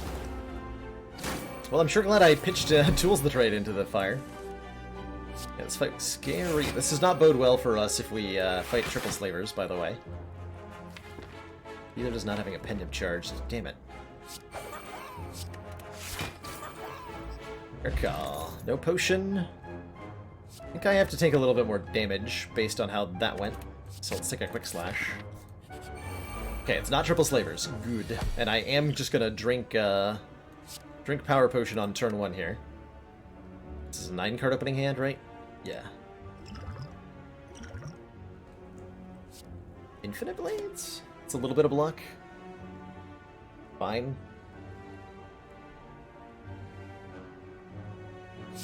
A little bit of damage.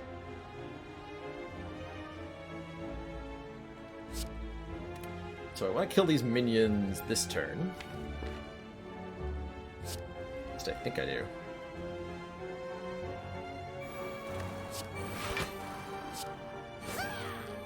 Ooh, sweet. Getting Fumes in play turn 1 is muy excelente, as they say. That's what they call it. That's better than killing the sneaky gremlin. For sure. Rude. How dare you attack me?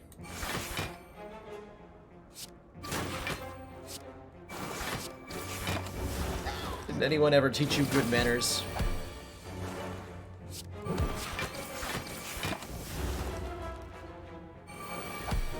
Apparently not. Thankfully, piercing rails here.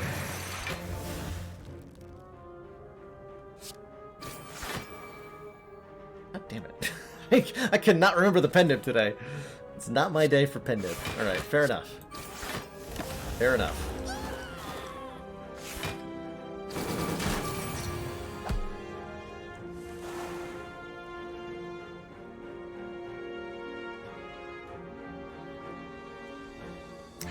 How did slavers end up being the least deadly for that? Interesting. My guess would be fear and respect. Yeah. If it's something that's like really dangerous to you, then you will do your best to avoid being killed by it. And therefore die to other things instead.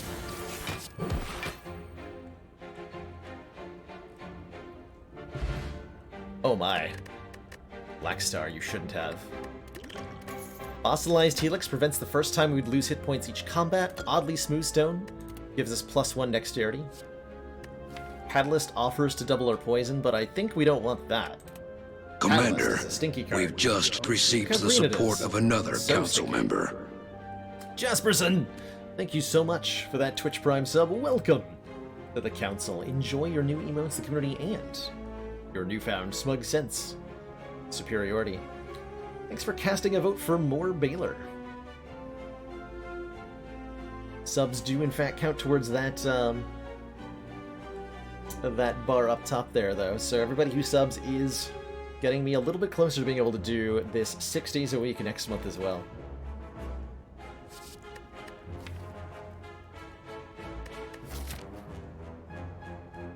Can I fight another elite before I rest? Do I take less than 36 damage against Book of Stabbing or Triple Slavers? Probably not, right? Too hubris for Catalyst, that's me. Well, that's me. Oh, that was you first, Steve? Commander, we've just received the support of another council member. Well, thank you so much, if so. Germstead Dog! Thank you so much for that Twitch Prime sub. Welcome Commander, to the council. We've just received the support of Enjoy another your council new member. And your newfound smug sense of superiority and sleepy windows. Thank you so much for that tier 1 sub. Welcome to the council. Enjoy your new emotes, the community, and your newfound sense of subtrain. So some waffle love in chat for that ridiculous generosity. Thank you so much, everybody. I can't afford an acrobatics. I want it. I can't afford it. I'm gonna pass because I refuse to. Out of principle, I refuse to take this catalyst. Just as a heads up, that's what it is. It's stubbornness.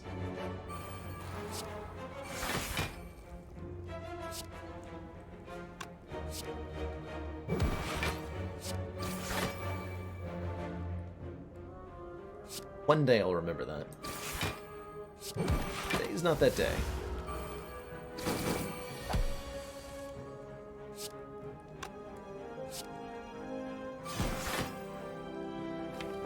Seems worth keeping the buffer here. The passive damage output from our relics is really helpful. This deck does not quite have enough on its own. Tragically.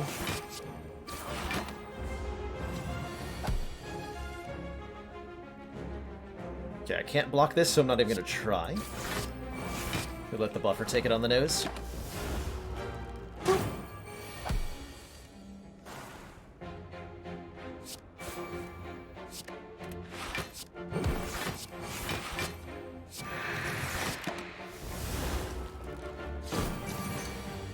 Probably didn't need to piercing well there. I think we just keep blocking. Block deck, best deck. No, I have pen nib. I do have pen nib. I do. And it's gonna be fully charged for this. Wait. Does a fully charged pen nib mean I can take the elite?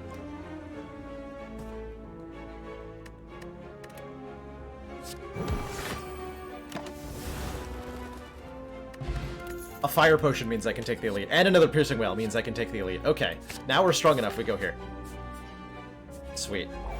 Triple slavers. Or like triple die vers. Because they're gonna die. Mind attacks. Okay, we'll pen nib a strike here. It's not that good, but we're about to be weakened, so like a pen nib dagger throw is not gonna be that much better.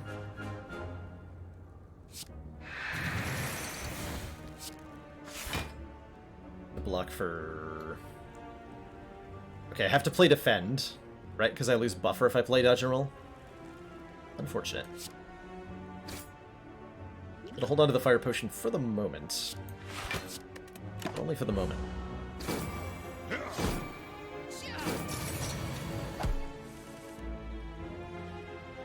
Okay, we have a kill on this nerd.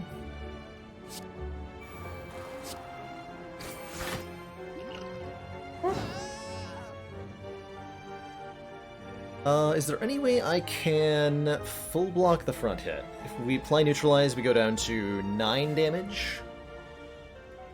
7, yes, I can.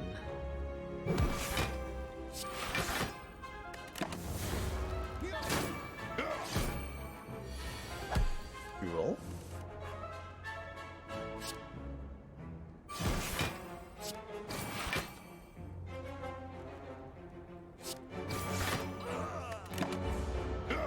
Wow, that was a really smooth triple slavers fight, actually.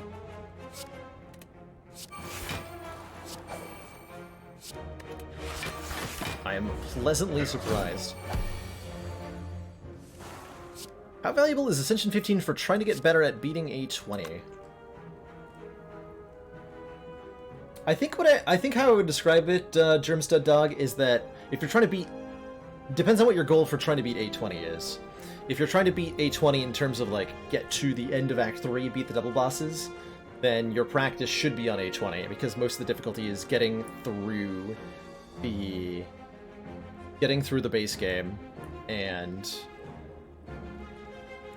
you know, surviving the hallway fights, getting through elite fights alive, etc. If you're trying to beat the heart, I think Ascension 15, or even lower than that, is a totally great way to practice your heart-killing skills and figuring out the kinds of decks that you need to be able to do that task with.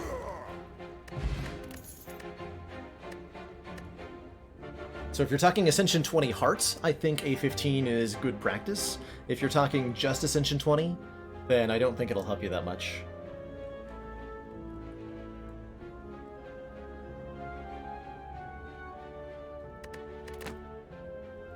Time we play 3 attacks at a single turn, gain 4 block. That helps a lot, actually. Makes me want to upgrade Cloak and Dagger. Makes me want to take another Cloak and Dagger. Taking the next 2 curses. Second after image, we're going full card spam. Let's do it. Let's do it. Ninja Scroll? Okay, okay. Wait, hold on. Wait, no, hold on. Wait. Because we already have the Bag of Prep. So we actually have a 9-card opening hand already. So if we take a Ninja Scroll, we're going back down to a 7-card opening hand. We're actually putting our Bag of Prep into the garbage bin and replacing it with Ninja Scroll. Which might be fine, given the ornamental fan, right? I think this is an immediate boost in power, but as we get later into the run, we'll regret that we have it. I would probably take this if it wasn't up against the Sapphire Key, but because of the Sapphire Key, I will yoink a Roni. I think I go this way? Yeah, wait, I don't think I can take 2 more elites in a row. Right now, that's not gonna happen.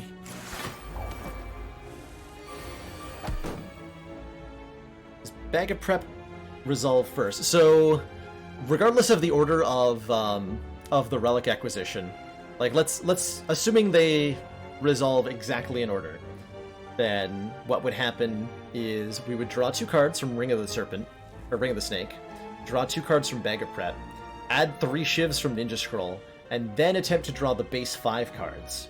So, regardless of the order of operations, we're going to get 3 shivs in our hand, all 3 shivs, and draw 7 regular cards. Because it definitely applies before you try to draw the regular 5.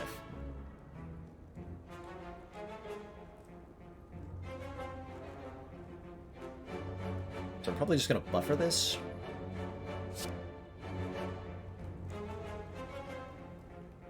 pen nib ready.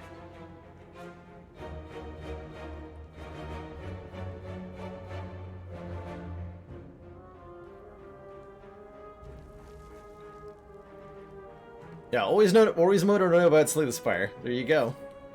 Lots of little crazy interactions of the type you'll never see if you're only playing like regular runs. I can only really answer that question reliably because I've played like so many custom runs where interactions like that have a big impact on the run.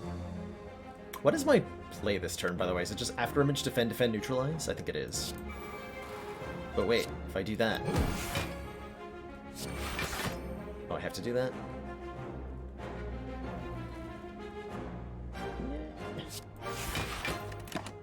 One damage too many. Not getting fumes in play might have been a terrible mistake, but it might also have been awesome. Totally rad.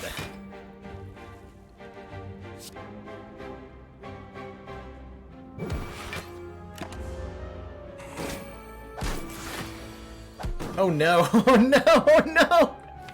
Why? Why did it have to turn out like this?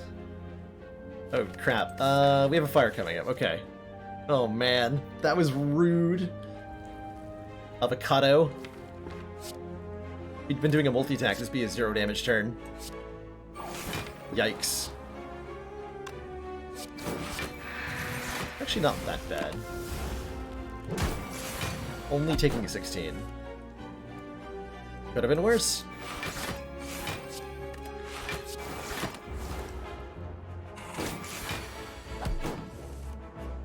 It's the kind of turn that would have killed us on A20, but we're okay here. I should charge my pendant in this fight. If I can. This rude boy doesn't ruin my ability to do that.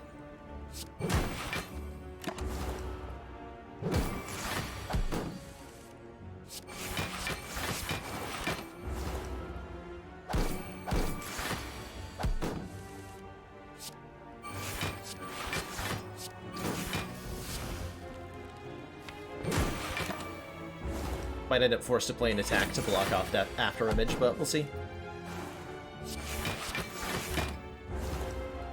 Good. Good. I'm just gonna take that. That's an upgraded Piercing Whale. That's a great block card. We have enough Piercing Whales, it doesn't matter that the rest of the deck is kind of mediocre. And if we can get all the way to Act 4, it'll be great. Alright, I have Piercing Whales. Fear my wrath. Book. This is a pretty good choke. It's pen-nibbed, so it's a 24 base damage plus 3 per additional card we play, which would be Neutralize, Deflect, and probably Noxious Fumes. Although maybe I can keep the Helix intact if I do this slightly differently. Yeah, I could play Cloak and Dagger instead.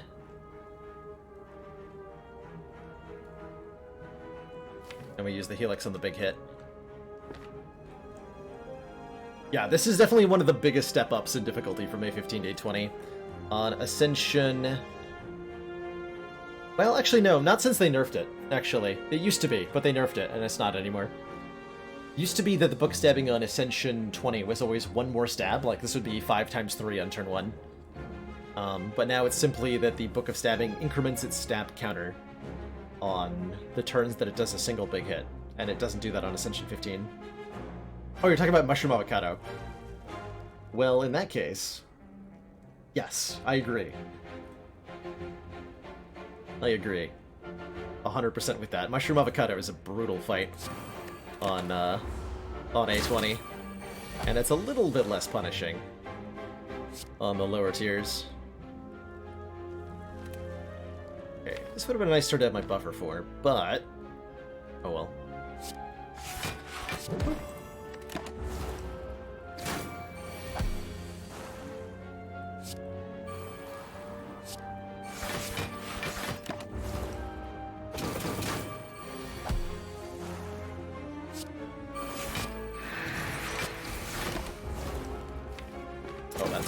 suck.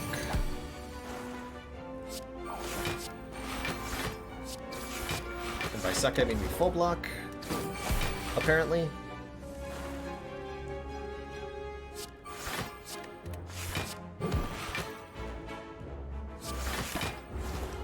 Bronze scale did so much of the work here. Actually, not a bad book fight at all. And for our rewards, we get the Dreamcatcher. When we rest, we can add an extra card to the deck, the Blood Vial, start of each combat heal 2, and a card we don't want. Although Prepared is okay. It's not, like, great.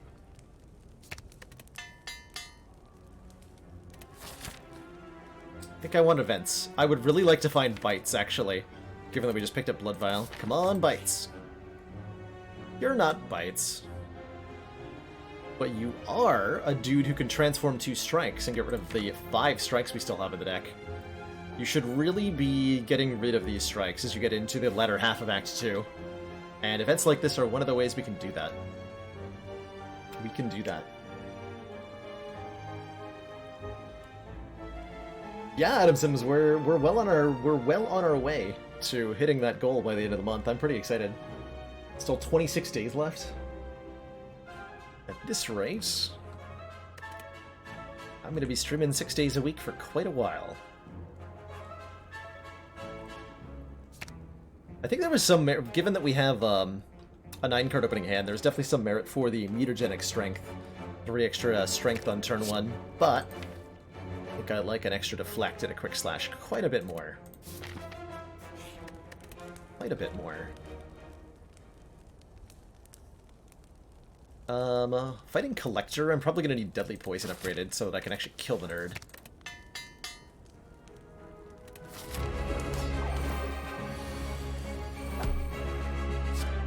Getting our poison out early. It's definitely a top priority here.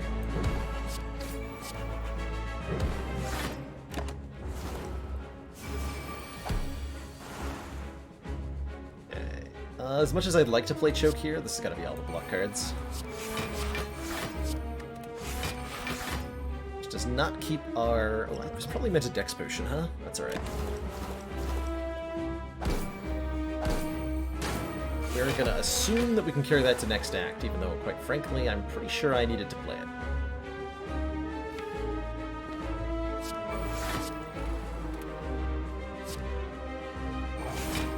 Gonna take the damage to get fully set up here.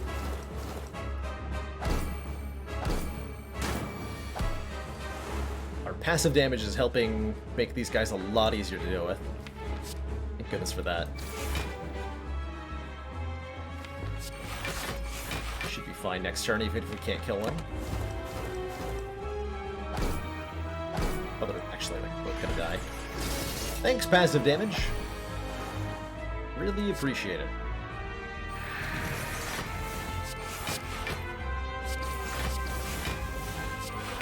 Aha.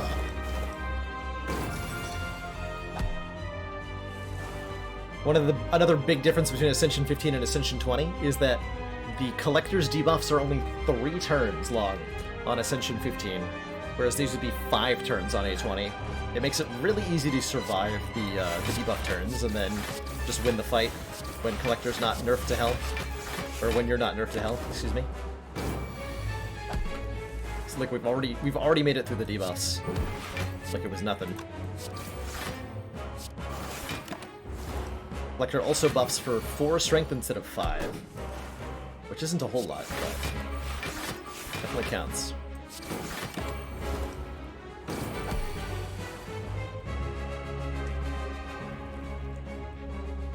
Is that goal a way for me to check what I can expect for the future, or am I planning to keep it up as a permanently monthly goal? I haven't come to a decision on that, quite frankly. I'm toying with the idea of doing it month to month. I also... Actually, I don't want to commit to that yet, actually. I'm not going to commit to anything beyond 6... Not yet ready to commit to anything beyond 6-day-a-week streams for 2 months consecutively, because I truly don't know how I'm going to feel about streaming 6 days a week for a long period of time. It might be more than I'm ready to handle. And I don't want to if it ends up, like, burning me it on streaming in some capacity, I don't want to promise people something that I ultimately can't deliver on. So we're gonna play it by ear.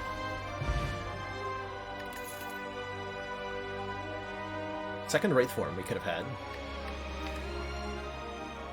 This is not the world's worst Envenom, but it's not that good. I do like it, for the record. I would have liked to see an Adrenaline here instead.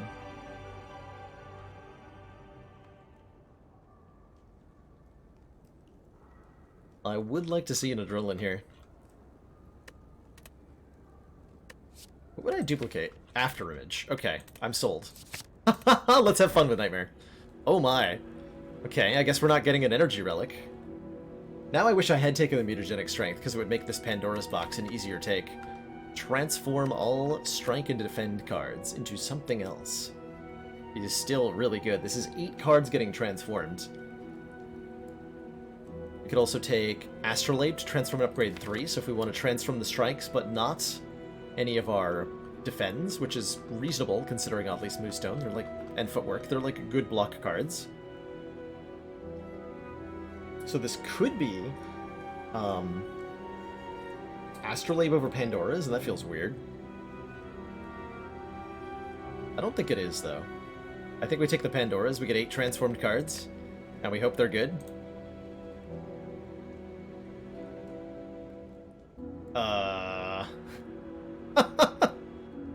What? Excuse me, what?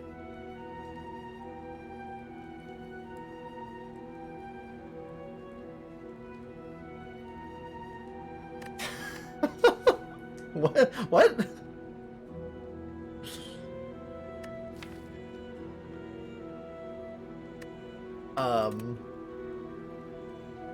Okay.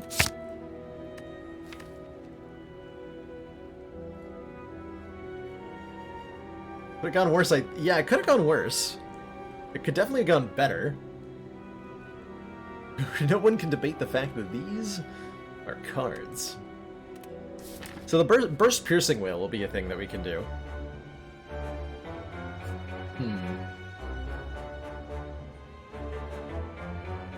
We'd like to take a bunch of elites, because we need more relics. Luck to us. 1, 2, 3. Okay, so we're definitely fighting these 2 elites. We already took the Burning Elite out. Good job, me, in Act 1. Thanks, me, in Act 3. We go this way for more events. Okay. Talk. Fire event does indeed exist in Act 3. We already found it this run, so I don't think we're allowed to find it again, but I might be wrong about that. I don't really know how it works.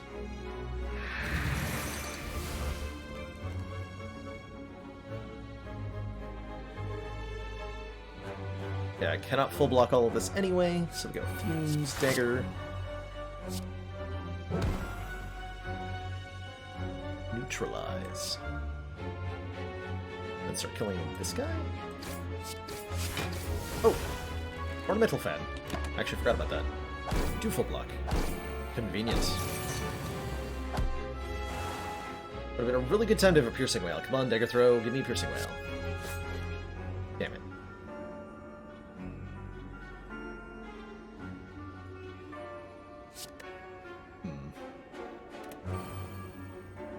Quick Slash for a Piercing Whale? I just played the dash, right? And I'm sad about how much damage I'm about to take. Oof.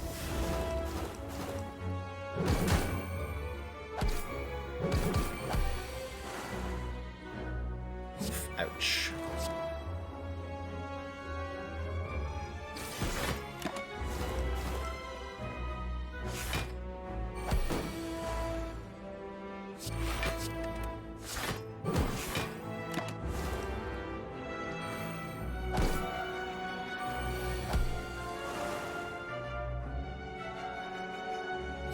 Finally, I can live out my dreams of burst nightmaring.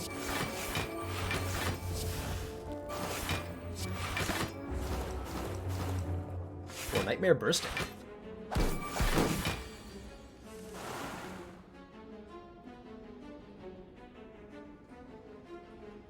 Okay, I already had 10 blocks, so I can actually just, like, choke this nerd.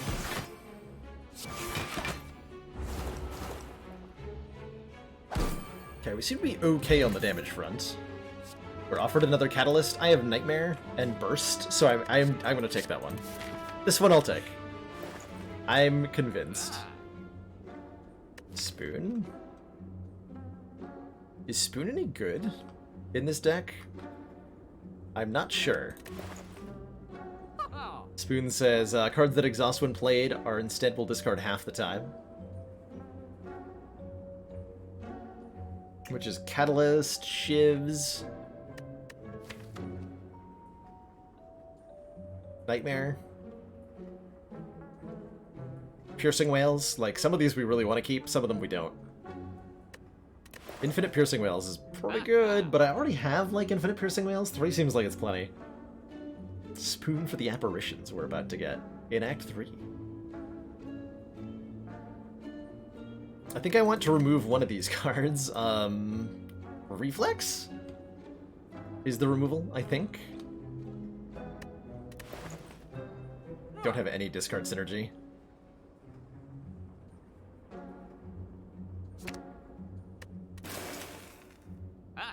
You have a gift sub if I can burst Nightmare Catalyst. Alright, I have to upgrade Nightmare first. No Willy plans? Yeah, good luck to me. That doesn't sound very easy. I think I take an escape plan so I can block a little bit better. It's such a weak card, especially going into Time Eater, but here we are. Do I take a Fire Potion just to improve my odds against the elite I'm gonna fight? Yes, I think. Hey! I can get a heal for Omamori charge. Yes, please. Always remember to check if you've got Omamori whenever you're offered a curse. And I have 275 gold thanks to Omamori. Alright, well, good talk. It's like a third of 999 gold.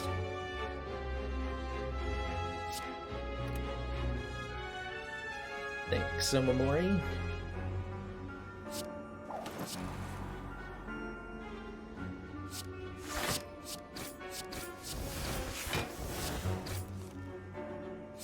Damn it. I'd have to use my Fire Potion here. That'd be tragic. 13 plus 7, that's not a full block no matter what I do, so this is going to be Dex Potion. That's what it's going to be.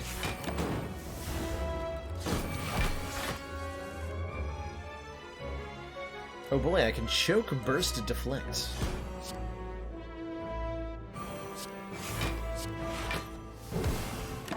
Got him.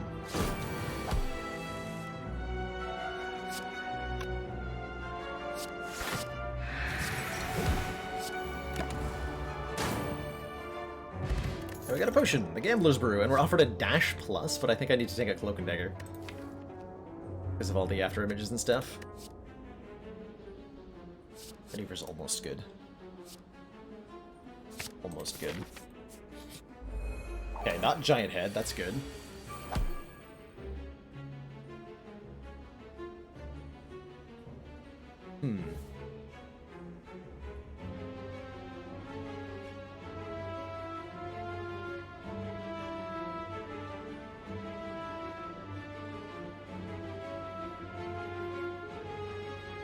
Do I play 2 after images, or do I Nightmare after image and play 3 after images? Last card is Nightmare. Oh, you can't even see the Nightmare. There's a Nightmare in our hand. So we can duplicate after image if we want to. Which I'm considering. Might be too slow, but we have a buffer, so if he does the 45 damage attack next turn, I'm fine.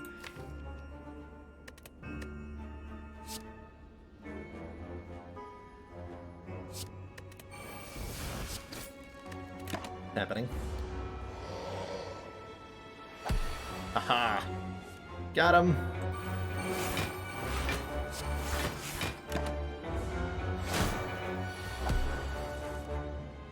Got him. I gain 3 block every time I play a card.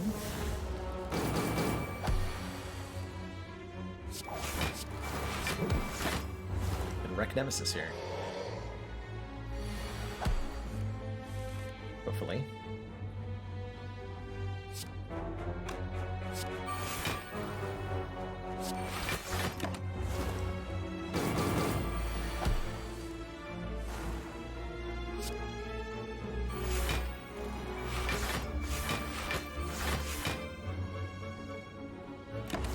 Fair enough. 5 feels like a reasonable amount to take.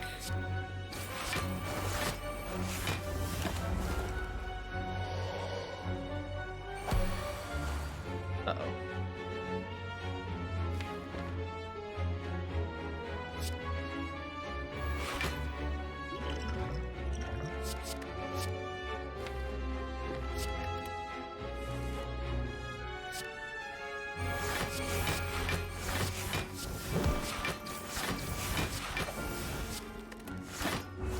Okay, good potion.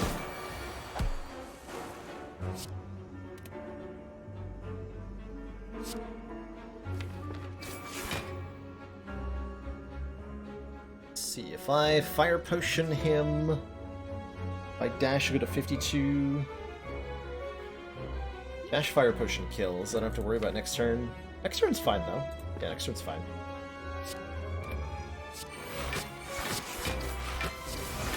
Don't think he hits me even if he does the big hit.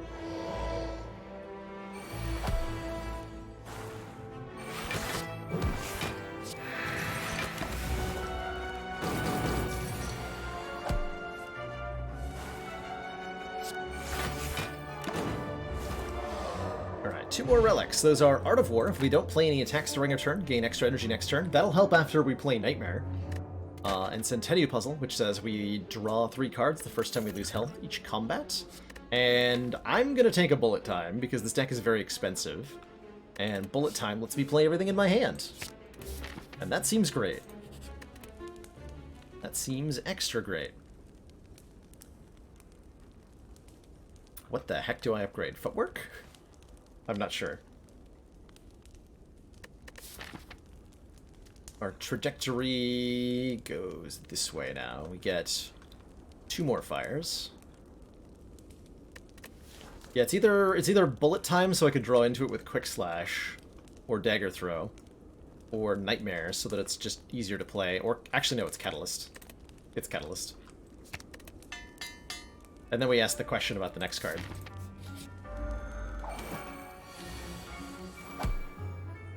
Alright, Spire Growth has yet to actually debuff us. I block for 18. Yeah, After Image, Cloak and Dagger Survivor is 18 block. I don't want to get Poison started so I can Catalyst this nerd. So I could do, like, Burst Survivor and then a Poison card. I like Burst Survivor and Deadly Poison.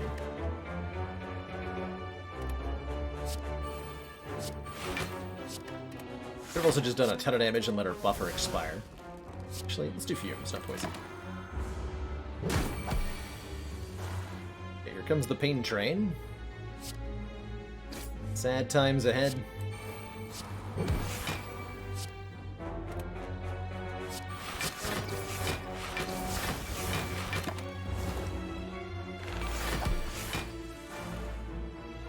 Bullet Time. Choke. 1,000 cuts. Slice, and I'm 1 block away from not taking a hit there. Ouch. Truly unfortunate.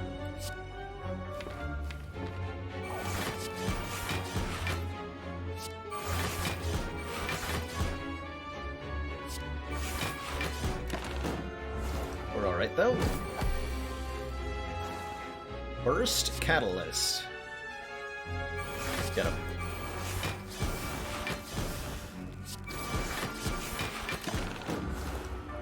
Yeah, that's why we upgraded the Catalyst. That right there. Oh my gosh. I want all of these cards. Oh my gosh, I want all these cards. What the Tactician doing? It got there from Pandora's box. We didn't willingly put it in there. It just kind of invited itself to the party. Upgraded Cloak and Dagger is so good. Kind of contrary to like the Burst Catalyst thing we're trying to do, but I'm doing it anyway. I think Poison was probably the better tank. Oh my, Snecko Skull. When we apply Poison, apply 1 additional Poison. Means, yeah, Time Eater's probably a good reason to have taken something different than the Cloak and Dagger, but I stubbornly refuse to acknowledge this.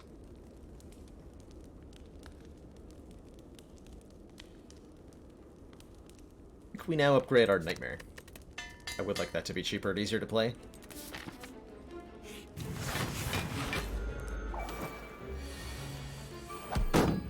Oh, PogChamp.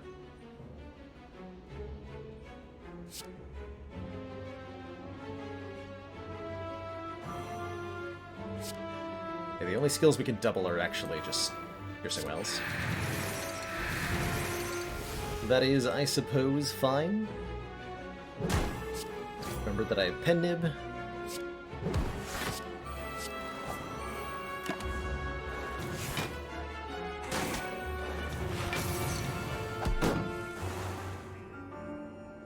Yikes. Less yikes. Would kill this nerd with a... no. Something else just better here, right?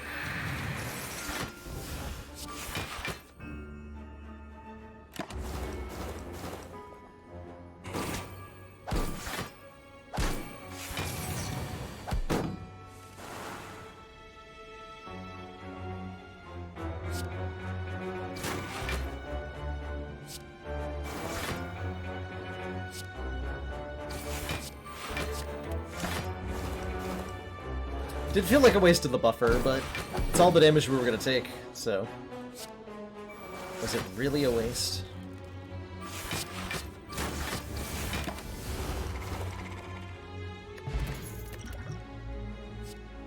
Backstab feels like it fits into this deck.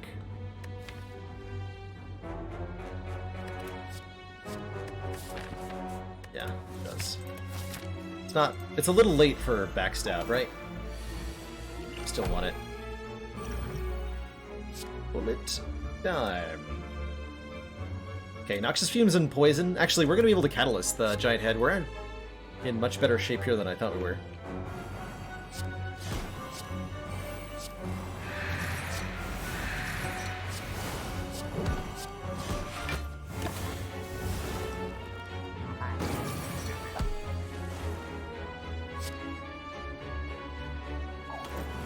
On Ascension 15, Giant Head gives you 1 extra turn of setup before he starts attacking. So we have 4 turns instead of 3. Makes us way more likely to get through here. What's the wrong order? Slightly wrong order. Missed out on 1 entire damage. Ooh, can I win? I don't burst that. I don't think I can win if I don't play that, so... have triple poison. And now I have to figure out how to do damage.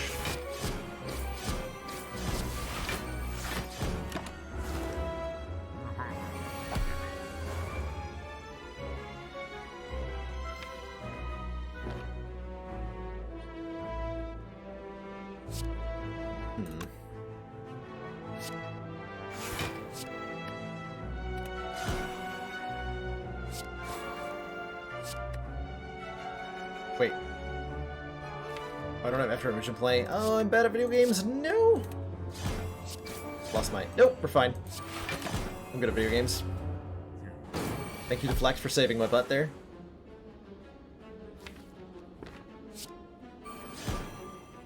That was totally not how I thought that was going to go down. So you can't keep getting away with it. Yes, you can. Play Burst first for the slow value.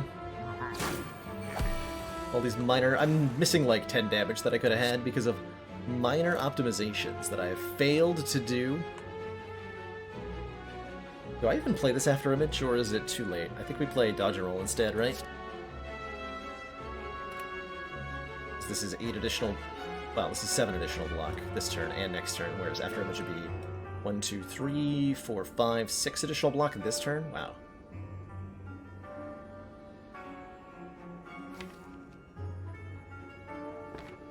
Do I think this is slightly ahead? I think so. Okay, so we play all the cards in order from least damage to most damage. So skills first.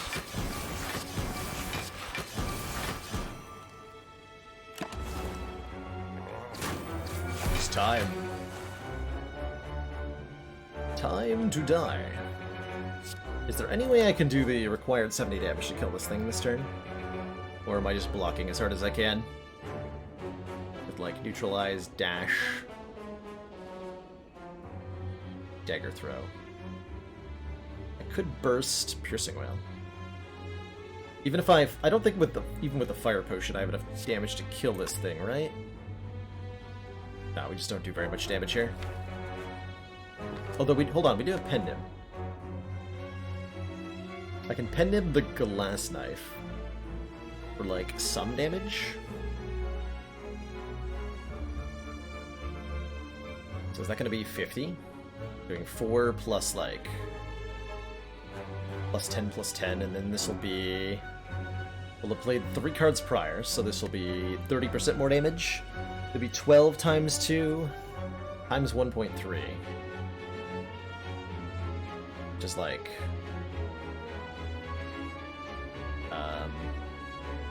16 times 2. So that's 32 damage from Glass Knife. So that put him at 90. Fire Potion puts him at 70. Have to do 15 more? I do 15 more. Okay, so that should get a kill done. If I do Neutralize, Quick Slash, Dagger Throw, Glass Knife with a Fire Potion. I believe that's a kill.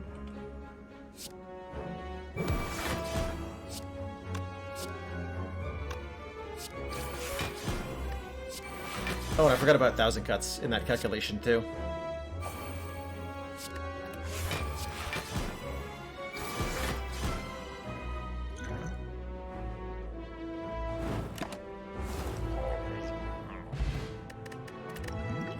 The third regen potion, I found this axe.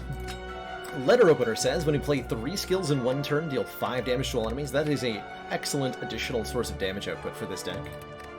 Frozen Egg says, any powers we find are upgraded, which means this Envenom Snecko Skull is upgraded? I'm gonna take that. That card merges the 2 halves of our deck into one. Like, we had the, like, card spam Shiv gain block thing going on with the after images, and we had, like, the burst catalyst thing going on with the poison. Envenom allows us to have both of those halves of the deck work concordantly with one another, and should work pretty well. It's about the optimal use case for an Envenom that I can think of. And I can get rid of that stupid Tactician. Aha! Alright, Reptomancer. I'm back with a Letter Opener. Therefore, you're going to die.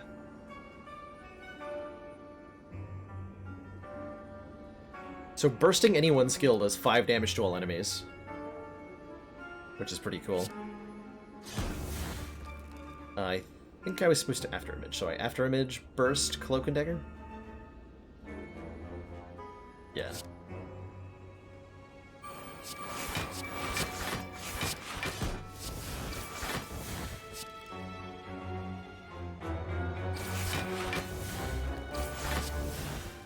You're gonna take 3 Thorns damage. Probably gonna Letter Opener next turn. I'm gonna Shiv the Repto.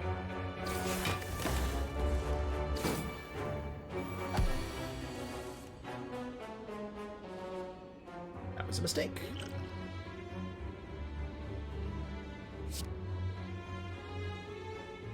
That was a big fat mistake. Did not just kill that nerd last turn with the Shiv. That was a really big mistake. Damn it. Oh well.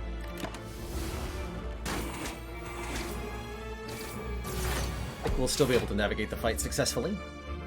Especially with a hand like this one. Oh my. Oh my.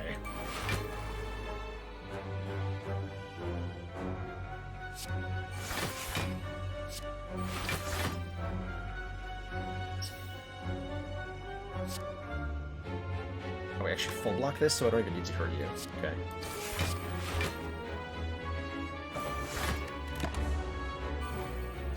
So I shouldn't have attacked that at all.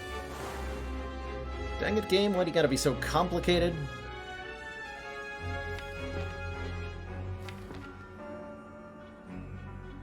Thousand Cuts is so slow at doing damage. This is what, 12?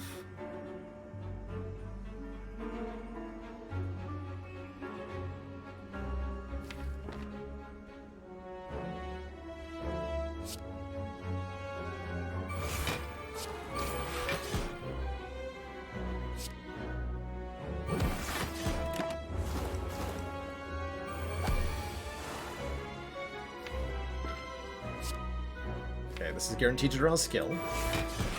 Wanted the Cloak and Dagger, unfortunately. We play in Venom and all this other stuff. And then that'll actually kill thanks to the Snecko Skull. So we have a full block. Okay. This is definitely a terrifying fight.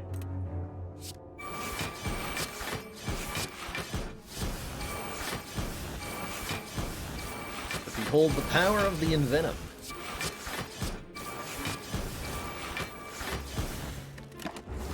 Got her.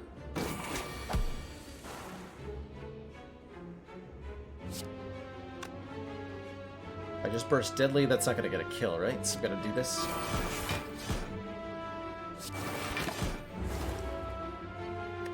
Or like Riptomancer, oh boy, two relics that are extremely useful on the 48th floor. Singing Bowl. When adding cards into our deck, we can instead take 2 max health. This might give us, maybe, 2 maximum hit points right before the heart. Good relic. And the blue candle. We can now play our Ascender's Bane to deal 1 damage to ourselves. Brilliant. Oh, actually, I can also get 2 max health here. Alright, well, it might be 4 max health, because I'm going to take the 2 here. Alright, I take slightly some of the bite out of my comment towards the Singing Bowl there, but only slightly. But only slightly. Alright, what's my strat here?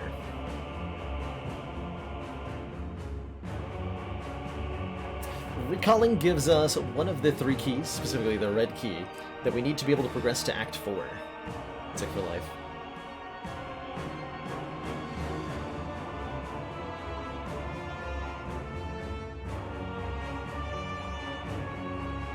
I'm thinking about playing Nightmare Footwork to give us a lot of block here. It'll cause us to use our buffer stack, but that's okay, right? Nightmare Footwork, play Piercing Wail.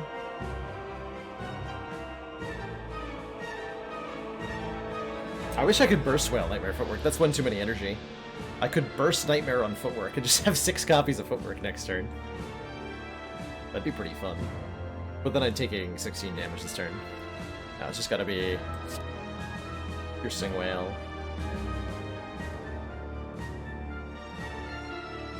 Piercing Wail, then Nightmare the Footwork. Get this out of the deck. Don't think I need to regen potion yet. We'd like to carry this into the next act if we can.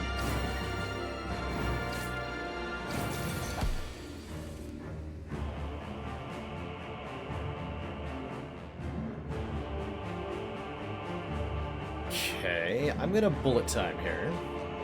And we're gonna burst Catalyst right now. So Deadly Poison, burst, Catalyst sends him to 76 poison.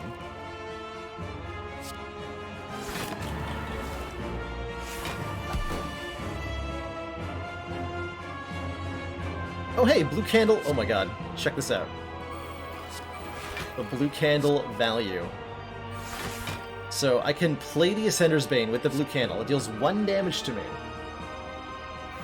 but gives me 2 block. That's a net value of 1 hit point.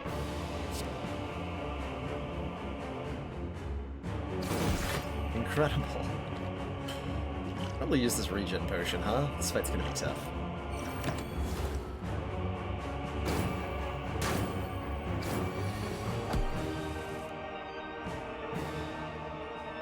But I have so much dexterity, oh my gosh. Get him.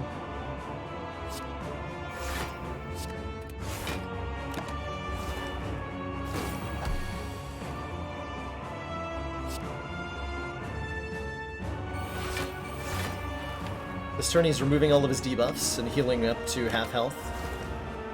The second phase of the fight. He's being a big jerk.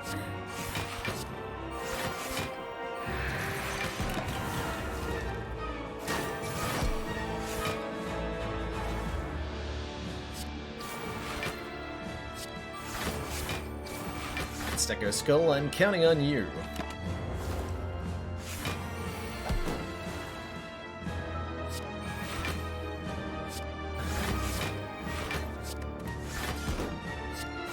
How much damage is that? That's a lot of damage.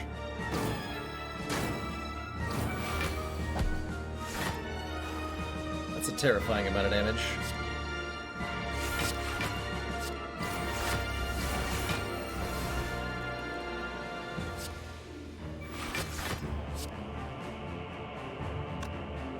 We need the extra damage from the Glass Knife here. This fight is almost over. I could have burst deflect for a letter opener. It's true, unsolved Rubik's Cube. The reason not to do that would be that because every 12 turns, Time Eater ends our turn and gains 2 points of strength. So doing so means that we are pushing him towards the next strength build. But I didn't want to do that. Can I kill you? No, right? 71 minus 38 is... You know what? Calculator. I'm bad at double-digit math. Screwed this up so many times. 71 minus 38. We need to do 33 damage. I do not have the means to do 33 damage, do I? No. If I dash Piercing Wail, I do survive, and then he dies next turn, and that's gonna have to be okay. That's gonna have to be okay. And then we just rest up to full anyway next act.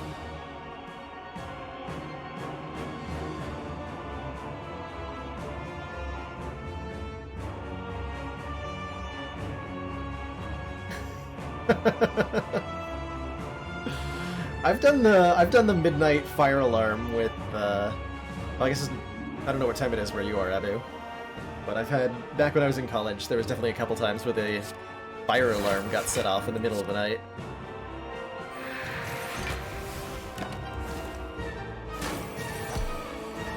Fun times were had. And by fun I mean not fun. Alright, we're barely alive. We have 481 gold, a whole bunch of relics, a hope, and a dream. Thankfully we're not on Ascension 20, so only one Act 3 boss, because I certainly wouldn't have beaten 2. But we do get our shot. Oh, we're gonna get Dreamcatcher value off of the Singing Bowl. Okay. I fully take back what I said about Singing Bowl here. You're okay, Relic, Singing Bowl. You're an okay Relic. Oh my gosh. Hello.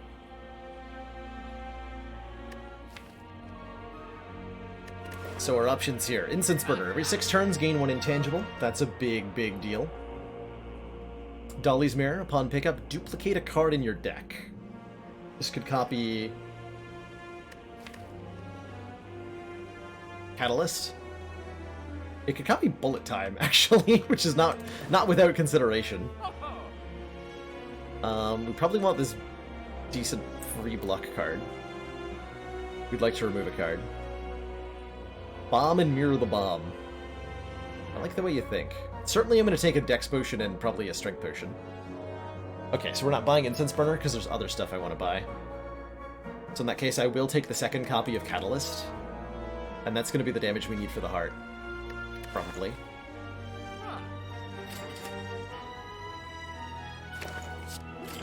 I would really like to win this run. Just because I can. Strength Potion for the elites, maybe?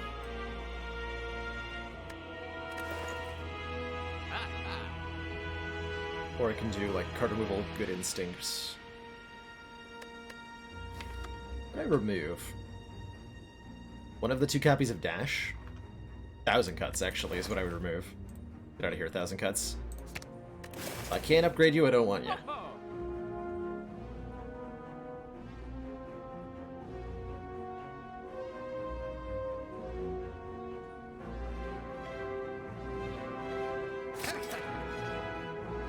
I want an Endless Agony? No. Or like 1,000 goodbyes. Or like, leave my deck, please. Forever. Really happy we drew Bullet Time and Envenom here on turn 1. I think I'm going to save my Dex Potion for the Heart Fight. So we Escape Plan, then Bullet Time, then After Image. Then play the other stuff. Okay.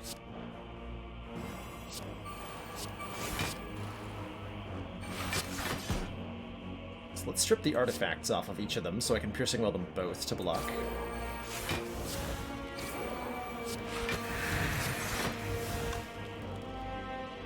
And then I guess I send Spire Spear to, like...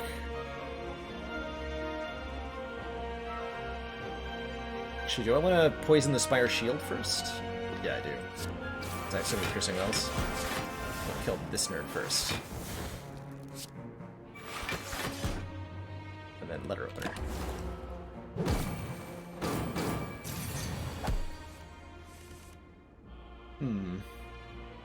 You know, it would have been nice if I'd drawn Piercing Well this turn. But I guess that was too much to ask. He's attacking me for 10 times 4. Even if I dash... Even if I dash dodge and roll, I'm only blocking one of those hits. So, unless I Dex Potion. So that's a 10 hit point Dex Potion. Meh. Keep the poison up on the shield here. Although realistically, unless I draw another Catalyst next turn, which I could do, I'm not killing it next turn. It's unfortunate, but that's the life we live in.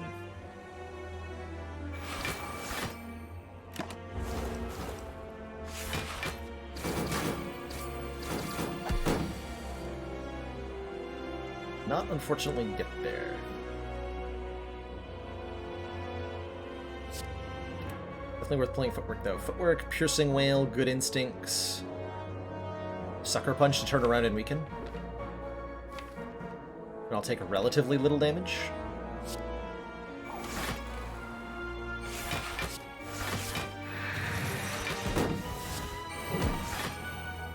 Yeah, relatively little damage.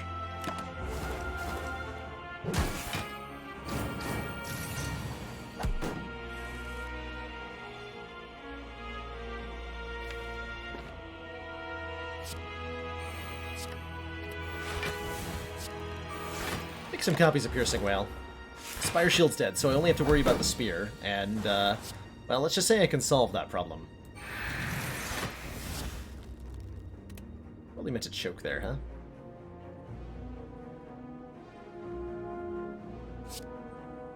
It was.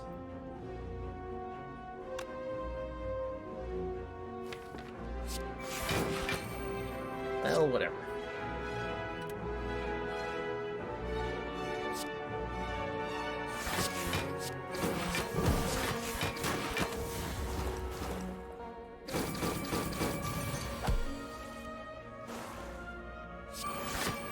Get obliterated, nerd.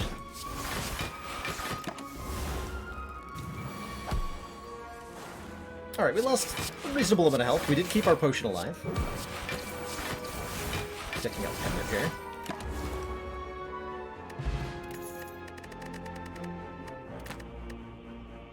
Paper Crane. Enemies with weak deal 40% less damage rather than 25% is top tier, although we don't have a lot of ways to keep our opponent weakened. It's really only the neutralize. Show me a weakened card. Okay, Footwork Plus. That's not a weakened card, but I'll take it. Or Calcum says if we end our turn without block, gain 6. And the Heart of the Spire says, whenever you play a card, take 1 damage.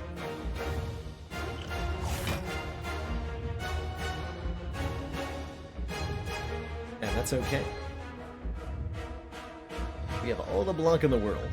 Kind of. definitely want to get this footwork in play on turn 1. Do I want to draw more cards? Yes. No, I didn't want to draw that. Do I want to do that again? No. So I do want to do the damage. Go get that backstab. We're playing that for the 5. We'll play that for the 16. Okay, that's fine. We didn't have any poison anyway. Throw buffers and tack. Not the big hit first. Piercing Whale. Ah. That's probably an F. We needed the buffer to block the first big hit. But we did... Oh, hold on. We did draw Neutralize, though. That's a huge deal. Is there any way that I'm getting away with this without losing the buffer stack? No, right? Not quite. Not quite. So I after image first, even though it cost me the buffer. And then I actually want to draw more cards? No, I want to draw those next turn. So we after image first. Use the buffer. And then play these. Take only a little bit of damage. We're actually fine because of that neutralized draw.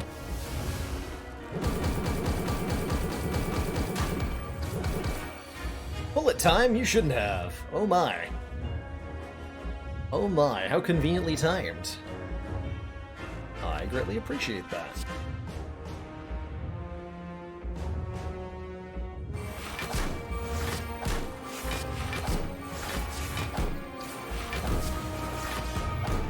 Have some poison, Mr. Hart.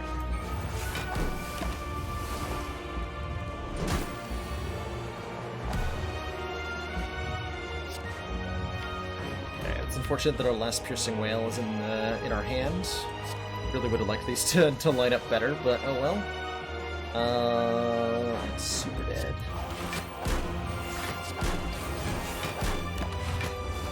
This part is very yikes.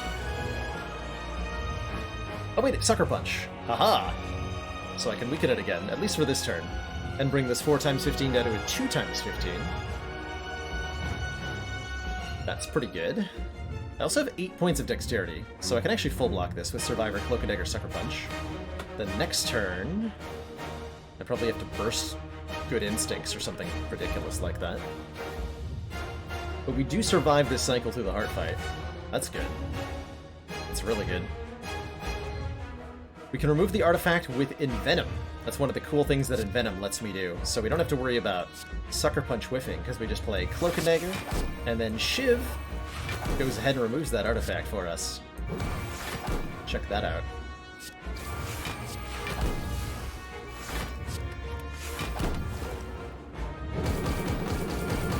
If we just play the Sucker Punch, I believe the Weaken actually gets applied, but I wasn't confident enough in my memory to tell you for sure there. That hurts. That doesn't kill me, but that really hurts. I have to draw Catalyst, like, next turn. Or I have to draw Piercing Whale at an appropriate time. Actually, Nightmare, Good Instinct. That'll do. That'll do. And Neutralize. Okay, okay. It's a weird way to be okay, but we're okay for the moment.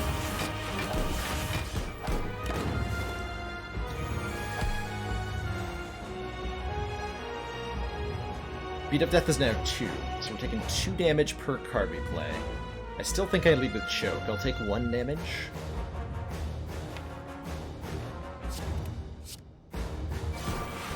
Then we do a whole bunch of damage per card we play. That's rude.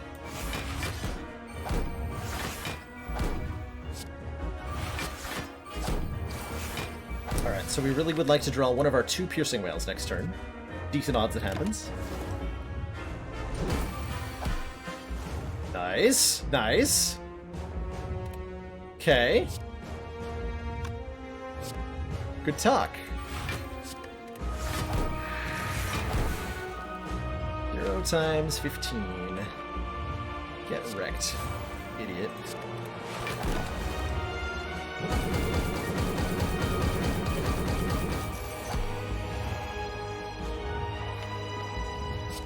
janky-ass deck somehow won. I'm kind of surprised. GG. GG. Nightmare ended up being played on Good Instincts, of all things, and it worked. I'll take it. I'll take it.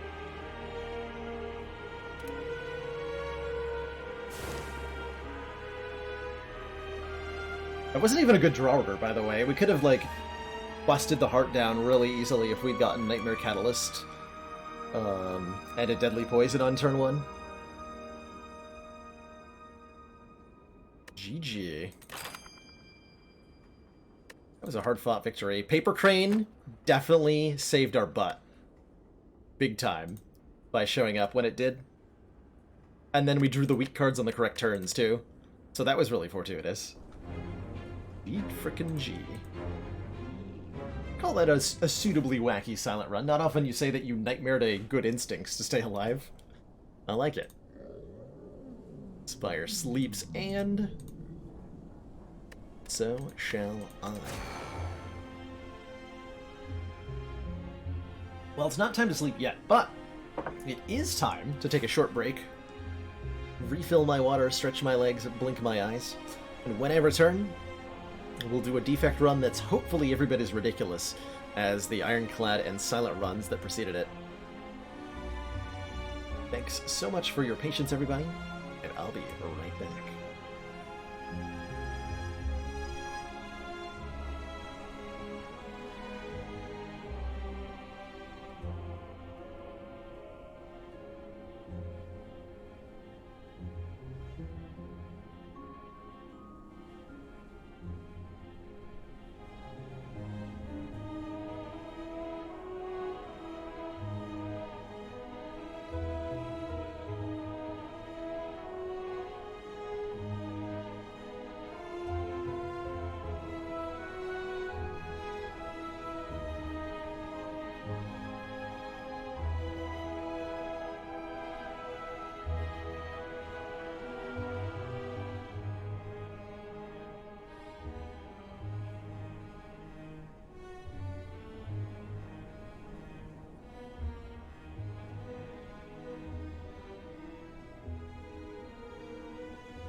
Alrighty, we are back. Thank you everybody for your patience while I attend to my human body. Let's play some Defect, shall we?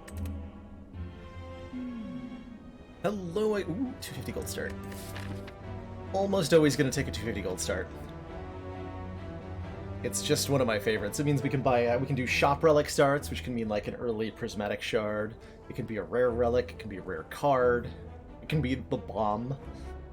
Like the only decks that end up with an early rare card, early colorless rare card, excuse me, are decks that took a gold start, by the way. Hold on, 5 fires. Going into Hexaghost. Go for a highly upgraded but low relic deck is an interesting option we have available to us up the right side. What are the other options? Suicide Lane here, 3 elites including the Burning Elite. Doesn't feel as appealing, and with no way to gain money, or no shop beforehand, I'd have to do something like take 3 potions to try to take this route. I can't say that I've ever done that, Tom. I don't think I have, anyway. Surely I would have made the joke if I had. Yeah. Let's go to this store, and then take the 5 campfire route. Let us do it. Relics are only one way to make a deck better. I think in general, it's better to get more elites than it is to get more fires. If you're going for the heart. Anyway, if you're not going for the heart, that's not true. So many things are context dependent on whether you're doing a heart run. Tempest Turbo Melter. Interesting. I think Melter is a totally fine first floor pick. Does 10 damage for 1 energy, and it's even better if upgraded. 14 for 1 is a lot.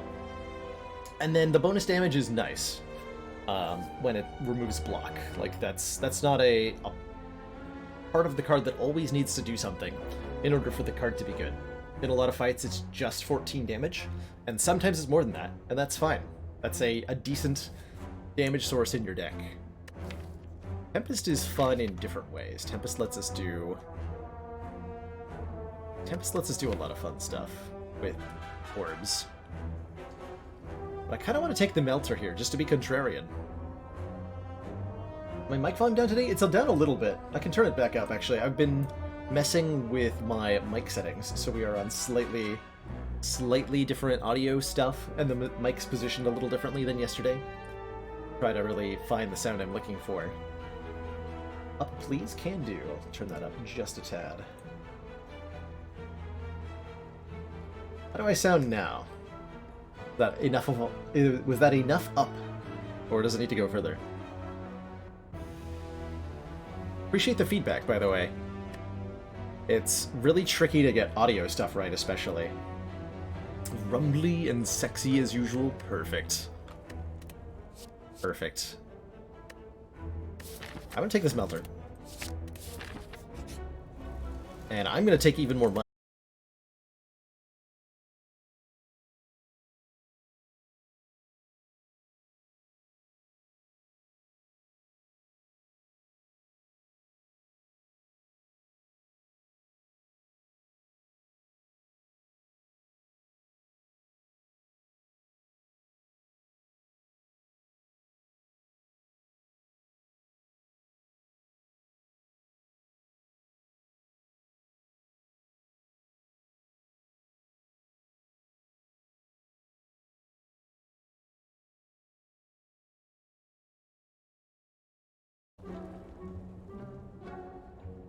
Alrighty, we should be back.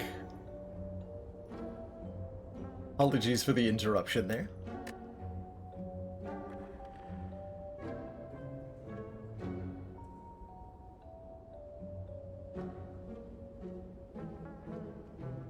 What do I want to do with this store? Could be a opportunity to try to build a claw deck by going claw rebound.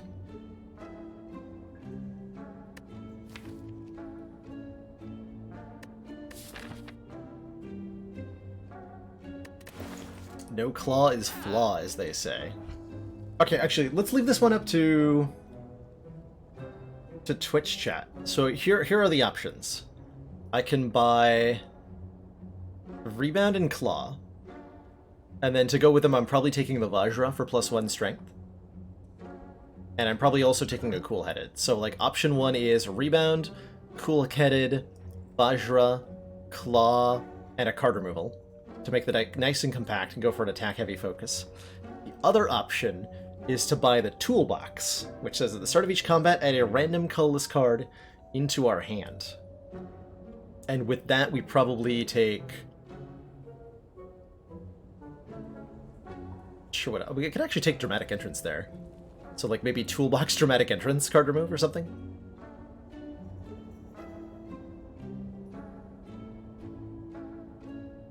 So, what does Twitch chat think is the bigger and better meme? I guess is the question. Claw deck or Toolbox? Buy the Fairy Potion and leave.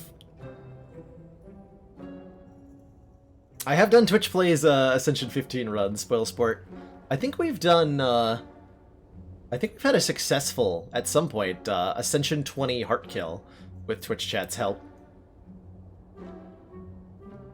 Hello World is more cost-effective than Toolbox, that's true. Anyway, seems like everybody wants the Claw, so I'm down to do Claw, Cool-Headed, Vajra, Rebound. That sounds like a fun deck. Oh, the Toolbox fans are coming out of the woodwork. Or the woodworking, as it were.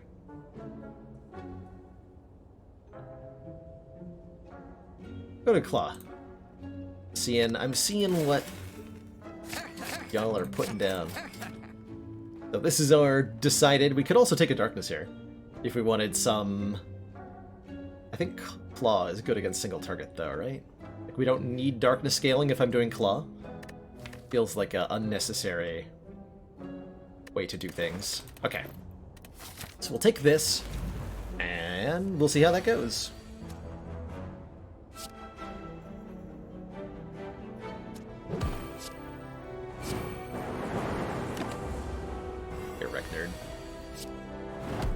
Vajra might not seem like much on the defect. Ooh, yeah, Beam Cell.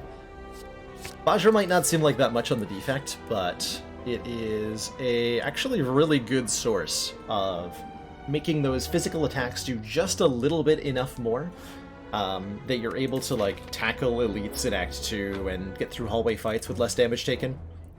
1 damage per attack card is not to be underestimated. And neither is the damage output from Bronze Scales. Start combat with 3 Thorns? Heck yeah.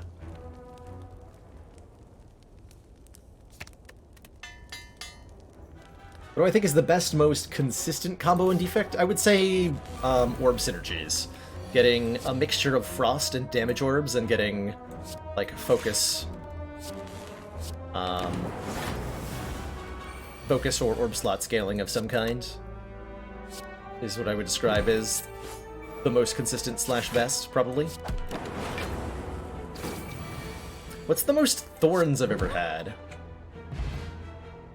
I have definitely used Nightmare on Caltrops Plus to get, like, I want to say, like, 30. It's probably close to the most.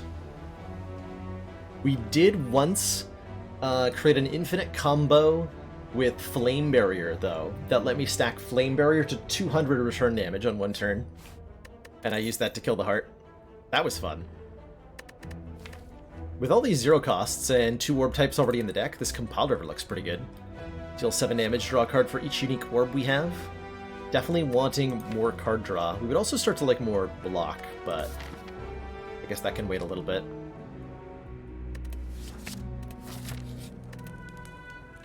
Okay. Speaking of card draw, we upgrade Cool-Headed. I think Zap first. Better first. More card draw. Ooh, oddly Smooth Stone. Definitely good. Start combat with 1 dex, makes our defense go quite a bit further. Our next upgrade will be, I think, a Melter for the +4. I did talk about this card being, like, a lot better if upgraded. And behold the immediate value.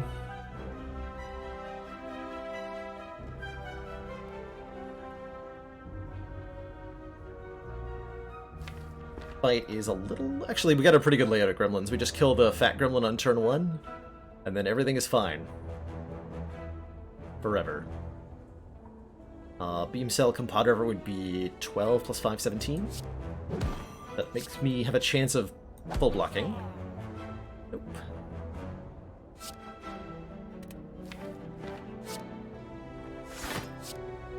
Kill the shield gremlin here, take 4.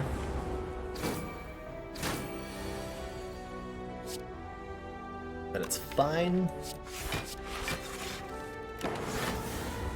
Passive damage from bronze scales will help chip these nerds down.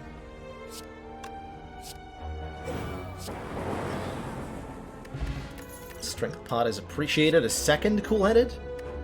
Claudex and Cool-Headed are best friends forever. It's such a nice card for both blocking and doing damage at the same time. Or, well, letting you draw into your damage dealing, rather. 9 damage versus... How many turns is this fight gonna go?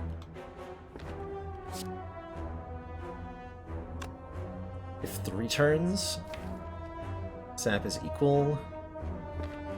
It's not gonna go 2 turns, alright. Is Demon Form ever worth it on Ironclad? Absolutely, Senecan.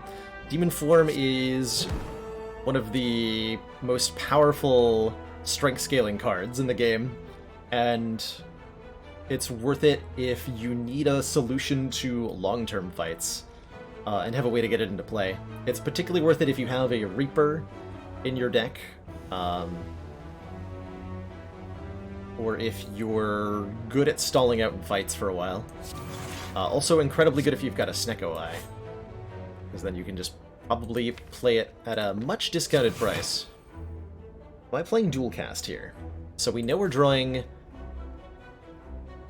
Rebound and Strike, and he's going to be vulnerable, so I should do the math on how much damage that is. So we are dealing 9 damage this turn, so I'll have 30 health, and I will have 2 Lightning Orbs in play. This would be 8, because we have 2 strength. No, 3 strength, excuse me, 9, and then goes to 13. And then this is 12, 18. So that's actually more than 30 already, so I can actually block. Ah, okay. Perfect knob fight. Wow. This relic just saved me a lot of health. A lot of health. That's why I paid 150 gold for it. It gives you just a little bit of extra front-loaded damage to go a long way. The boot says whenever you deal 4 or less unblocked attack damage, up it to 5, which is unfortunately not that helpful at the moment. I really like this leap, though. This is 10 block for 1 energy. Reboot's not bad either.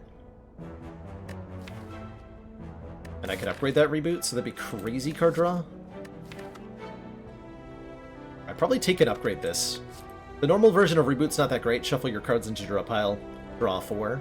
But upgraded it becomes draw 6, and that becomes a really good source of draw card. And we have 2 upgrades we get to do before Hexa goes. Let's take it. Never get to use this relic, or this card. Boot does not do anything if you would deal 0 damage. No, it has to be 1, 2, 3, or 4 that you would be doing. We can do things like Claw, Defend, and then draw better stuff. Lo and behold, Claw returns. Prodigal Claw. Block Potion's nice. Doom and Gloom is also nice, but I think I would rather have a reprogram. Let's go further into the Claw synergy. We're definitely going to find another copy of Claw, hopefully. Look at the top 4 cards of your draw pile. You can discard any of them. That lets us manipulate what it is that we're drawing into. The more card draw you have, the better reprogram becomes, although it does have some sort of anti-synergy with Reboot. But check this fight out.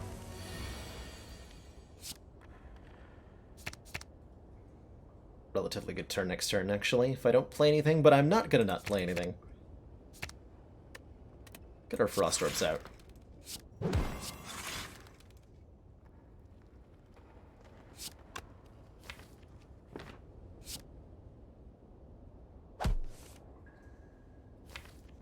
Okay, well, I don't want to draw that next turn, do I? Actually, yes I do. I'll just block Potion. Okay.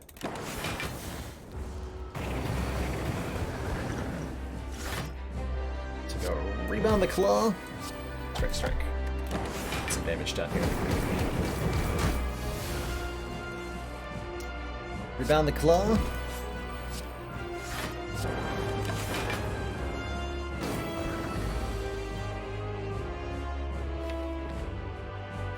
I would like to draw into Beam Cell, so I'm going to Cool-Headed first.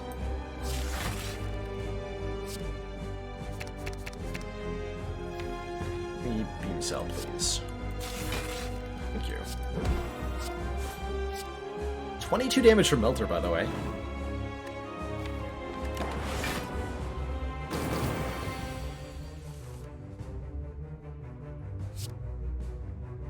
Draw into Reboot here.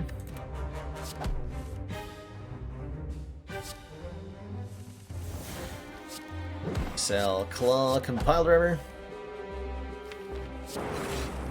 Oh, the burn! No.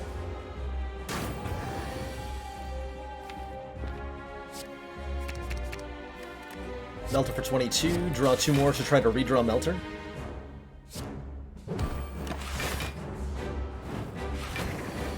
That's crazy. Hey, Melter! Correct.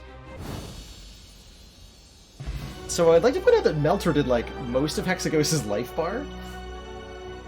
Crazy.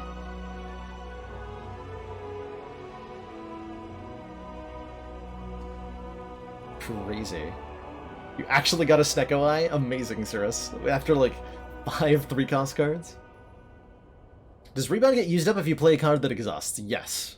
Yes, it does. Which can be good, if you want to avoid putting something on top. Oh, interesting.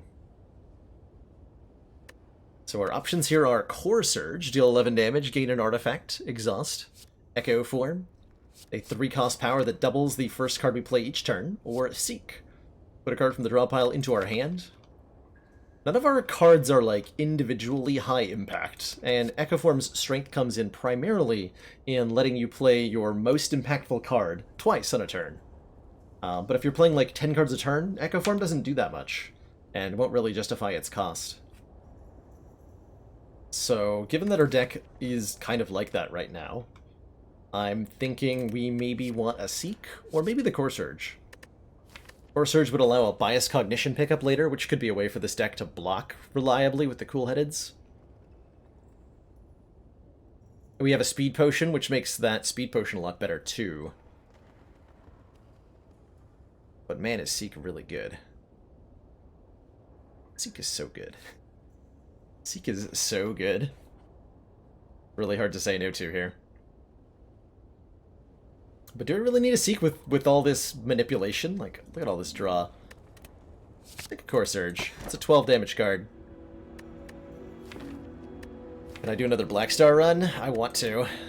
Elites give me an extra relic when defeated. There's also the Busted Crown, gain an extra energy but look at less cards. I don't think we can take this, actually. So that means, because we don't have a developed enough deck, we need to find Focus. If we want this to work, we need to find another copy of Claw. If we want this to work better. Or like a Shuriken or something. Tiny House gave 5 max health, 50 gold, a potion. Not a lot. I think we, for what it's worth, I think we could take this Tiny House and survive Act 2.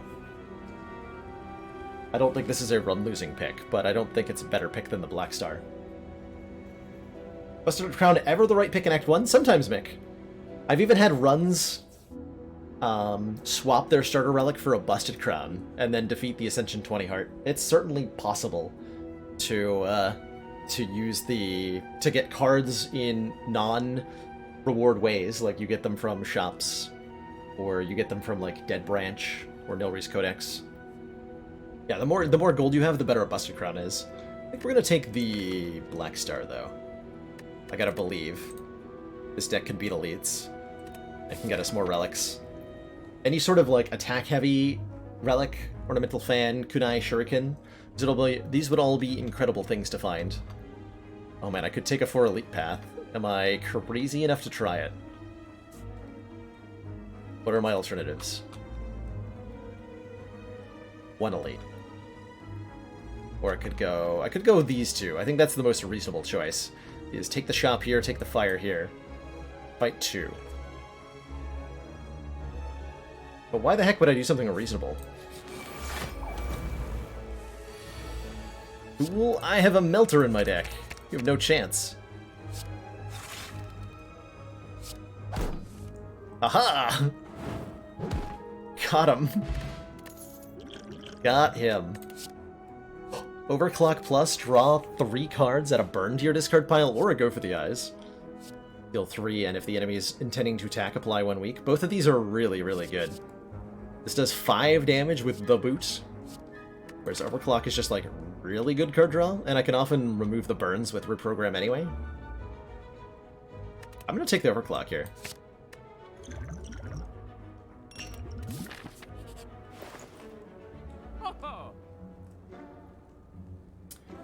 Capacitor says, start each combat with 3 extra orb slots. That's some consideration. It's actually also some consideration for Whetstone. We just need a little bit more damage in the deck. Right now, when Whetstone would upgrade 2 random attacks, that could be Compile Driver. It's likely to just be Strikes. Well, technically our options are Compile Driver, Claw, Rebound, Strike, Strike, Strike. So there's only a 25% chance it hits 2 strikes. Actually, less than that, slightly. And we would still appreciate it, because an upgraded strike deals 10 damage. That's a lot of damage. Yeah, pretty much, Jason, man. Pretty much. What percentage does Shop Rush into Elite's Act 1 workout? If you have no starting gold... Like, if you take a gold bonus for your starts, then I would say most of the time. And if you're just, like, doing 3 hallway fights into a store, no fire, and then an elite, probably more than half the time still. Meteor Strike so we can give it away for 10 health. I can do... Oh, I remove... Hold on. Maybe it's remove Strike, then buy Whetstone. That's an option. Or I can take the Runic Capacitor. I would really appreciate extra orb slots. Although, it could hurt me in the short term. Deep Breath for our future Abacus synergy. Man, it would be really nice if this was an Abacus. I would take it. I would take it. You can, Kitty. I am currently involved in a polyamorous relationship dynamic.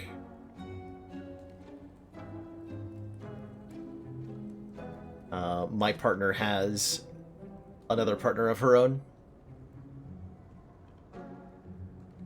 And it's been really complicated. But totally worth it. I think I have to take the more immediate play if I'm going to survive 4 elites. So I think I have to take the Whetstone. So I'm going to remove Strike, then buy Whetstone. Core Surge upgrade, cool. Actually forgot we had a Core Surge.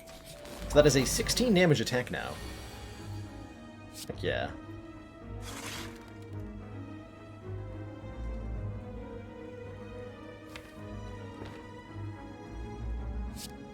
I need to Melter. Could just be Melter Defend. Yeah, I think it is.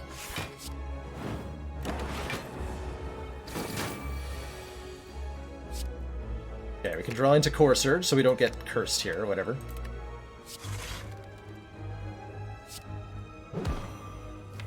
Do not actually want to rebound anything. See how much damage we do with these upgraded attacks that we added? By the way. Like, definitely enough to just crush our way through. There's our focus. Taking that. Now I wish I'd taken the other thing. Oh well. Do I feel a velvet choker would make the relationship easier or harder? Oh, harder.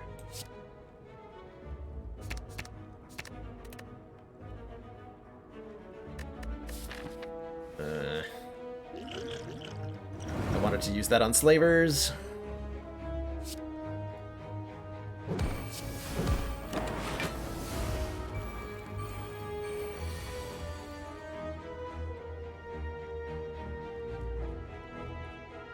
Not good enough to figure out a polynomial relationship.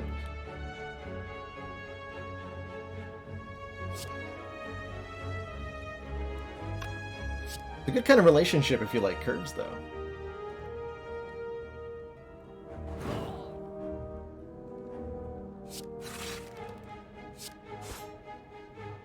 Reboot. 4 months of support. We are extremely impressed. Playing defragment here. I think I am gonna need the focus next turn. Like a little bit here. Kato Stardust, thank you so much for that tier 1 sub and those 4 heckin' months of council support. Greatly appreciate the continued council funding, and in return, enjoy your renewed smug sense of superiority.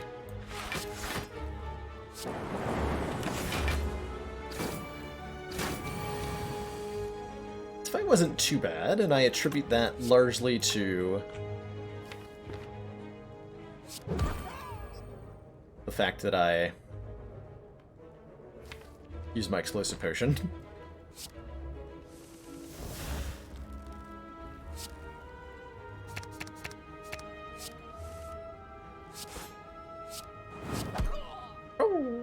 Okay, Liquid Bronze makes up for it. Second Claw! We're in there. We're in there. Okay, I need every little bit of help I can get for the next gauntlet here. We have 4 elites to tackle. And so the only thing that's not going to help me is gold. Lots of gold.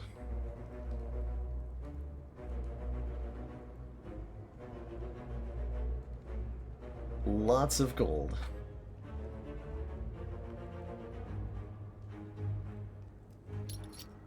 Blood Vial. Start of each combat, heal 2 health. That'll help a little bit. I'm really happy to see anything other than triple slavers as our first fight.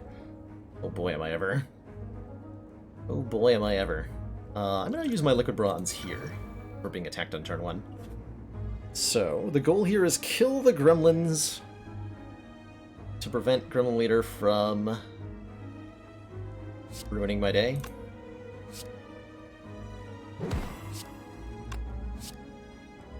Let's go like this.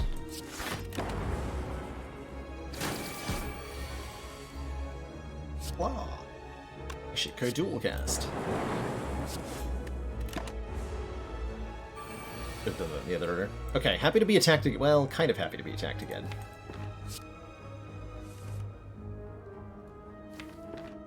But also not really.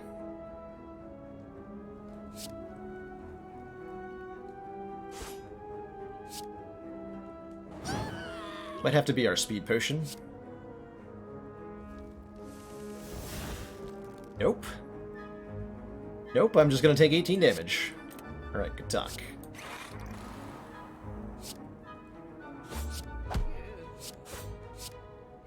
Okay, he won't be attacking me next turn, so get rid of all that.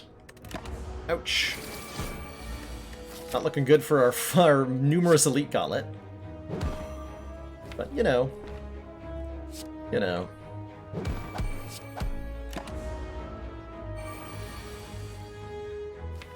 You know.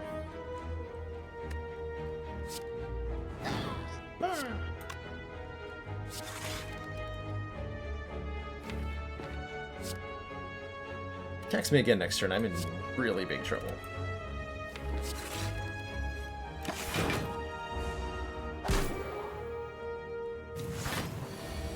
Good.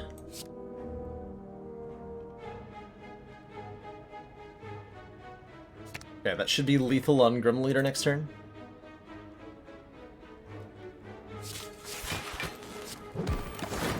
Should be. Oh, but I'm weakened though. Oh, I didn't do the math on that. Think we're fine? Yeah, we're fine. Oof. Close fight. Close fight.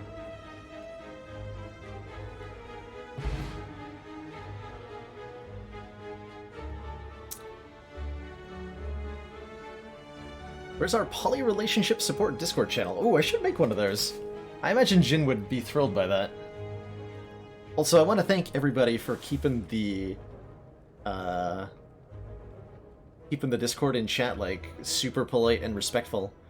This can be a delicate topic at times, and it's awesome to see good communication being used and everyone being kind to one another. That really makes me proud of the community that I've got here. Regal Pillow? Oh my gosh, we might actually live. When we rest, heal an extra 15 health, and I could take a second Core Surge, but I actually kind of think I want a Steam Barrier. Because we need more block.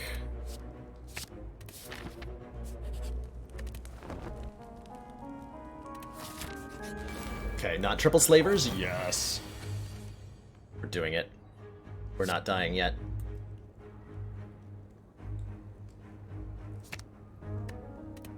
I hope not. Wasn't the greatest turn one. We only spent a little bit of energy. Yikes. Where's it go for the eyes when you need one, huh? Have any?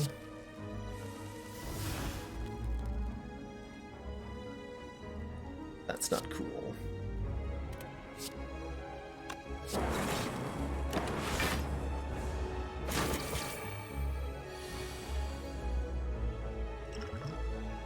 Okay, I think I have to use my Speed Potion in this fight, which does not bode well.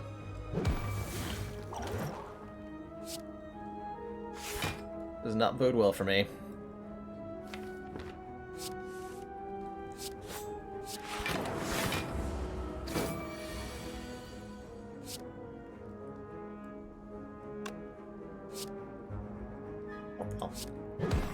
Beam Cell, I think I have to rebound Claw, right? Yeah.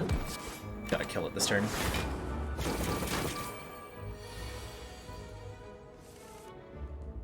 Yeah, the reprogram it's not quite what I needed it to be.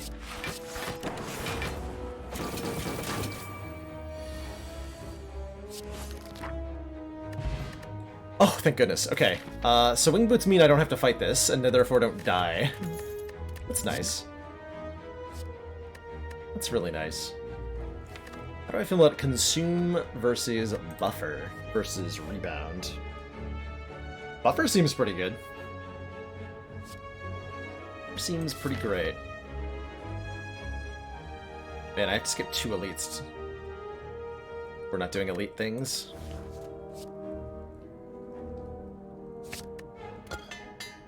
Toolcast and reprogram. Okay, okay. Okay. And an old coin upon pickup gain $300 dues. A lot of dollar dues. What is my pathing from here? I have to use 2 Wing Boots charges to properly avoid this elite fight. I don't think I survived this. Like, this is triple slavers, I die on turn 1. What's different about the Ascension 15 runs, David? When I'm playing on Ascension 15, my goal is not to win every single run, but rather to make the most fun and enjoyable deck that I can. So my decision making, I'll avoid cards that I don't enjoy using, and will take cards that are more unusual to try to build something like a fun interaction that I don't often get to do, just for fun. Find it creates some really, really interesting decks. Uh-oh. I was really hoping I wouldn't have to do another fight, but we are.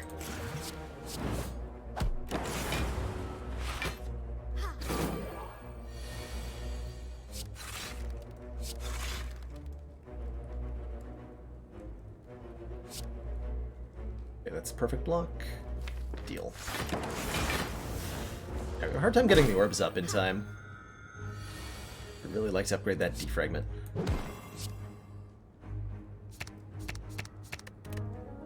Boop.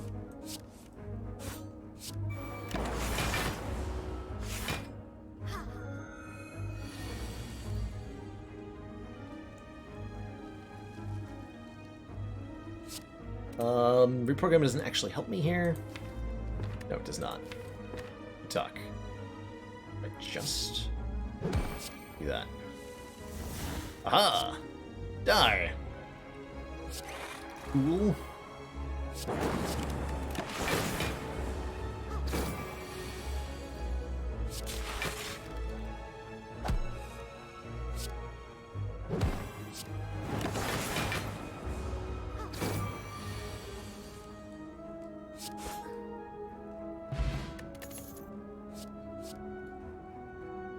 The end of combat heal 10 health?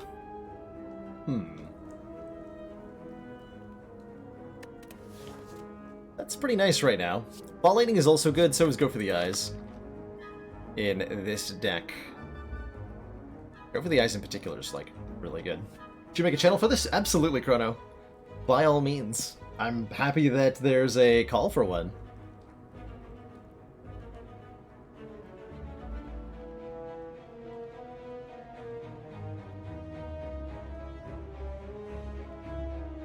I think we need this self-repair, right?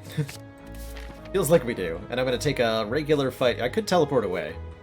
But I'm going to take a regular fight. We're going to try to heal some health here. Pretty likely if I draw Melter on the right turn. Come on, draw Melter on the right turn. Please. Yes, get him.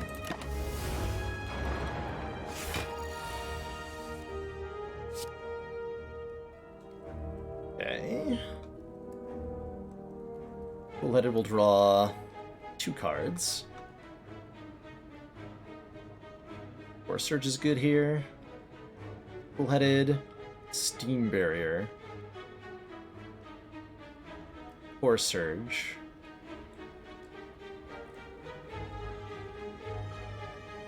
Kills that guy, we full block. If I play one more block card. So Cool-Headed, Core Surge, Defend. Okay. Then we're gonna... If I don't play the self-repair now, I'm not gonna get to. So I take a little bit of damage to get the self-repair in play. Okay. Okay.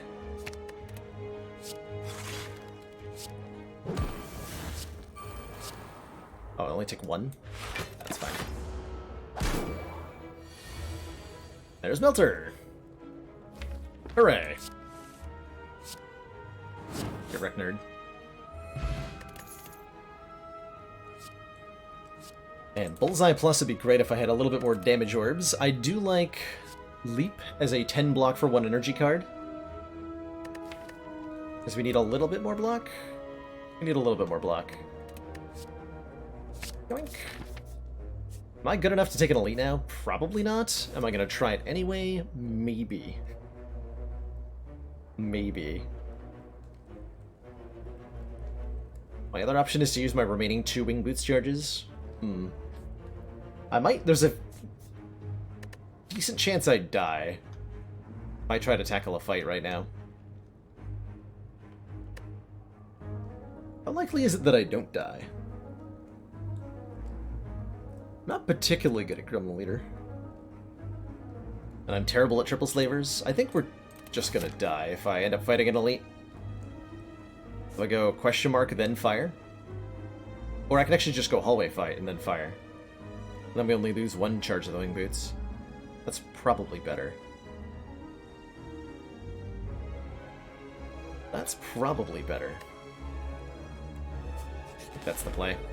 I think I've escalated this deck too. I would like to win it. Just for the challenge of it. This deck would very much like to win.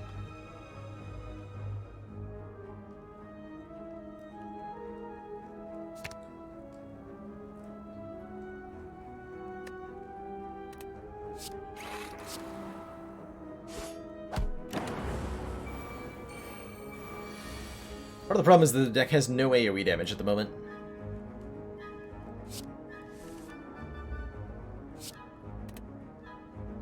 It's not exactly cool.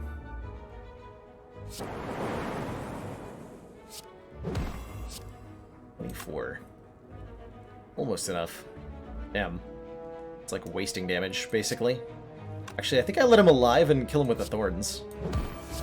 Take 6 to kill him. It's a bit yikes. But then I get to do 15 to you, and that's probably going to save me more health in the long run in this fight. That's a weird play. Let's see if it pays out. Let's see if it pays off.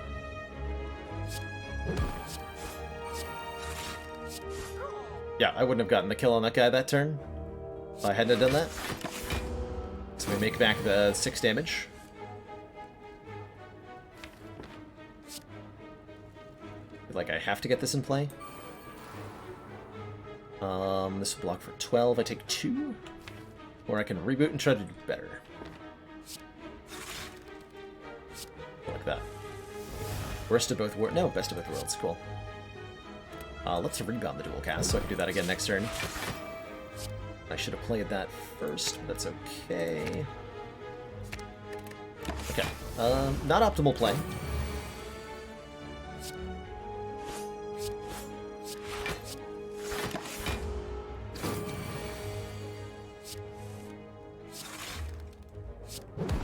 Who needs optimal when you can have good enough?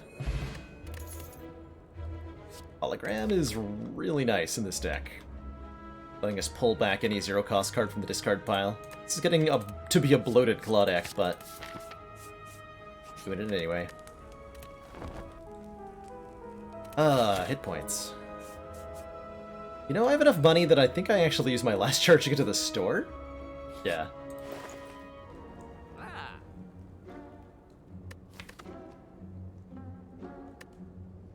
Recycle? Recycle? Recycle. Cycle is a fun card. So many reasons. Get rid of Zap, by the way. Juzu and skip every fight. Doom and Gloom would be our first source of AoE. Fighting Collector, I would... Yeah, let's take a Doom and Gloom. And a Pendant to go with it. So that I have a way to beat the minions in the Collector fight. And I'm going to upgrade this Recycle that I just picked up. Exhaust a card for 0 cost. Gain energy equal to its cost. I'm all in on that strat, by the way. Super all in here.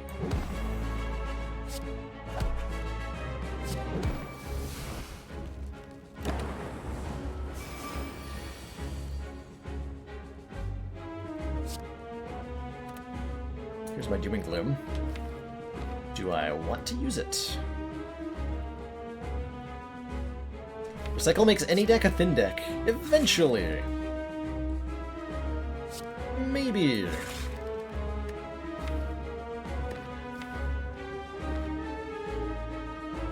Ouch! Actually, hold on. Can I at least buffer the big hit? No. No. Not unless I get something off of an overclock.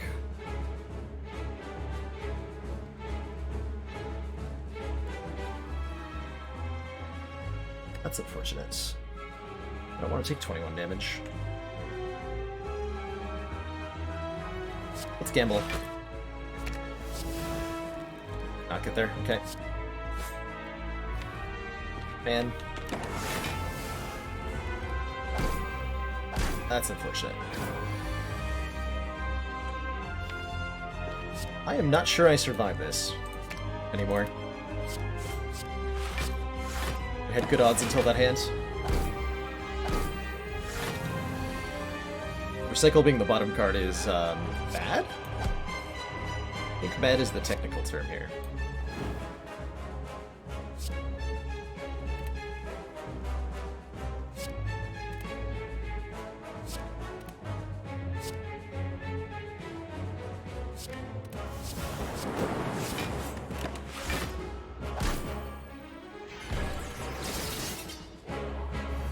Successfully blocked weak. Okay, we're doing a resummon. That's pretty good. Means I shouldn't kill this Torch Head this turn. Rebound Strike would let him die to Thorns. I don't want that. I can have a Pen Nib Doom and Gloom ready for next turn. probably actually just die if I do that, because Collector's gonna hit me so hard. Damn it.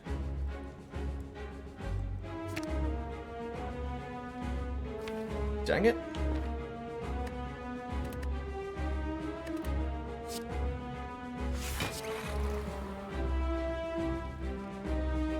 Well, it's happening either way, so go like this. Oh, he's not attacking me. Brilliant. Get nibbed on, nerds.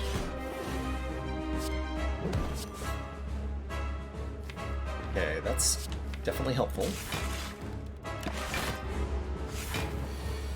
Just have to survive this turn, and we have a chance.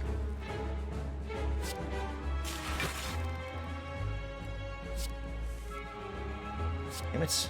I was really hoping that'd be recycle. Thank you. There we go.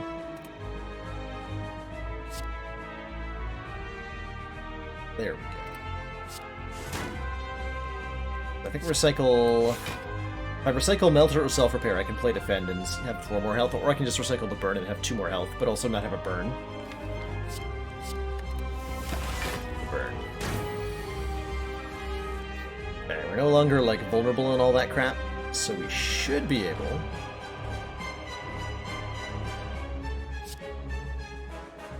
get some stuff done here. This would be 12 block to dual cast. So I can I can rebound, dual cast, cool-headed, dual cast, defend. That does a lot of damage.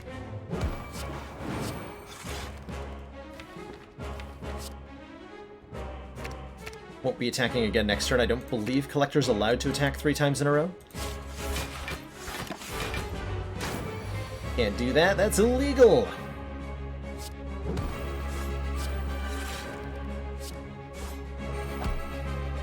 Order.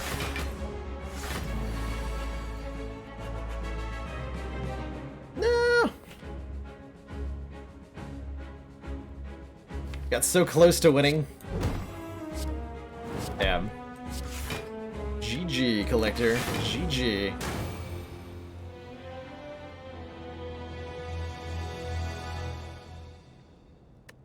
Collector's gimmick is that sometimes he just hits you in the face. I wanted to believe. Cluttic didn't quite come together. What went wrong here? Exactly. Overclock and reprogram, I have mixed feelings about. The reprogram was pretty good, consistently. What could I have done better? I could have not bought recycle. I don't think that paid off very much. I think if I'd bought a weak potion instead of the recycle, we would have been in a much better position that fight, and probably would have gotten there. So that's an immediate thing I can point out. Potions. Before Collector. Do I plan on playing any mod characters sometime? Yeah. As usual on Fridays, mod stuff will be happening. I noticed that there were, like, a ton of new mod characters in the last week or two. So there's a lot more stuff to work with for Friday content. Might even need help picking out some. Like, I think there's maybe 5 new ones that just came out. And if anybody has tried those and thinks they're worth checking out, it'd be cool to be pointed in the direction of 1 or 2 of them.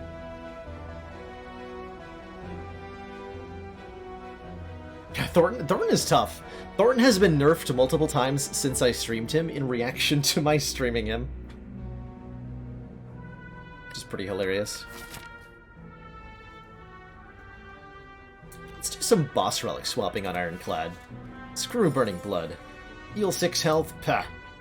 Give me a 4th energy and no money for an entire run instead. I think that's way better, right? That's definitely better. That is definitely better. 100%.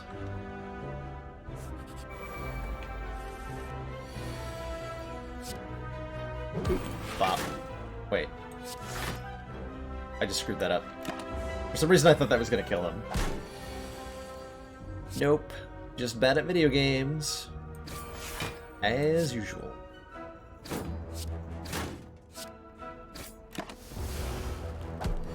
It's costly, actually. Oh well. Did not need to lose all that health. But do I need to take... Actually, you know what? We don't get to remove cards with Ectoplasm, therefore... Wait, Battle Trance is just amazing. Screw Battle Trance. I always take Battle Trance. We can't remove our strikes, so let's embrace our strikes and do a Perfected Strike deck. Brilliant. I'm the smartest man on Twitch.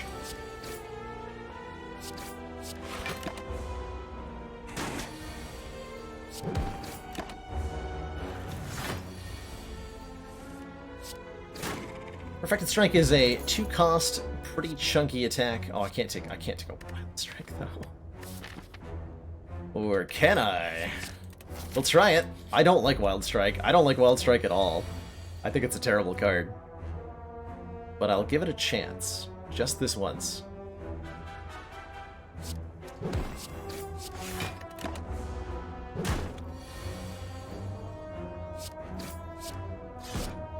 Okay. Acceptable performance. Second Perfected Strike? I mean, like, Shockwave's a great card and all, but it's not another Perfected Strike.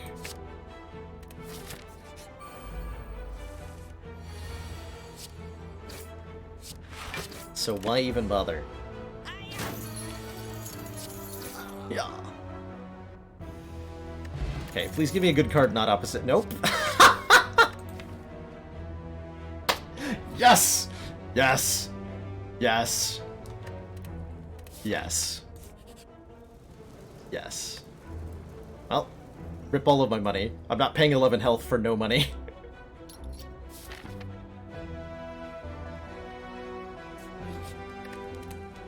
Alright, with 3 Perfected Strikes, it's probably Bash that we upgrade. Right? Gotta be. And then we start upgrading Perfected Strikes. The upgrade to Perfected Strike is... Normally it's 2 additional damage for all your cards containing Strike. It goes to 3 if you upgrade it. So an upgrade to Perfected Strike is an upgrade of +1 damage per strike you have. We have 9 strike cards, so this is +9 damage as an upgrade, which is huge. Huge. I don't have 4... What do you mean I don't have 4 energy yet? Yes, I do. Yes, I do, Chronometrics.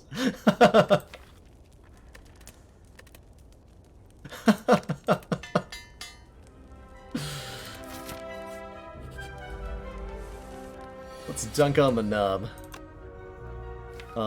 Is this a strength potion? I think so. Just guarantee that we get like a 2-turn kill.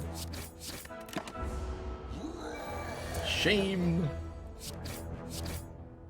Okay, good fight. Vajra. Start combat with 1 strength, makes them hit a little bit harder. We could take an Anger, for even more attack power. An Exhume gets us back a card we exhausted, which is nothing. We have literally nothing that we exhaust.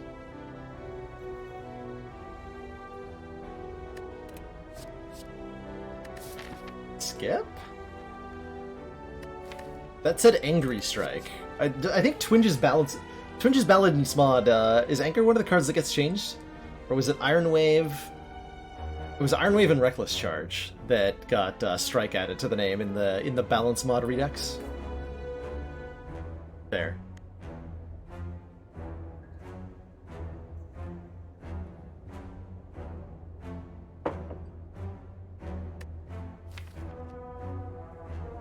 I think this is a skip then, or an Anger.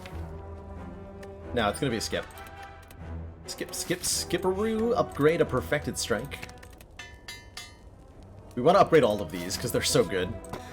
Ooh, Blood Vial. Start each combat heal 2. Sure. That's fine this early on. Let's upgrade a Perfected Strike. And then we can upgrade a Perfected Strike. Ooh, give me a Relic. Art of War. If we don't play any attacks on our turn, gain an extra energy the next turn. That's fine. Not particularly amazing. But it's also not particularly bad. Let's see, how much does Perfected Strike do now? We have 9 strike cards, so it's normally 24? And these ones are a lot more than that. Okay, so I will get a... Man, these all rolled low health. Wow. Check that out, actually. 24 plus 14 is 38, so the Wild Strike is quite relevant in my ability to get a kill here.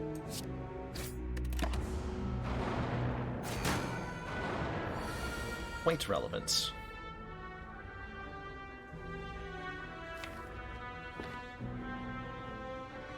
Let's take 10 here. So I go Perfected Strike, kill... I want to kill this one next. Drawing the block cards. Ooh.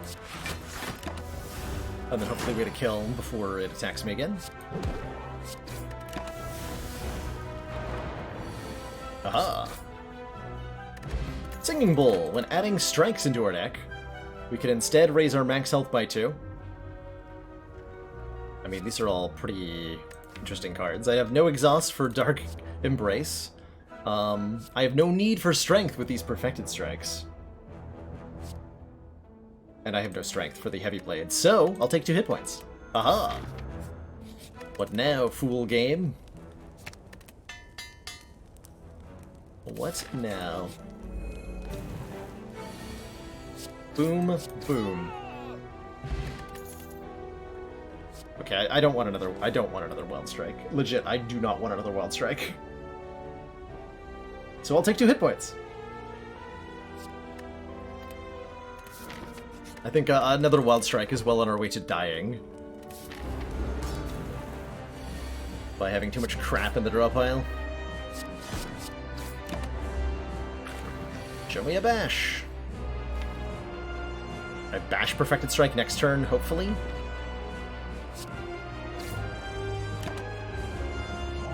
Probably didn't need to rest before this.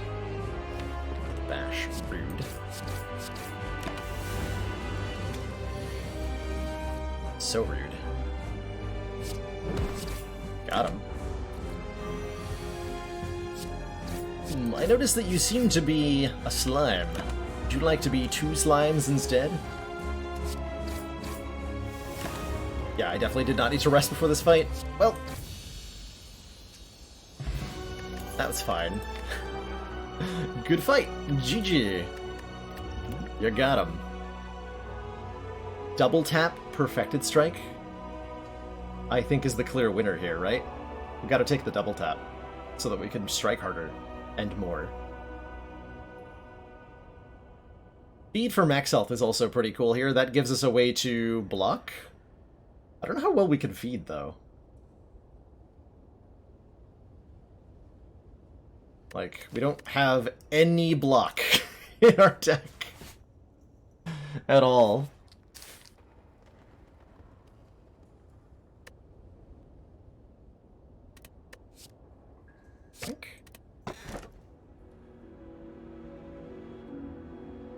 Well, that's pretty cool. We're offered here a Snecko Eye. At the start of your turn, draw 2 extra cards. Start each combat confused. With our 2-cost attacks, that's pretty tempting. And we have 4 base energy, so this is crazy good. We could take the Busted Crown, which reduces our ability to find more copies of Perfected Strike, and so I don't know if I want that. Or Calling Bell. 3 curses and 3 relics, and I probably can't remove the curses because we have no money ever.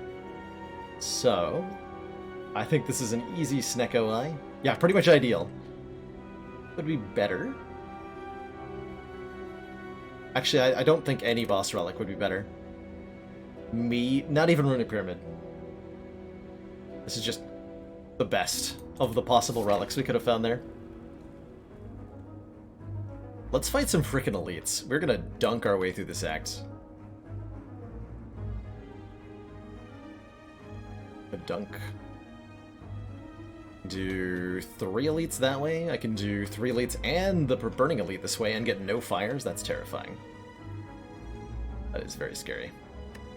I don't want bites, even though I have the blood vial. So I should actively take hallway fights to get more perfected strikes. Seems reasonable to me. Perfected strikes will keep me warm. You bet they will. Okay, clothesline's not a perfected strike, but it is pretty good. Yeah, it's pretty good. I don't think I need a liquid bronze. I'm doing so much damage.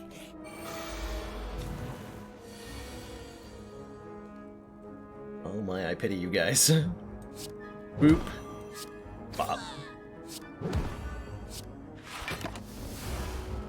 Was there some consideration for Evolve? Not really. I can't think of any fights that are gonna last long enough for it to do anything. Uppercut? Yes. Just all the 2-cost attacks.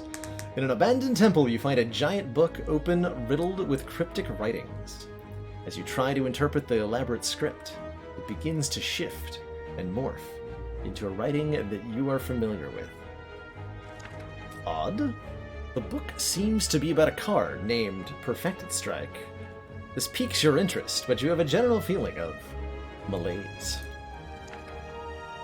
The best card in the game, Perfected Strike, was exiled to the bottom of your deck. You feel compelled to read more, but your body begins to ache. Seeking vengeance, Perfected Strike blesses outsiders, letting them get past Act 1 elites. You're starting to feel very weak and tired. Those blessed by Perfected Strike remember that front-loaded damage is great, and face is the place. As you near the final page, your old wounds begin to reopen. Oh. Okay, not a Necronomicon, unfortunately, but the Enchiridion is pretty nice. At the start of each combat, we add a random power into our hand, and it costs 0. Oh, nice. Grand Finale is guaranteed to be the bottom card of your deck. I like that. So it means you don't have to... that actually solves... I like that. That solves the retain problem, and it merely makes it one of draw manipulation. That's a lot better. It's a lot more consistently usable, right? Running elites? I mean, what are campfires even for? Upgrading Uppercut would be pretty good. Upgrading Uppercut would be pretty good. The free Berserk! It's here! Didn't even hesitate to play it, because that's the kind of guy I am. How will we outscale Champ with Perfected Strike?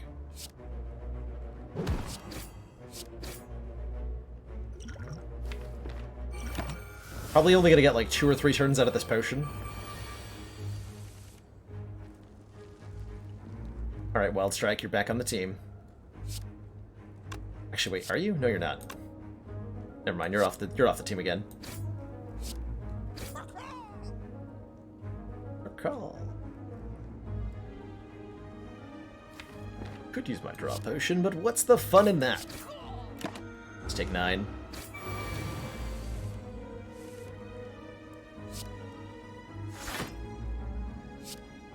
Get a little bit more regen.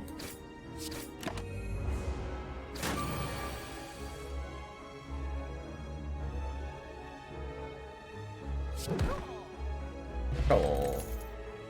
Armaments Plus. Upgrade all cards in your hand for the rest of combat. It's actually really nice. I could have taken a Pummel Strike. Maybe I should have. I really zoned in on that Armaments Plus. Oh well. 3 Demon Form. Hog.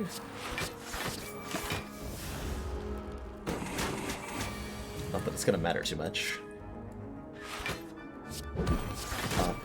4.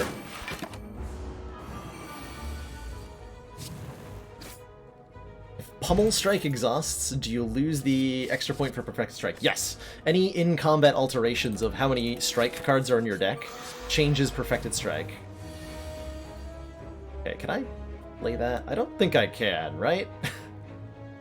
I don't think I'm allowed to play that on Book of Stabbing. On turn 1.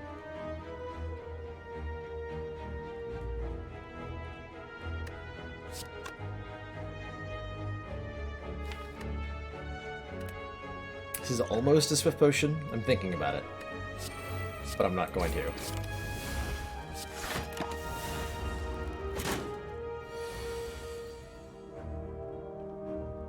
good talk. Armaments. We armaments, uppercut, perfected strike, and then we presumably kill it next turn. We only take 10 damage this turn. Only take 10 damage this turn. Only take 10 damage this turn. We only take 10 damage this turn. No problem.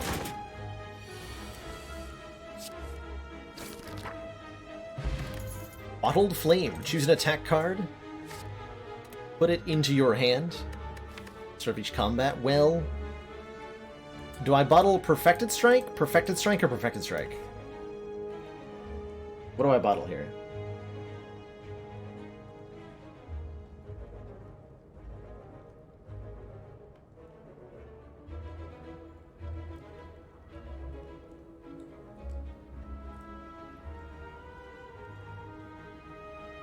Maybe the Bash? I think if I was gonna bottle... Actually, bottling Uppercut and then upgrading Uppercut would probably be the route I would take if I was gonna do that. Bottled Uppercut's pretty good, actually. That is better. And I think we need things that are better right now. We're already trying to win with a Perfected Strike deck. We could at least, like, give it a really good chance. Wow. That's a lot of damage.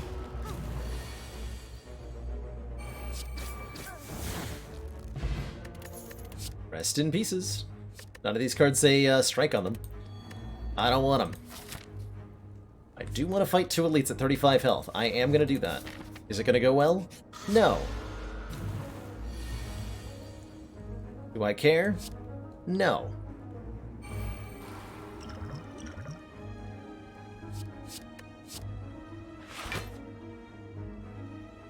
Okay, so this isn't that bad. This is a really good turn one draw, actually, with all these cheap-ass cards. Can I kill two of them? It looks to me like I can kill two of them here. We go uppercut on you. Actually, hold on, I gotta do the math, because that might be relevant for the 1 hit point difference. 34 plus 13. Actually, 34 plus 21 is 55. So I go Perfected Strike. This strike is not getting played. Okay. So it'd have to be Perfected Strike, Wild Strike, Strike. So is Uppercut Perfected Strike? Yes, it is. Okay, just Uppercut Perfected Strike kills one of them. So yeah, I don't actually take any damage here. Ah.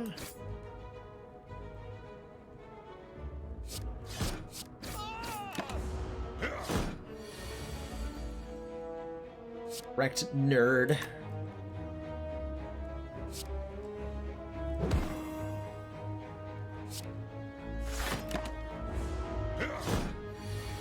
No finale is banale.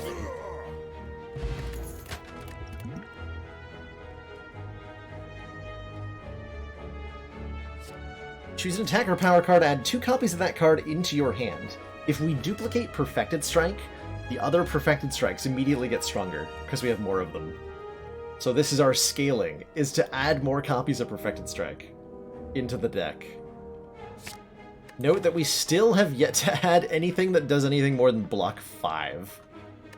Because blocking is for nerds. Resting, however, is probably exactly what we're going to do, so let's take a Regal Pillow. When we rest, heal 15 more health.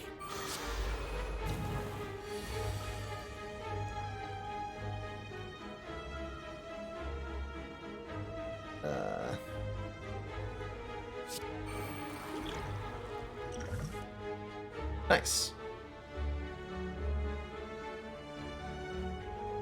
Oh, we can actually full block this. We go bash, uppercut, strike, strike, defend, defend. Take nothing. No plans is bans. So I can dual wield this Perfected Strike Plus, which is currently dealing 51 damage. It gets duplicated at its current cost, so we end up with 3 copies of Perfected Strike that do 60 damage each. Boop, bop.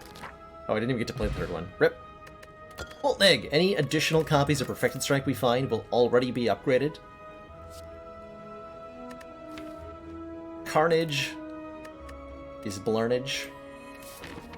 Do not want. Get it out of here.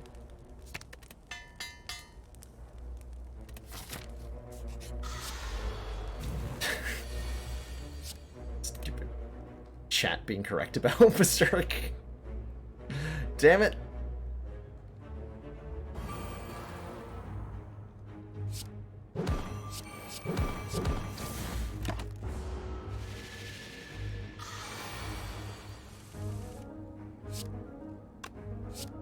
Oop. Bump. Blorp. Blorp. Rest in pieces, Snecko. Second copy of Dual Wield? Yes! I will take another one of those. Yes, I will. And we want to take more fights, because we're really just looking for as many copies of Perfected Strike Plus as we can find. So let's get them.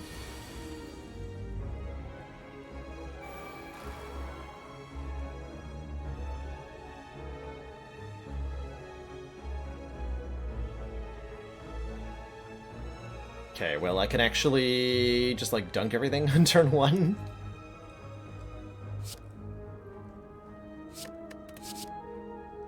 Come 40 damage. Kill, kill, kill. Actually, bash is better. Not enough better. I can use that weak potion to block 6. Seems reasonable. Oh, Gremlin Horn. I forgot about that. Okay, I wasted my potion. Derp.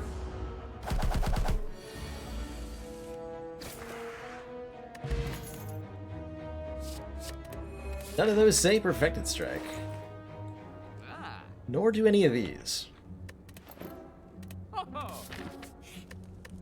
You know what? I actually think we beat Champ without resting here.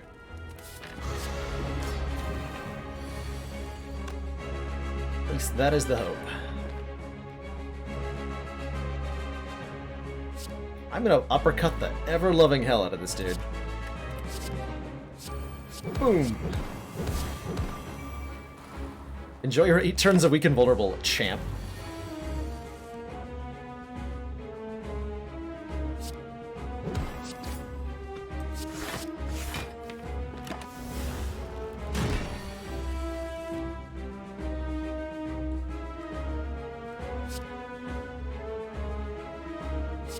Just give me more of those. I've evolved, so there's no reason not to play this. Okay, you're already below half health. Maybe should have avoided splitting him there, but... why fix what ain't broken?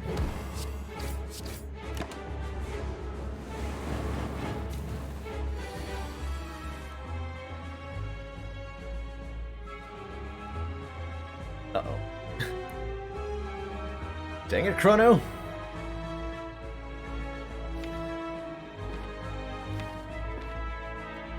Hold on, we might not be dead. Hold on. These are 10 each.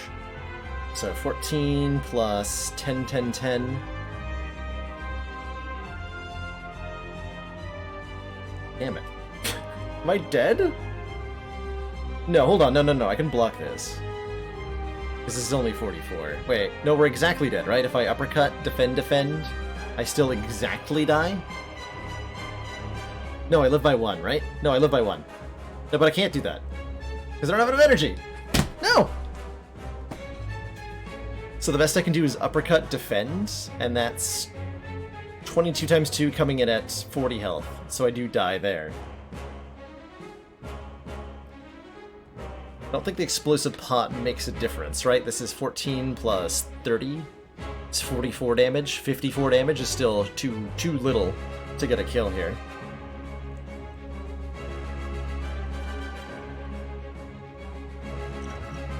I think it's still my best play, right? There's nothing else I can do.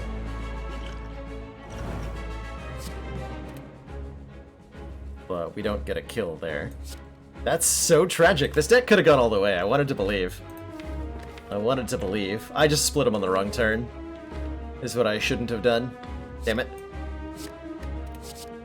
Could definitely win this fight if I were to save and quit, but... so, like, see, that's not enough damage. Oh, it's 24 by 2 anyway. Rip. Rest in pieces, Ironclad. GG. GG. So close to the sun and yet so far. So far. The saddest. It was beautiful while it lasted. It was. If only we'd ever added a single block card to the deck.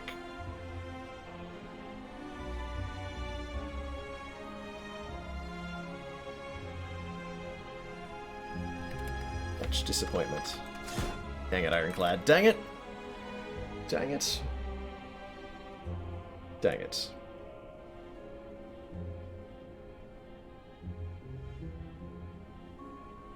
Dual wielding the strike earlier would have done it too? Interesting. I think there were a lot of routes through that fight that resulted in wins. I just managed to find a way to die.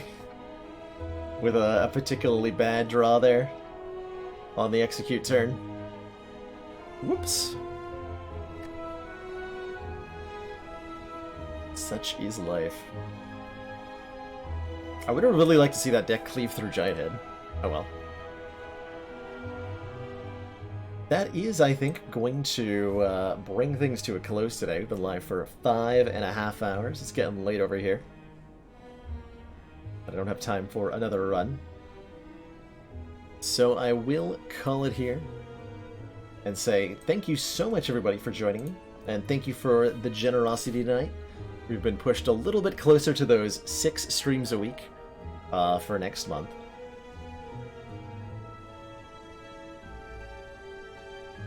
And it was a pleasure hanging out with you all. We had some really awesome chats. Discovered that you're all a whole bunch of super cool people. And now we have a new Discord channel to talk about poly relationship stuff in, which is awesome. Yeah, I want to see that Perfected Strike deck finish the game. How about, so here's my offer. Given how that played out, I'm going to record the seed for this run. Here it is in chat. And we're going to rerun this seed on Friday to try to make it go all the way. Same Ascension 15 run. Same choices. We'll take the Ectoplasm, our 3 copies of Perfected Strike. We'll maybe make a couple of deck building considerations differently in Act 1, knowing that we're going to get a Snecko Eye. And we'll go from there. We will go from there. Plop that into my own Frivolous Friday Discord. Oh, Chrono's already got it for me. Thank you, Chrono. 1x dying to champ. Heck yeah. Heck yeah. Alrighty, we'll be live again tomorrow, no later than 4 p.m. Eastern Standard Time, with a little bit of Slay the Spire action, followed by, courtesy of Faylee, thank you so much for that copy of Dicey Dungeons. During the second half of stream, we will be checking that out, which is a, I'm going to continue to call it a dice-building roguelike, which doesn't describe anything, but it feels pretty accurate. It's a cute little roguelike, or roguelite, game where you resolve combat by rolling dice and like using those dice strategically. Pretty cool. It's pretty cool. So really looking forward to trying that out.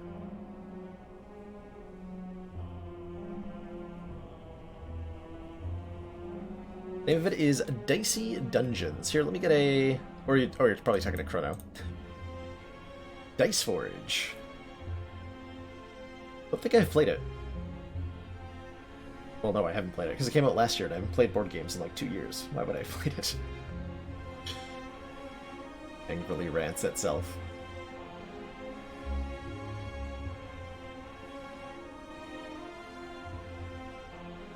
I totally ended up getting, like... I ended up playing more of that Axis and Allies board game off stream, just for fun and giggles. It's enjoyable to, the AI are not as competent as I gave them credit for when I played on stream, but it's fun to mess around with. to just, like, crush a board game for funsies off stream. So I've been having a good time with it.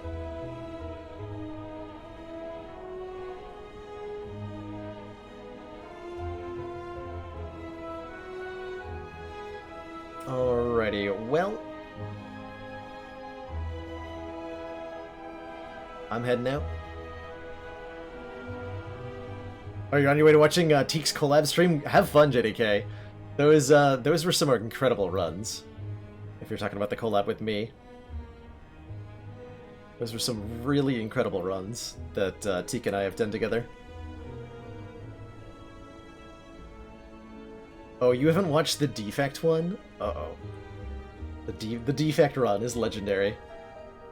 That was a 3-hour-long Defect run, and it's probably one of my favorite runs of Slay the Spire ever.